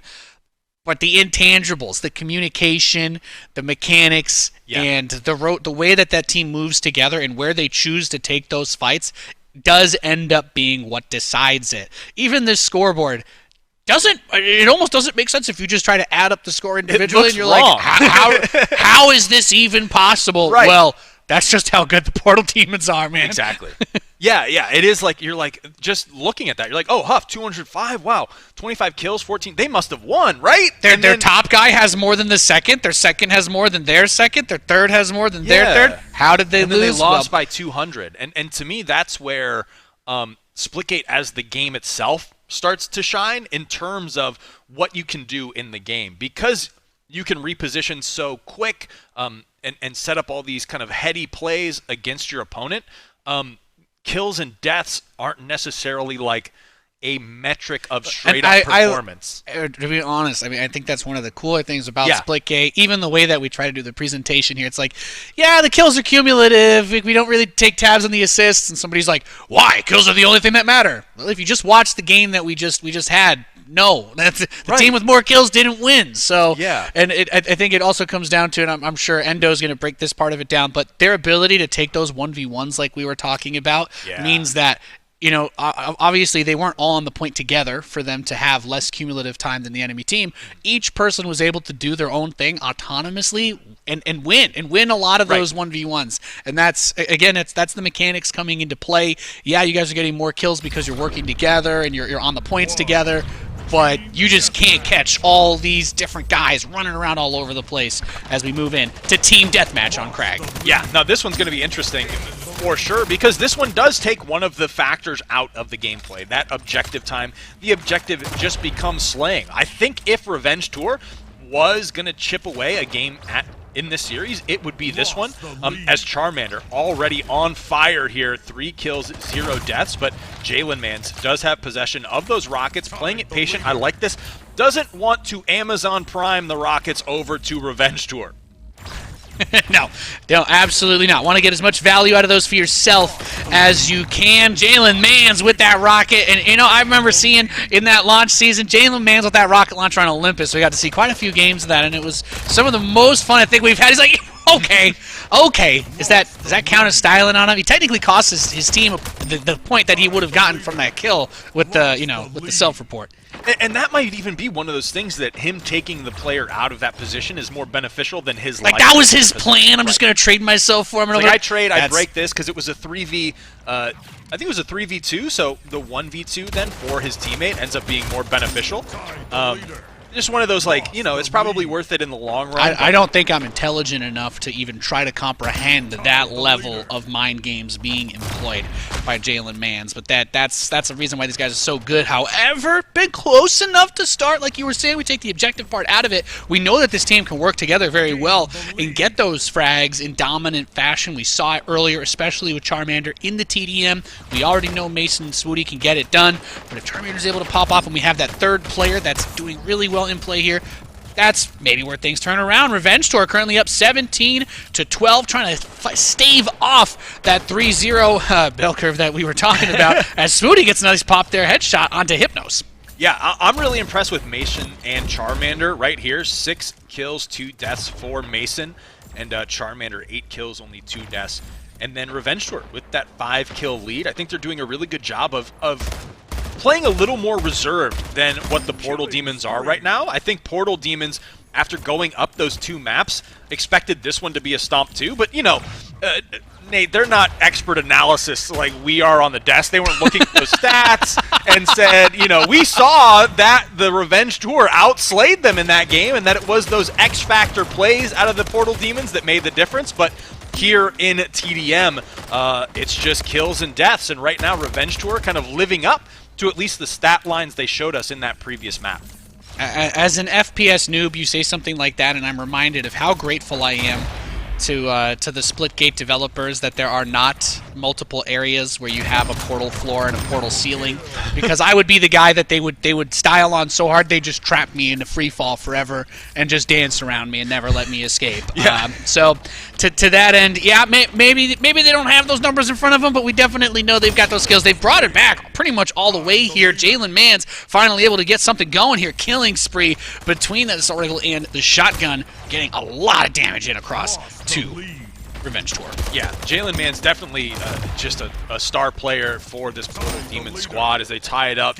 Gains the lead on his back alone, pretty much 13 kills, 3 deaths. The triple kill for Jalen Mans.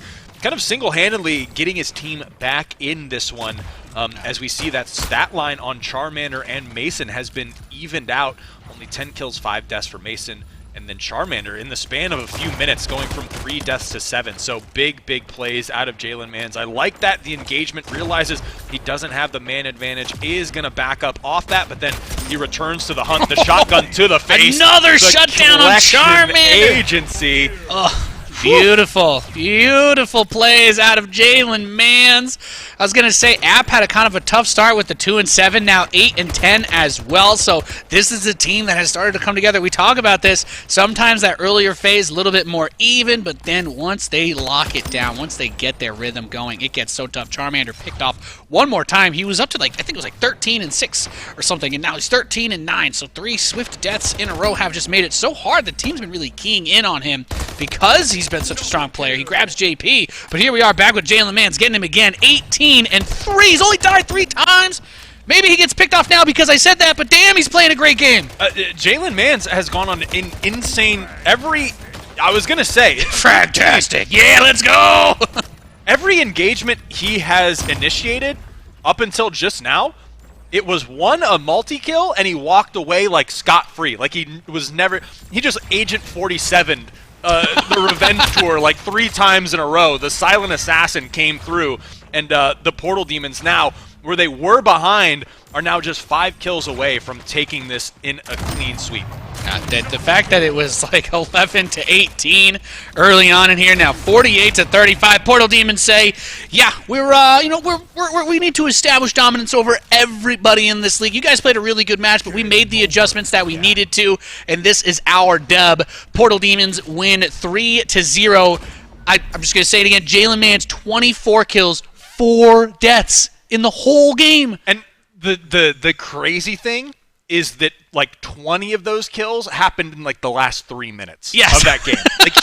I cannot downplay the absolute tear he went on in the second half of that game. They had their moment where it was like, Portal Demons, we're not gonna go down 0-3 to you, and then they're like bringing down the bat on Jalen Mans, and the eyes go red, and he's like, it's over. Like, oh, yeah. Because if you think about it, he had the 15 kill streak, and then he ended on like another 4 kill streak. So just the second half of that game with a 24 kill total, it was just a Jalen Mans montage. And so an absolute crazy game out of Jalen Mans. Actually, that entire team really just kind of played out of their minds that whole series, and I really thought that last TDM was gonna go in favor of a Revenge Tour, but up until Portal Demons just essentially decided they wanted it more. Yeah, it was almost like they had kind of even unintentionally let their guard down a little because they had dominated so hard up to that point that they're like, okay, let's just do whatever. Let's play it like a TDM that we would just queue for, on a Saturday night, just chilling and hanging out. Yeah. But it's like, no, okay, actually, guys, serious mode, everybody, real quick, boom. Game's over. Yeah, absolutely. So impressive. I think Revenge Tour still had a really good showing today. I'm impressed with the way they played, but the kind of shocking thing to me is just that skill gap, right? Because I thought Revenge Tour looked really good. They took down Aim Assist, the second place finisher from the launch season tournament. And then Portal Demon said, "You forgot about us." Yeah. Well, somebody we didn't forget about, a good friend, Endo. Give it to me, man. How does it feel just when you see that stat line at the end of the TM? 24-4. How good is Jalen Mans? Back to that prediction I made that this would go to a best of 5. On paper, I feel like these players are evenly matched, but Jalen Mans definitely proved me wrong there, and their whole team did, because they just swept them 3-0. Jalen going on that tear, what that says to me is that they have an elite player. They have like a top 3 player in the league on their team, and you're probably going to see quite a few Jalen Mans plays like that in a second. But yeah, like that's quite the asset to have if you're Portal Demons. Jalen can just take over games at the professional level. Very rare skill set that he has. Yeah, I love the way you say that too. Taking over games, and everybody they threw all their best players at him in that phase. We saw a lot of good stuff out of guys like Charmander and Mason, but it just didn't end up being enough, Frank. Yeah, it almost reminds me of what Endo said earlier with Bork and Bitey. Like, you need that fallback guy that you can be like, that's our dude. If things aren't going great, we're going to lean on him and he's going to carry us through. And I think that's exactly what happened in that Game 3. And even in some of the earlier games where it was essentially pretty close. So, Endo, I don't think the Game 5 prediction was like way off base. Like it's not like, what is this guy talking about? It's more like Portal Demons had that X factor that we just didn't account for going in. They just turned it on when they needed it, right? Yeah. They're like, oh, this game's close. Hey, Jalen, you try a little harder, and then he did, and then it was a 3-0 sweep. So do we, Endo? We're feeling pretty strongly then about Portal Demons remaining one of the big contenders then in this league, especially with a superstar player like Jalen Mans. Yeah, for sure. And I wouldn't be sweating too much right now if I'm WGL, but that's definitely a team where I'm keeping an eye on them, making sure that we're a step ahead as the favorites of the league. And a quick note on Revenge Tour, you know, they had no problem getting frags. They were getting kills, no problem. But I felt like I want to coin the term empty frag. They were getting empty frags when they were getting plenty of kills, but not a lot of objective points. And that's like seems to be a common problem among a lot of these teams in the SPS. They're able to frag no problem, but how does that translate to the objective? There seems to be a issue with making sure they capitalize. Yeah, I love the way you put that though. It's empty frag is a good way of saying it because we did have that game where they had more kills than they had the more cumulative kills across the whole team than Portal Demons, but they still lost by 200 points. Right, and even in some of those matches, we would see Revenge Tour get 4 dead on Portal Demons. They literally no one on Portal Demons was on the map, and Revenge Tour did not convert that into a hill or a capture point. And that's a glaring issue with your gameplay. But the nice thing is that is something obviously they can work on and clean up. It stands out enough that sure. Ideally this is something that the teams work on and are able to progress throughout the rest of the season. We do have one more match though tonight, and it is going to be featuring that big Titan team that we were talking about. Get to see some more WGL action. That'll be coming up soon after this break.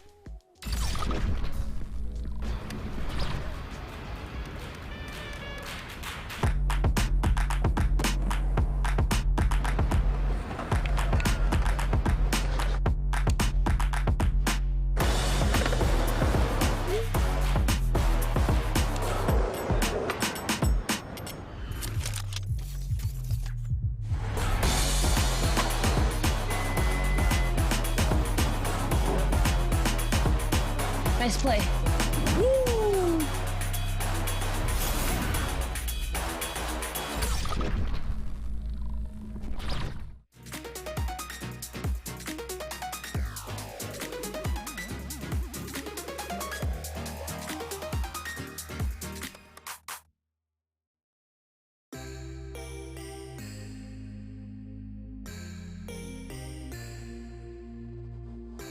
Don't wander around your memories, because you might get lost.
Might not be the truth.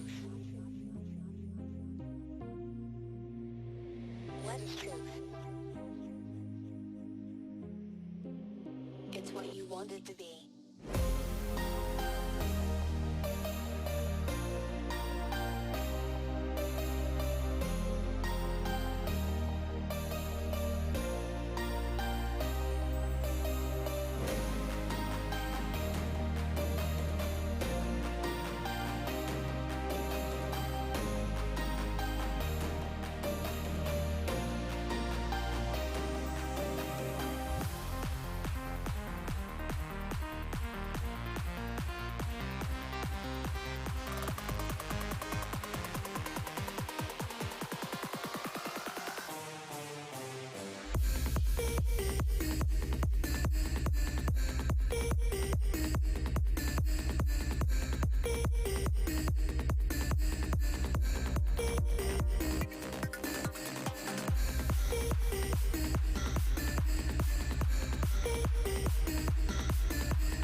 Welcome to the Splitgate Pro Series, the home of competitive Splitgate. With over $500,000 in cash and prizes up for grabs in 2022, there's never been a better time to portal into the arena and find your path to pro. The Splitgate Pro Series continues in 2022 with 4 quarterly seasons, each featuring over $100,000 in cash and prizes for players to earn. In each season, our 8 pro teams will face off in weekly matches streamed live to twitch.tv/Splitgate. Then, after 6 weeks of our pro players duking it out, the season concludes with a high-stakes $60,000 season final seeded by the results of the weekly pro series. But the competition doesn't end there. Oh my God! Joel, stop it! Stop. Introducing the Splitgate Challenger Series, the official path for you and your squad to become professional Splitgate players. The Challenger Series season runs in tandem with the Pro Series, featuring free-to-enter, open ladder play for all non-professional players. Each Challenger Series playoff will also have cash prizes up for grabs, and after each season has concluded, the top Challengers teams will join a relegation bracket for the chance to qualify for the next Pro Series season. On top of all of the official Pro Series competitions, Play Beyond will also be hosting community tournaments and ladders throughout the year. These events exist outside of the Pro Series and Challenger seasons, but will feature bonus cash prizes and unique event formats for players to enjoy with the Splitgate community. This covers all that's upcoming for Splitgate Esports in 2022. So with over $500,000 in cash and prizes up for grabs, be sure to head on over to splitgateproseries.com and sign up to get in on the action.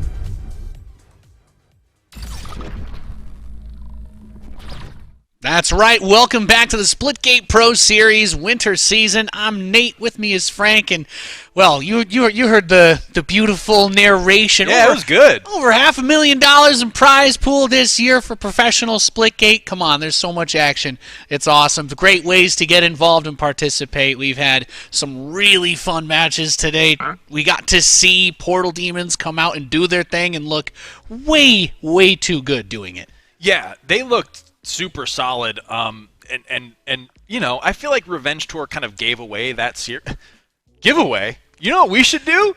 We could give something away. We should do a giveaway. Yeah, you know what? Everyone tuned in right now. You've been with us for this great day of Splitgate Esports, and all you guys have to do, you know, you've been chatting all day, just add an exclamation mark Astro in the chat for your chance to win that custom headset, mix amp, the whole kit and caboodle from our friendly friends over at Astro Gaming. We love hooking you guys up. We love that they have hooked us up to hook you up. It's just a big, you know, it's a thruple of just good times. We've got like one of those hug circles going on, okay? Everybody's got a hand on somebody's back. We're all doing this together, and we greatly appreciate the Astros support for the Splitgate Pro Series. But hey, we've got Aim Assist, who finished second place overall in the launch season finals up against the team that beat them, WGL, or We Got Lucky. WGL, infamous for winning just about every single one of the qualifiers for the launch season last year.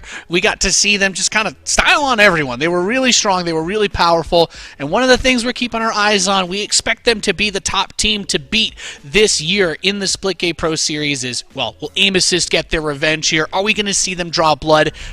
Does We Got Lucky have any weaknesses? Yeah, I think that's what's interesting is they definitely set the bar for competitive Splitgate Pro play, right? We Got Lucky was just the team to beat, and they were unbeatable. So really, the narrative with them in this Pro Series space is, can they maintain those dominant performances that they showed us? The interesting thing to note is that Revenge Tour took down Aim Assist earlier today, but then Revenge Tour fell to Portal Demons in the previous match. So I feel like these are kind of our top four teams, and I'm interested to see how it all shakes out. Yeah, let's not forget, of course, Bork's in the mix there as well. But you know who's in the mix with us? We've got Endo, who has of course also been able last year coming in. Endo, we broke down so many games together, but you had to do a lot of talking about WGL because they were one of the top dogs, and I feel like that might be how you end up ending your day here as well. Yeah, well, this is probably the perfect matchup to end off day 2 of the SPS this season. Yeah, WGL, still the team to beat. They're the favorites to win in this particular matchup. But if you remember in the launch season finals, you know, Aim Assist did give WGL a run for their money for a couple maps towards the end. Of course, WGL pulling it out at the very final map of that series. I want to see if there's something similar going on, if they're able to just have in their hands WGL's kryptonite, so to speak. Now, Endo, I'm curious to get your thoughts on this. You know, our game number 1 is kind of WGL's home turf. So we're going to Olympus King of the Hill for map number 1. Does that change your mind at all just because of the mood that is potentially going to be set with our first map? Oh, that's a good question. You know, honestly, if if WGL, them being the higher seed, they had control over. They had 2 bans for that cycle. I'm sure we'll see in a second, but I would say it's no mistake that they picked Olympus. They pride themselves in their fast portals and integrating that into their fast style. And Olympus is one of those maps where you got to be on your feet all the time, portaling as fast as you can, not getting out portaled. I would say this is definitely leans in the favor of WGL. Follow-up question for you, Endo. You mentioned that the meta on Olympus itself has changed a bit. Now, do you think that that kind of shift in how Olympus is played either goes more in We Got Lucky's favor, or does it even things up with the rest of the competition? Well, let's talk this through for just a quick second. So there's no longer a shotgun on the map. There's no longer 2 snipers on the map. There's no longer 2 SMGs. There's 1 left over. And the only powerful weapon on the map left over is the rocket launcher. So I would say just because there's less access to power weapons, that just makes WGL, it gives that the edge to them a little bit more, simply because I'm more confident in their carbine skill and their just raw aim for the conventional weapons to carry the day. That's a really excellent point. I mean, we talk about the changes that are being made. Splitgate is still a game that's getting these updates, that's being worked on, and we love to see it. Thank you so much for the breakdown, and we're ready to get into this match and find out if the team that took it all the way to WGL wasn't able to defeat them last year, maybe they can at least draw some blood in this first match, or will WGL get back on the 3-0 train like they started? I mean, I won't lie, like Endo's answer, if I'm aim assist, I'm scared. Because not only... They got rid of the power weapons, you have no help. Right, because it's like, oh, we change things up, there's less power weapons. I was thinking, oh, well then, WGL won't control the power weapons as much, it must be more even. But he's like, no, they're just that much better with... They spawn in with their power weapons. So I'm excited to see how this first one plays out. And it looks like, off the rip here, WGL off to a hot start. As we get to see a Kuvo, and we got to witness quite a bit of carnage from this man's point of view yesterday. Already 4 kills and counting, as they've got immediate control of that first hill. But one of the other big things that Endo was talking about with regards to this map, and I think is so true, is you have those really long lines of sight. If you're trying to run from one place to another, you're probably going to get picked. These guys are super aware. They're always looking. They're always checking. And here we've got K. Jules, the man himself, dabbing on these guys 5-0 right now.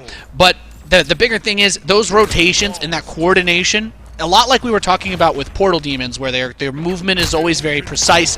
They're always going to be fighting over the right spots for the objectives, and almost all of their players can be duelists. Well, that's what we're going to see out of WGL. I think that's why Olympus is a horrific map to have to start off against them on, because Olympus is so hard to stay coordinated and keep that composure. But WGL, that's kind of their bread and butter. Yeah, Endo's absolutely right. This is terrifying. This is like a horror game if you're watching it from aim assist perspective. Klo only 1 kill. Zaxmax finally gets his first one on the board, and all of We Got Lucky side just absolutely fragging out right now. The score line is 50-23, which doesn't tell the gruesome tale of the kills and deaths being... We got K-Jules 9-2, Kuvo 13-3. Of course, there's more, it's cumulative kills, so the assists add them for everybody, but that's another big thing about WGL is the kill participation is always incredibly high because the communications and the rotations are just... They're as smooth as you could possibly get. This is none of their guns ever jam, so to speak. Yeah, and this is one of those things from the observer's perspective. You can just kind of face roll the keyboard, and anyone on WGL is going to be kind of a highlight reel. Our observer's done a great job today, but maybe less effort's required on WGL. Yeah, you get a little break. Yeah. Anybody's going to give you plenty of action. We get over to Chenzo, who is on the hill, and score-wise still very close. But this can also be something. I'm more than happy to see aim assist prove me wrong and take a little bit of control, but we've seen a lot with WGL. They're also a team that's very patient with all of that in mind, so it's not uncommon to see them give up a lead early on and then come back around that 100-point mark or whatever. But since they've already started with that lead, aim assist gets some points, but WGL past the first few minutes rarely gives back. that agency over the outcome, and they just kind of get into their rhythm, and it's like unstoppable beyond that point. And like you had mentioned, are these the Cell games? Is this perfect WGL, or are they just kind of keeping pace right now? I think that's what scares me the most about We Got Lucky, is they are so dominant. Like, are they trying their hardest right now? You kind of always have that thought in the back of your mind that they can kind of always take it to 110%, 120% if they need to. Right now, with this dominant start, they kind of just have to keep up this pace of play. I think Aim Assist is doing a good job of not letting this one get too far away from them, even though they're kind of really heavily getting outslayed. They've done a good job of getting what scrap time they need to in those hills to keep it within reach. So now it's just going to see if they can kind of catch up to the pace of play that We Got Lucky has been playing. Yeah, that's the ultimate. It's the ultimate question, is just being able to try and actually do something with all of those frags, because like you were saying, it's a big, huge cumulative amount. Only a 30-point lead that's translated into so far, and we'll just have to see. Chenzo's been trying to do his absolute best to really play that objective as hard as possible. We see the objective point spread also pretty good on the side of WGL. They've been trying to play it together, but that kind of comes back into a little bit why we talk about Olympus being a crazy, hectic map. You have all these platforms to run around. Portaling is just the absolute best way to cross huge distances, especially here. Those lines of sight looking up towards that top tower while he's trying to hold this lower point is Chenzo, and trying to be that guy for his team, Aim Assist, to bring them into it while Luck and Akuvo are respawning. Yeah, and it's a great work out of Chenzo there too, just to kind of get the time in the hill that they can. Like we had said, only a 20-point lead despite the huge disparity in kills and deaths in favor of WGL. And kind of, I think the longer WGL plays with their food, so to speak, the better the opportunity is for Aim Assist. Like we had mentioned before we even got into this map, is that this is the #1 and #2 finishers from the launch season grand finals. So these are, you know, by definition, the two best teams coming into the Pro Series. Now, whether or not that continues on throughout the Pro Series is obviously yet to be seen. But right now, these are kind of peak performers, and WGL, at least in the slaying department, is definitely outperforming Aim Assist currently. Yeah, they've done a good job keeping that 30-point buffer between themselves and Aim Assist. And something else worth bringing up is, the way that the format works is everybody's going to play each other. Love this beautiful potato launcher, by the way. Great shot onto Booze from Akuvo. But every best of 5 is $1,000 if you win. So I feel like the questions of, is this an easier match? Is this something that they don't try as hard? I think there's too much on the line, even for just this best of 5. It's super early in the season. This is a team we expect to see potentially top, I think at least top 4. I would say top 2 by the time we get to the end of this season. But regardless, it's $1,000 if they win this best of 5, and that's enough. That's more than enough for them to go plus ultra here. Yeah, the way I kind of think about it is, it's the difference between you and your team each getting $250, or you and your team fighting over $250. To kind of put it in like the cutthroat perspective. Everybody gets $250, or we split $250. Right. Bit of a difference. So I think that is a good point to, like, no one is going to be taking any of these matches lightly. Just in my mind, it's always the question of, where is the ceiling for We Got Lucky's skill gap? Yeah, and perhaps, I guess to your point and to what you were really trying to say anyway, is you want to avoid playing down to the opponent's level in a worst case scenario where you're like, okay, well, we may not even realize it, that they're kind of W keying, and suddenly we're falling into that trap of doing it back to them. Yeah, and exactly. That keeping that cool, that calm, that composure for WGL, they haven't. We're not seeing the crazy flashiness. They're fragging really hard. They weren't holding a colossal lead throughout this game. It's starting to get a little bit wider, but that's just through virtue of them being patient and not giving those little spots up. They'll say, Aim Assist, yeah, you can take some points here. We'll get all the power weapons. You get yourself 20 seconds.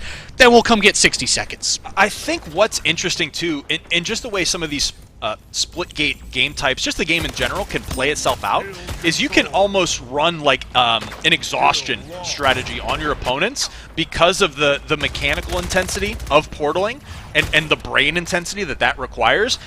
You can kind of run this strategy where you get all these kills in the beginning just to gas your opponents out, and then kind of capitalize on that halfway point where they are having to catch their breath because you've been playing at such a high pace, that opens up the objectives. And I think that's kind of what we're seeing here as now WGL continues to extend that King of the Hill point lead.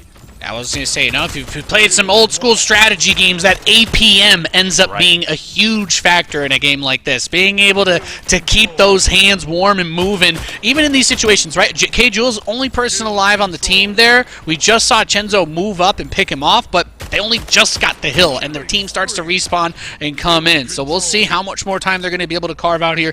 Chenzo has definitely been the objective-based player that we've been seeing. He's got double most of the team's time on his side, but that's that big spread for WGL is what we've really been keying in on. They're willing to give up some of that time. As long as they can respawn, get the power weapons, and that guarantees them more time than they're going to give up to get them, they're happy. It's a very calculated approach to the game. Yeah, and I think, too, just to Amos's credit, they've been doing a good job of recognizing that they might not be able to outslay this game, so they're trading some of that slaying potential for contesting that hill. They're just trying to get a body in there to kind of stop some of that WGL point growth over time, but right now WGL has just kind of exhausted them out, and they're able to kind of get those longer stretches of points going. At 211 to 148 for King of the Hill. The goal is 250. Going for a little punch action there. Not quite able to get it. Chenzo takes down Akuvo. So 2 frags there in his favor. Amesis is going to get a couple of more seconds on the hill now. But this is where they don't need the full time of the next hill to win. So WGL might be saying, okay, you know what? These guys can have this one. We're going to be patient. We're going to give that up. When the next hill appears, we're all going to move on it. I'm going to go here. K-Jules there. Akuvo here. And boom, boom, we see WGL magic happen. That hill coming over, and now WGL trying to gain that time, going over 220 points in just about a few seconds' time if they can get this hill back. Yeah, I think that was a really smart play by WGL. They could sack that one hill just for a positioning advantage going into the next one. But right now, we're seeing just more of that aim assist trying to contest what they can. They're fighting hard. Oh, absolutely.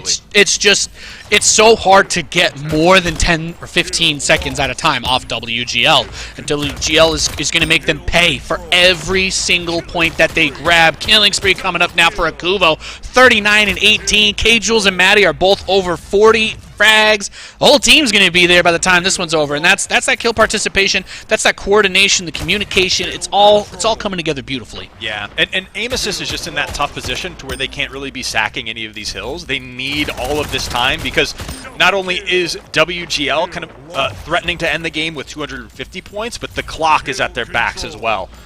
So at this point in time, they just, I think, passed that threshold to where the game itself has now locked them out of a victory. So WGL can kind of just let the clock run down, and they'll emerge victorious here. Yeah, even if it's just a complete stall out. 45 seconds left in the map. So yeah, you reach that. We've reached the tipping point. They cannot gain enough points by holding the hill to overcome it, and that's the struggle of the game. That's what makes it so difficult. WGL builds a lead. Did they get enough points to just win by score? No. But and they still could, but they didn't need to because that's just how they played the game. They're like, okay, as long as we maintain this lead, we can play for time. We don't have to force ourselves into any situation that we don't want to be, and we just get to watch them continue to go make some beautiful frag reels. Going to take down Boost, misses with the rocket, but a teammate coming in on the other side. Yeah. So just I think well played, a good showing from WGL in the first map of this series. A tough one for aim assist. And they try to hold down for the overtime, but yeah, that's the hard part. I think the hardest part about playing on Olympus is how on earth do you get 2 or 3 players on it? And like the overtime mechanic exists, we know, but on this map, it's not something that you can rely on. Yeah, it's never like hey, we're gonna play for overtime. It's not an enclosed enough space that you can. Like a difference, just for point of comparison, might be like Lava Well, like we saw earlier, when there was that really good defense at the end of the game out of one of the teams that I just completely blanked. I think we saw Vexy was holding it, but like you don't have that enclosed space on Olympus to try that. Right, and with the point differential too, it kind of favors a little bit of a closer game at the same time. You're talking about final seconds versus we need 31 Yeah, we need to hold over. We need to hold overtime for 30 seconds. It's not. Yeah, it's a big ask. It's a big ask. So a great showing out of We Got Lucky on that first one, and then domination going into the second one. I think it's it's kind of more of the same. What I think scares me if I'm aim assist is that we're going to be going to high wind. Yeah, and that's one of the ones where we saw the most triple caps. SMDs, the bat, it's going to come into play, and right. it goes back to domination is the spread out game format. I mean, I'm not going to say that high wind is the biggest map, but if your team can spread out, everybody on WGL had 44, 42, 46, 50. If they were all to 1v1 down the line, they win. So that's going to be it. They're going to need to rely on their duelists to win those 1v1s, but you're going to need to win 1v1s against Casuals and the Kuvo. They probably have the deepest roster, right? In the Splitgate Pro Series. All four of them can just frag out unbelievably hard. And they work great as a unit, but they can all take care of themselves. Right. Yeah, and I think that's part of what makes them so threatening as a team is that, we talked about other players stepping up. WGL doesn't even necessarily have to worry about that because if any one of them were to step down, they're still above a lot of their opponents. It's like, you know what? I've got it. Endo said that the key to success is you need at least 3 of your players to be able to pop off. Right. Well, the key to WGL losing is you need at least 3 of their players to not pop off. Yeah. Because every single one of them just goes so hard. Nobody was left behind on the frags or the objectives last game.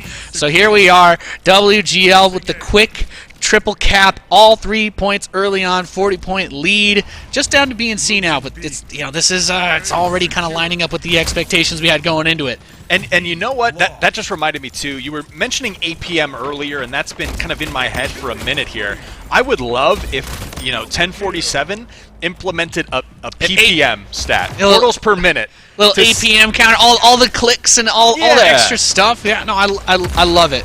I really think that's one of the things that makes this game so fun and fast paced. As somebody with a relatively high APM, it's what makes playing Splitgate super fun. Or like a distance traveled. How much are you using that portal to like traverse wide spaces? Would be super interesting. We got to ask for that to be like the end of the season stats. Which player traveled the most? Right. Who traveled the least? The stay-at-home award. Yeah. That'd be super interesting to see because I think that's such a big aspect of the game that is super hard, even from a viewer perspective, to kind of quantify. Which is how much are these portals, like we're seeing, Luck right now move essentially like end to end, using those portals to reposition, get flanks, and that is such a big difference maker between, skill gaps and players' kind of skill expression that right now WGL kind of doing what I felt was going to happen, where they're able to maintain control so strongly through their slaying power that it's 218 to 59 right now, and Maddie is already 17 kills, 3 deaths into this one.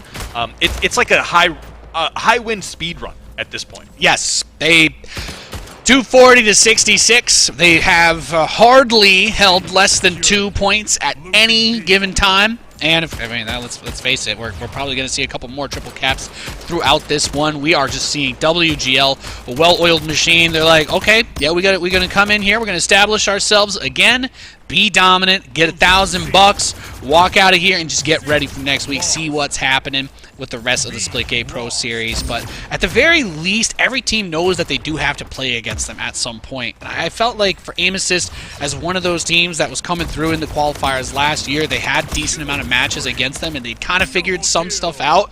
But WGL has clearly been putting in the work in the offseason. Yeah, Matty, 10 kills above the rest of his team right now, all sitting at 14. He's got 24, so... And nobody's hit 10 on Aim Assist yet. Yeah, no one on Aim Assist even in double digits. That's what was shocking to me, is throughout the entire first 5 minutes of this game, Aim Assist struggled to even capture their home hill. Like where they were spawning, WGL was keeping them so suppressed. And even, kind of similar to right now, they have the triple cap, and Aim Assist can't even get their foot on the spawn. It says everything about the rotations that they've been doing and how fast these guys get around the map. WGL A lot of brilliant minds on that team. I think it was after yesterday. Actually got a little Twitter bants back and forth with some of the guys. Maddie and them. Absolutely. Some super cool people, and getting to talk to them. And they just have they just love the game, right? And that's such an important factor too. When you can sit down and practice something or work on something for hours at a time and not get tired from it because you're like, oh yeah, this is my jam. This is what I love to do. You can really see how that comes out in the gameplay. They're not just fragging out of their minds. Like they're clearly having some fun with it too. Yeah, and I think Splitgate really does a great job of enabling that skill expression, that you can sit there in an empty map and practice your portals. Like there's that mechanical differential. The ceiling is I don't know. Is it even possible to reach the ceiling with how fast you'd have to be? Who knows how fast can somebody become with getting around, landing those shots and setting up those very specific portal paths to get to wherever they need to be for the best position to take a hill. Because this is as close as we've gotten so far, is just watching WGL. They've been manhandling this match, 500 points to 184. I think this is their third or fourth, maybe fifth triple cap that they've had in this game. As soon as one man's down, the next one is through that portal, ready to have his back. Yeah, and this is the storyline. I think the heavy hitting piece here is that aim assist, again, we mentioned it earlier, was the #2 finisher from the launch season, and right now we got lucky is making it look like it's round 1 of the bracket. They have really kind of. It really says a lot watching how this game is playing out and how this series is playing out, and reminding ourselves that this is a rematch of the grand finals of last year. WGL has taken that next step. They've reached that next level. Aim assist finally able to get 2 points over 1 from WGL. The problem is they're down 300 seconds on it. Yeah, it's a big uphill battle for aim assist right now. They're able to maintain 2 hills. WGL currently not capping any points, so a small a thread of hope, a shred of hope for aim assist currently, but it is kind of like they are on the clock. I think WGL could play for time if they wanted to be really cool and and do it that way. I don't think they would, but it is one of those, just to exemplify how big that point spread really is, with a 200-point kind of lead for WGL still. That's the part where I remind them that the stats for all of the games are going to get added, and at some point we're going to be on like gameplay day 7 of the Pro Series, and we're going to have these crazy stats. We're like, yeah, he's actually, it turns out somehow Jalen Mans is the only player that has like a 4.0 KD. We really don't know how he did it. Well, of course we do. The entire, every match that they play just turns into a highlight reel, right? But, and for K-Jules, for Luck, for Maddie, who's about to hit the 40 bomb right now, that's, these guys are nuts. I think this is probably a perfect example of how the meta itself within the Splitgate Pro Series might end up shifting. You see a game like this where WGL kind of seems untouchable, and all of a sudden you definitely don't want to let high wind domination through in your picks and bans phase. So that's going to be kind of, I think, one of the potential equalizers where some of that strategy can come into play for some of these other teams. If they put in the time, study that film, kind of really know which teams are super strong on what maps, they can start to take those off the table to try to close that gap a little bit with their opponents. Aim assist did get a little bit of a triple cap there for a second. The WGL just about 44 points off of moving on to the TDM round. WGL is going to get back in position. We got eyes on Luck with that battle rifle. Getting it done. He's got that bat in the other hand. 5 kills so far. Portaling through, says, want to chase me? I'm going to give you that smack. Let's see it. And Maddie, about to hit 50 kills here with 4 minutes still left to play, is kind of an insane stat in and of itself. I think he had it's like he could get 60, but they're gonna win the game before that happens. Right. Like if this was any closer, how many kills is this guy getting? Which is kind of the nuts thing to me. He was always the standout slayer, I think, in that launch season, in those early tournaments. But his entire team is just such a threat on the map. It really gets crazy when you start to put things in perspective like that. The way he plays, just the individual skill, he's not going to lose a 1v1. You have to catch him out. You have to somehow slow down Maddie, but he is such a threat at all times that, I really don't know what you do against him. I don't think anyone has cracked the code on how do we kind of slow down WGL. I don't even think it's a matter of how do we beat them just yet. Their teams are probably asking, what do we do to not get blown out? Like that's I mean, you know? yeah, you're completely right. At some point, that's what it boils down to. Like, if you're gonna game plan, you look at the team, you say to yourself, well, who's the person that we have to look out for the most?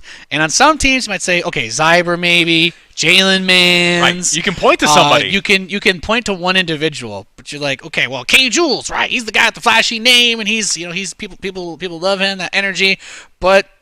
It's you can't just focus on K. Jules because Luck will drop a 40 bomb. And you're like, okay, well, focus on Luck. Then Maddie will drop the 40 bomb. There's no easy answer to dealing with this team. You just need all 4 of your players to be able to completely outplay them, which we've yet to see. Yeah, WGL, one of those teams where if you're going to point out a player, you have to do it with all 4 fingers. Yes. That's the only, like... I know who their best player is. It's these guys. Them. Yeah, focus them, and it's just the entire team. And I think, that's...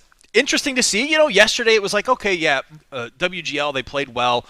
They're 1-0 in the Pro Series. But what's day 2 look like? Because, they can at least kind of take into account what maps look strong. Are they going to ban them out?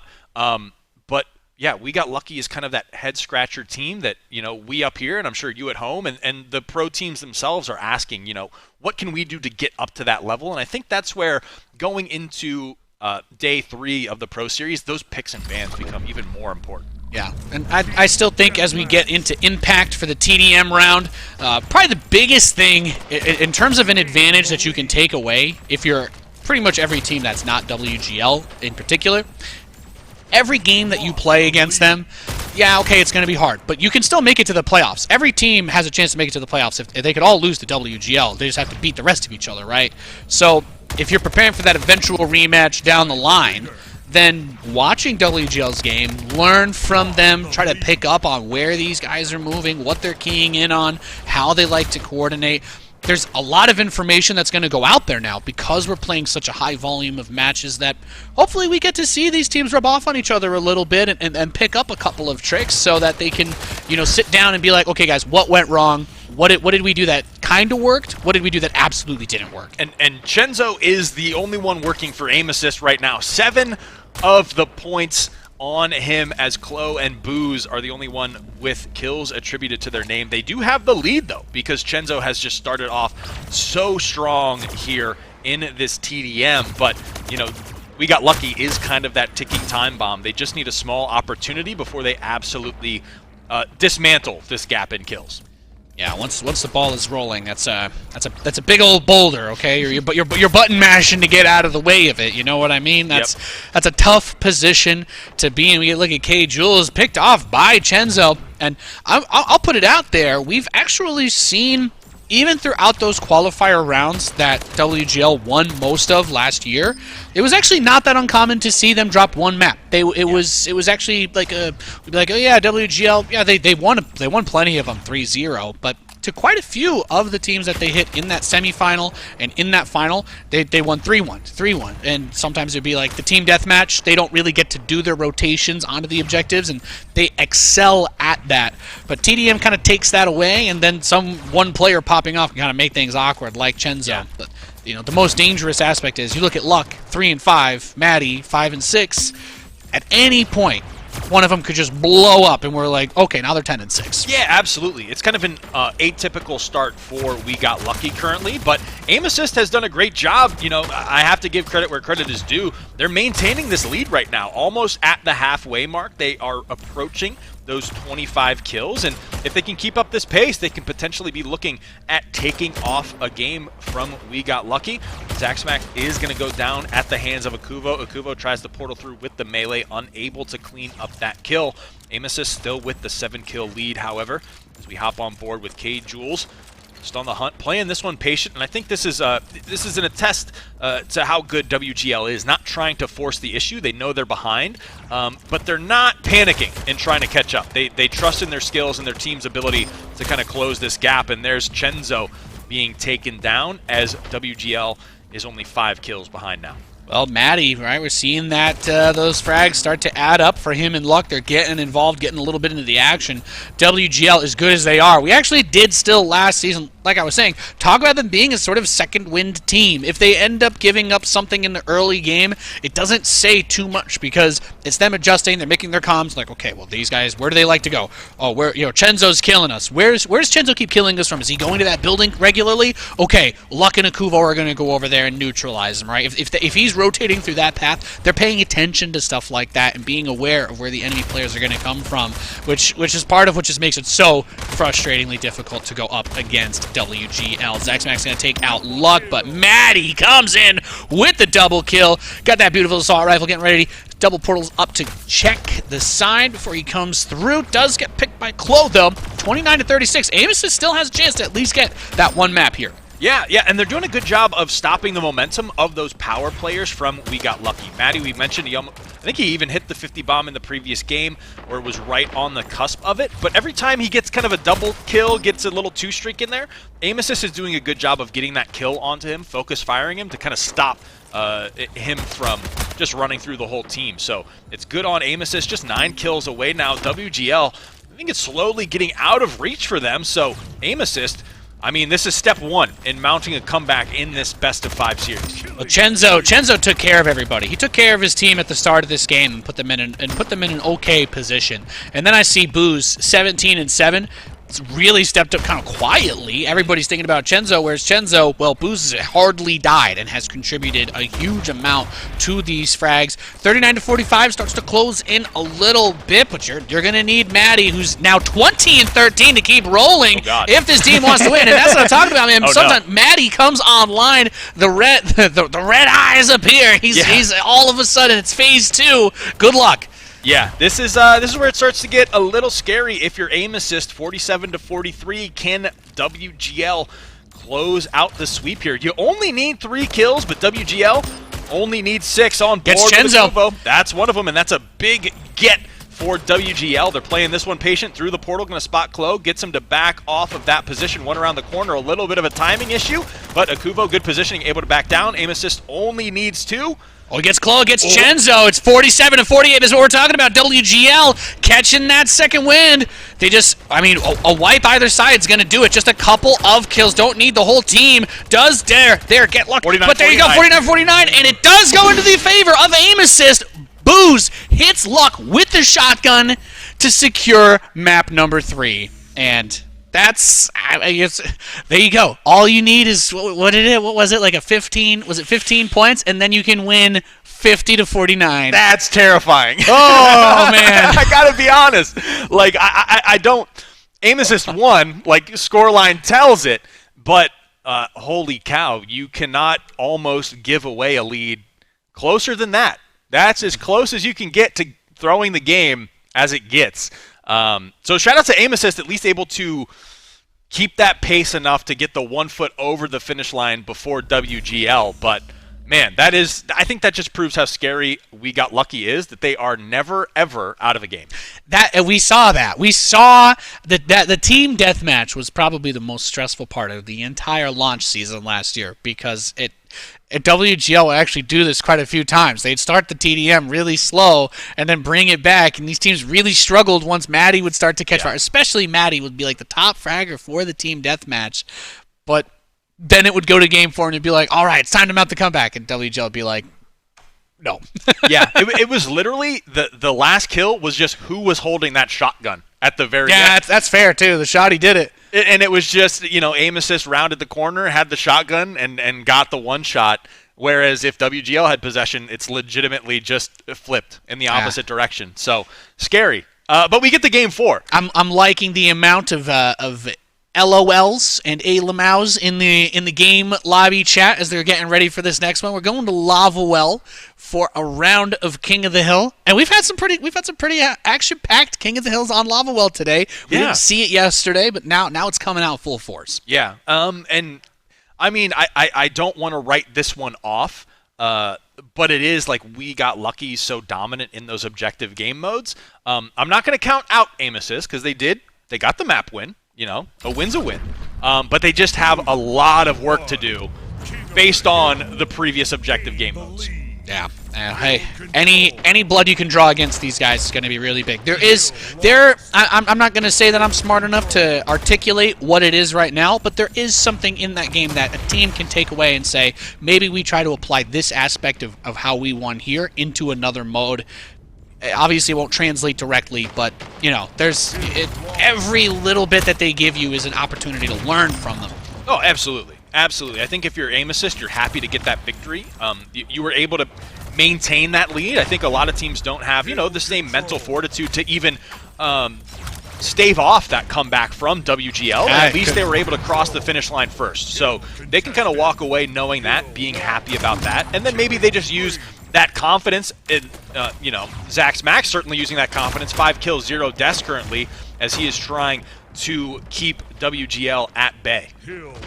And we talk about the empty frags like Endo was talking about earlier, and gets a bunch of kills early on, but actually didn't get the hill during all of that. WGL still 28 and counting versus just 7 points for aim assist, so he got all those frags. They just got a big wipe on WGL. Now is the opportunity for them to get on that hill, and there we go. Zax Max making sure to be objective focused and getting in that spot, but immediately WGL is right back on it.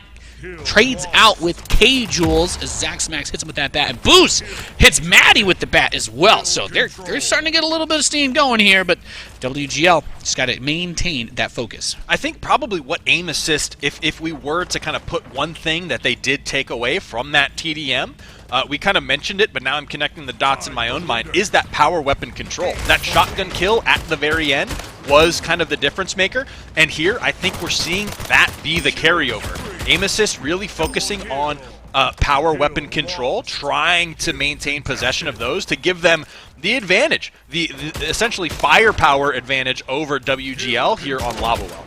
Yeah, we had Chenzo there trying to grab the sniper right as it respawned, but you can see that's where on the other side, K-Jul, I think, was trying to get right up in his face and basically saying, look, I might not be able to stop you from getting it. I'm going to try and get in your face for it, but creating those opportunities because WGL wants to make those rotations for the power weapons. So maybe if you can outfrag them in the way that they did on that TDM round, you say, maybe we should be more aggressive than we would typically want to be. And WGL will have to try to adjust to be like, okay, let them overextend and try to, have good crossfires and just get the picks that we need. But they're trying to turn up the speed, they're turning up the heat a little bit, and aim assist doing way better than they were in that first King of the Hill round earlier in the series. Yeah, and sometimes it can just be like whiplash playing against WGL because they play at such a higher pace, such a higher skill compared to a lot of, the other teams or a different play style, a more confident play style. Sometimes that can be enough to catch you off guard, and you kind of have to wake yourself up to be like, all right, this is WGL. We got to really be firing on all cylinders here. So sometimes it's just a little bit of a wake-up call. So aim assist really able to take that momentum from the TDM and carry it into the King of the Hill game here. Yeah, we just saw there, trying to be a little bit too fancy with that bat, trying to use the enemy portal. He's like, oh, my space is blocked. I'll use his portal, runs over to it, portal gets closed, like, I see. And that's a nice way to take advantage of this. All of a sudden, aim assist is the ones up 40 points, feeling good. 3 players respawning right now. It's just K-Jules, so they don't have to worry a whole lot about getting pushed in this position. And we might just have to see WGL get ready for the next for that next hill if they can't break this spot. K-Jules getting grabbed again. A Kuvo smackdown. Look at Zax Max, 16 and 6. Chenzo and Boost are all popping off right now. Did they sit at each other's computers? Like, did they swap setups? It's like aim assist is playing like WGL in the stat department right now. We see K-Jules and Akubo kind of struggling to get things going in the slaying department, and that has translated nicely into the aim assist point lead, as Luck getting taken down as well by Klo. Klo doing a good job of just kind of keeping the damage high onto WGL. Is going to get flanked, killed by Maddie there, as Maddie really tries to mount this comeback for We Got Lucky.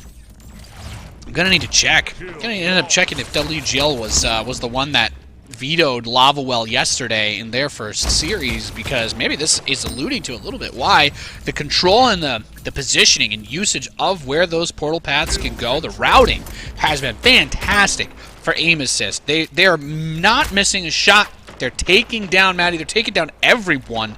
And this point differential, this actually is very similar to that first map. Again, WGL was they were winning those fights.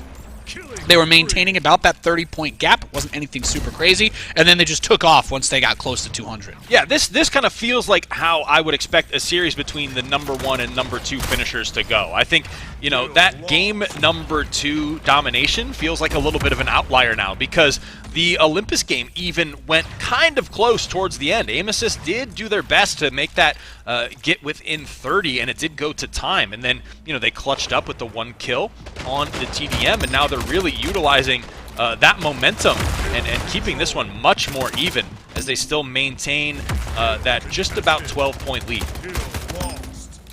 Now coming down with that SMG is Akuvo, trying to take control of the hill back as WGL starts to close that gap, 112 to 116. We know they are definitely a team that is very familiar with bringing it back in the second half of these games. They take their time, they try to learn, see what they can gather in terms of info on the enemy team, and then they just start to bring it back. But Aim Assist, they are not going to give that ground up very easily, as we see Akuvo just looking for opportunities to get some picks on these players. Going to take the enemy portal through. He has the bat, but can he get close enough to land the swing? Gets right in there on Chenzo.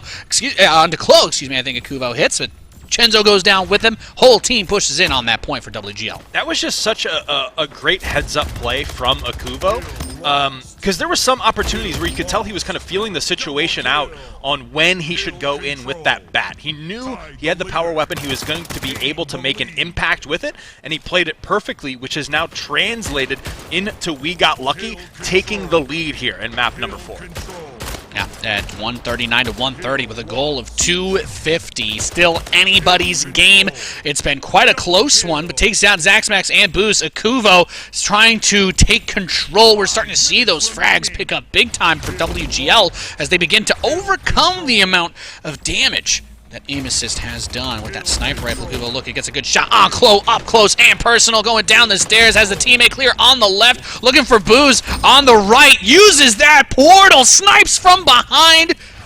Well, that's having your own back right there. Yeah, that is just, that's the beauty of Splitgate, is just, you might think you're at a disadvantage, and then with portal play, with smart play, you can turn that disadvantage into an advantage if your enemy didn't account for it. So huge play out of Akuvo there, has just been going on an absolute tear in the second half of Lava Well here, has really made some of the most impactful plays to get his team the 50-point lead we're now seeing.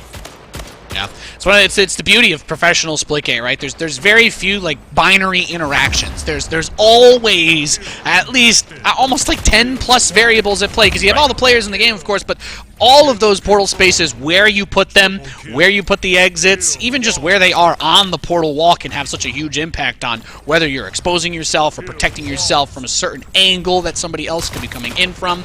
And that's the sort of cerebral play that Splitgate rewards. Coming in with the bat was Maddie, not able to get close enough to Boost to do anything, so gets taken down, but 32 and 17, not so bad. Zaxmax has that bat in his hands now, and let's see if they can try to get back control of that hill. Gets up close with luck, takes him down. Rocket launcher doing nothing. The nice little hover out of Zaxmax there gets him the reversal on that play, but it is what can they get out of it. No one in any hill right now. 2 down for each team. WGL still maintaining that 50-point lead, and now just 50 points away from winning this series against Aim Assist. It's been a fantastic game. WGL, though, definitely showing that second half stamina, you know, and perhaps that is a big part of it. Like you were discussing earlier, keeping up that speed, it can be physically exhausting. Yeah. You're in the 4th game in a row. Keep in mind that Aim Assist also had a match earlier. You know, we talk about how people prepare and do stuff. For a lot of pros, they want to stay warm and they play games the whole time, but they're maybe not going 100% full throttle. They just want to make sure that their hands don't get cold, that they still got that energy going. But WGL, they definitely know how to keep the energy up in the late game. Yeah, it is. Like, you might get physically tired, you know, playing this game with the amount of portaling you have to do, watching certain angles, and I think that is like an aspect that makes We Got Lucky so strong is that they're able to keep up this pace, in a longer duration than some of these other teams. So WGL in the hill currently, watching Maddie on the killing spree, 42 kills to his name, continuing to rack up time in this hill as WGL now just 30 points away from closing this game and the series out. He's going to trade out there, gets a good shot in towards Klo, but starts to come back the other way. And we go over to Booze now, trying to make a play down onto the site. Gets picked. Over to Zax Max, who still has that bat. They need to deny WGL from getting just another 28 points, as that will be enough for them to seal the deal on this match and get themselves a $1,000 cash prize. Hill control. So Maddie's got the battle rifle in his hands. Might actually see that 50 bomb here, depending on whether or not they're all able to push him fast enough before they hit that 250 mark. WGL holding down this hill. Gets Chenzo, but Chenzo with the punch out on the back side of it. I think we're even nearing that possibility that not only can WGL close it out, but Aim Assist doesn't even have the time remaining to get back into it. Is WGL, even though Aim Assist able to take a 49-49 TDM off them. They even came out strong in map number 4 with the Lava Well King of the Hill, but WGL just able to set themselves apart from their competition and get another win in the Splitgate Pro Series. That's what they do best, you know. WGL, it feels really weird to say it, but they're the number 1 team. They're also a second half team. Which again, there's really no way that makes sense, but it's because they know how to make the adjustments. Yeah. When the enemy team comes in and says, we've got this thing that we didn't do in scrims, nobody knows about it, we have our own weird rotation just for this map, WGL won't see it coming. And then you get up 50 points on them, you're feeling good, you're like, yeah, okay, let's just ride this out. WGL is just sitting there, like Terminator style, you've got all of it running through, you're like, okay, well, if they're actually doing this, then the real solution is to do that, and then boom, all of a sudden it just flips. Yeah, they definitely have the game kind of in the palm of their hand, it feels like. No matter what you throw at them, it feels like they're able to come through, make the necessary adjustments, and then close things out. Even the 49-49 TDM, it came down to literally the smallest detail. It was, I had the shotgun and you were around the corner. Yeah, because they pretty much had completely turned it around. And if it was a pistol, we don't know if they get that kill on Maddie to close it out. Maddie might just get a 2-tap with the carbine and game over. Exactly, and that's where those coin tosses come into play. That's where I think Aim Assist did, for all intents and purposes, outplay them in that TDM, because they did have the power weapon control that led them to that victory, even though it was probably closer than it needed to be. But then We Got Lucky just in those objective game modes, I think remains a bit separated from the rest of the pack. Yeah, and we've got Endo back here, and I think, Endo, we can both agree it doesn't seem to be too hard to get to the 100-point mark against WGL, but good luck getting past that. Oh man, that was quite the series, and this was the one where I thought if it was going to go past 3 games, it'd go to 5 games, but it was settled somewhere in the middle. It was just 4 games there. And thinking about it, guys, I'm actually not terribly shocked at the outcome, because the first 2 maps see here on Olympus, and then the one after that is Highwind. Those are the 2 most portal-heavy maps, which complements WGL's play, as I was talking about earlier. And then you go to Game 3 on Impact, and that's one of the least portal-heavy maps in the game. And despite that, WGL was able to get to 49 points before they lost to them with 50 points. And then Lava Well, that's middle of the pack in terms of portal heaviness. And they were able to win that one. So, this has to do with their input styles. The controller doesn't really have much strength in terms of portaling quickness. In WGL, they're all mouse and keyboard. They portal really quickly. So those maps complement each other's styles. I think that's a really interesting point that I'm going to love seeing the evolution of it as we kind of go forward. I think, Endo, you brought up a great point that we didn't really even bring into the analysis, that Aim Assist lives up to the name. They are more controller player dominant than WGL. So I'm interested to see, like what you mentioned with the map layouts, if then Aim Assist starts to put a little bit more time into their picks and bans phases and kind of really break down which maps can we gain an advantage on because we are kind of choosing a disadvantage with our portaling mechanics. Yeah, and I was actually going to ask you about that too, Endo, because I was thinking about it. I'm like, well, you know, it all is it have something to do with the maps that are symmetrical too? Because if you plan your portal routing so specifically and carefully, a symmetrical map, you can use it from whichever side that you're going to spawn, right? But when you ending up on a map like Impact, even though there's less portals, it's also not like a super straightforward layout, so it maybe doesn't reward that kind of planning ahead the same way. Do you agree, or am I crazy here? Well, I might be blowing it a little bit out of proportion. I think it's only 2 or 3 players on aim assist or on controller. The chat can feel free to correct me on that. But yeah, I think the banning phase is going to be more important when you're considering what kind of input method the other team is on. But that just goes back to what maps a team is good at. Like, you've scrimmed them before. What are you going to decide to play on ultimately? And yeah, WGL, like, in my opinion, they are clearly the better team over aim assist. Doesn't mean aim assist can't improve over the course of the season and eclipse them. But today it was definitely all about WGL, and they got close on that impact level despite the disadvantage that I brought up. Yeah, that's also a really good point to bring up. They did totally turn it around at the end. It wasn't like they fell into a I don't know, as much of a trap as it may have seemed. Yeah, I think so here's the thing, right? We Got Lucky is so good that we have to really rack our brains to find the reason that the other teams were able to even get some wins. So at the end of the day, Aim Assist did a great job in the series. They kept some of the maps close, but when we have to, go, 3 layers deep in our pockets to kind of figure out, like, why did they win? It's like sometimes We Got Lucky is just going to lose. Yeah, we're jumping through some hoops here to try and justify it, but the reality is they're really good. It was cool to see the way that they upset them there, but yeah, they were still very close to getting that one too. Yeah, exactly. I do believe we have some other cool stuff going on. Give away some more stuff. Yeah, we heard that y'all enjoyed the giveaway that was happening earlier, so we thought about it and we said, well, what if there were more? Go to splitgateproseries.com/rewards.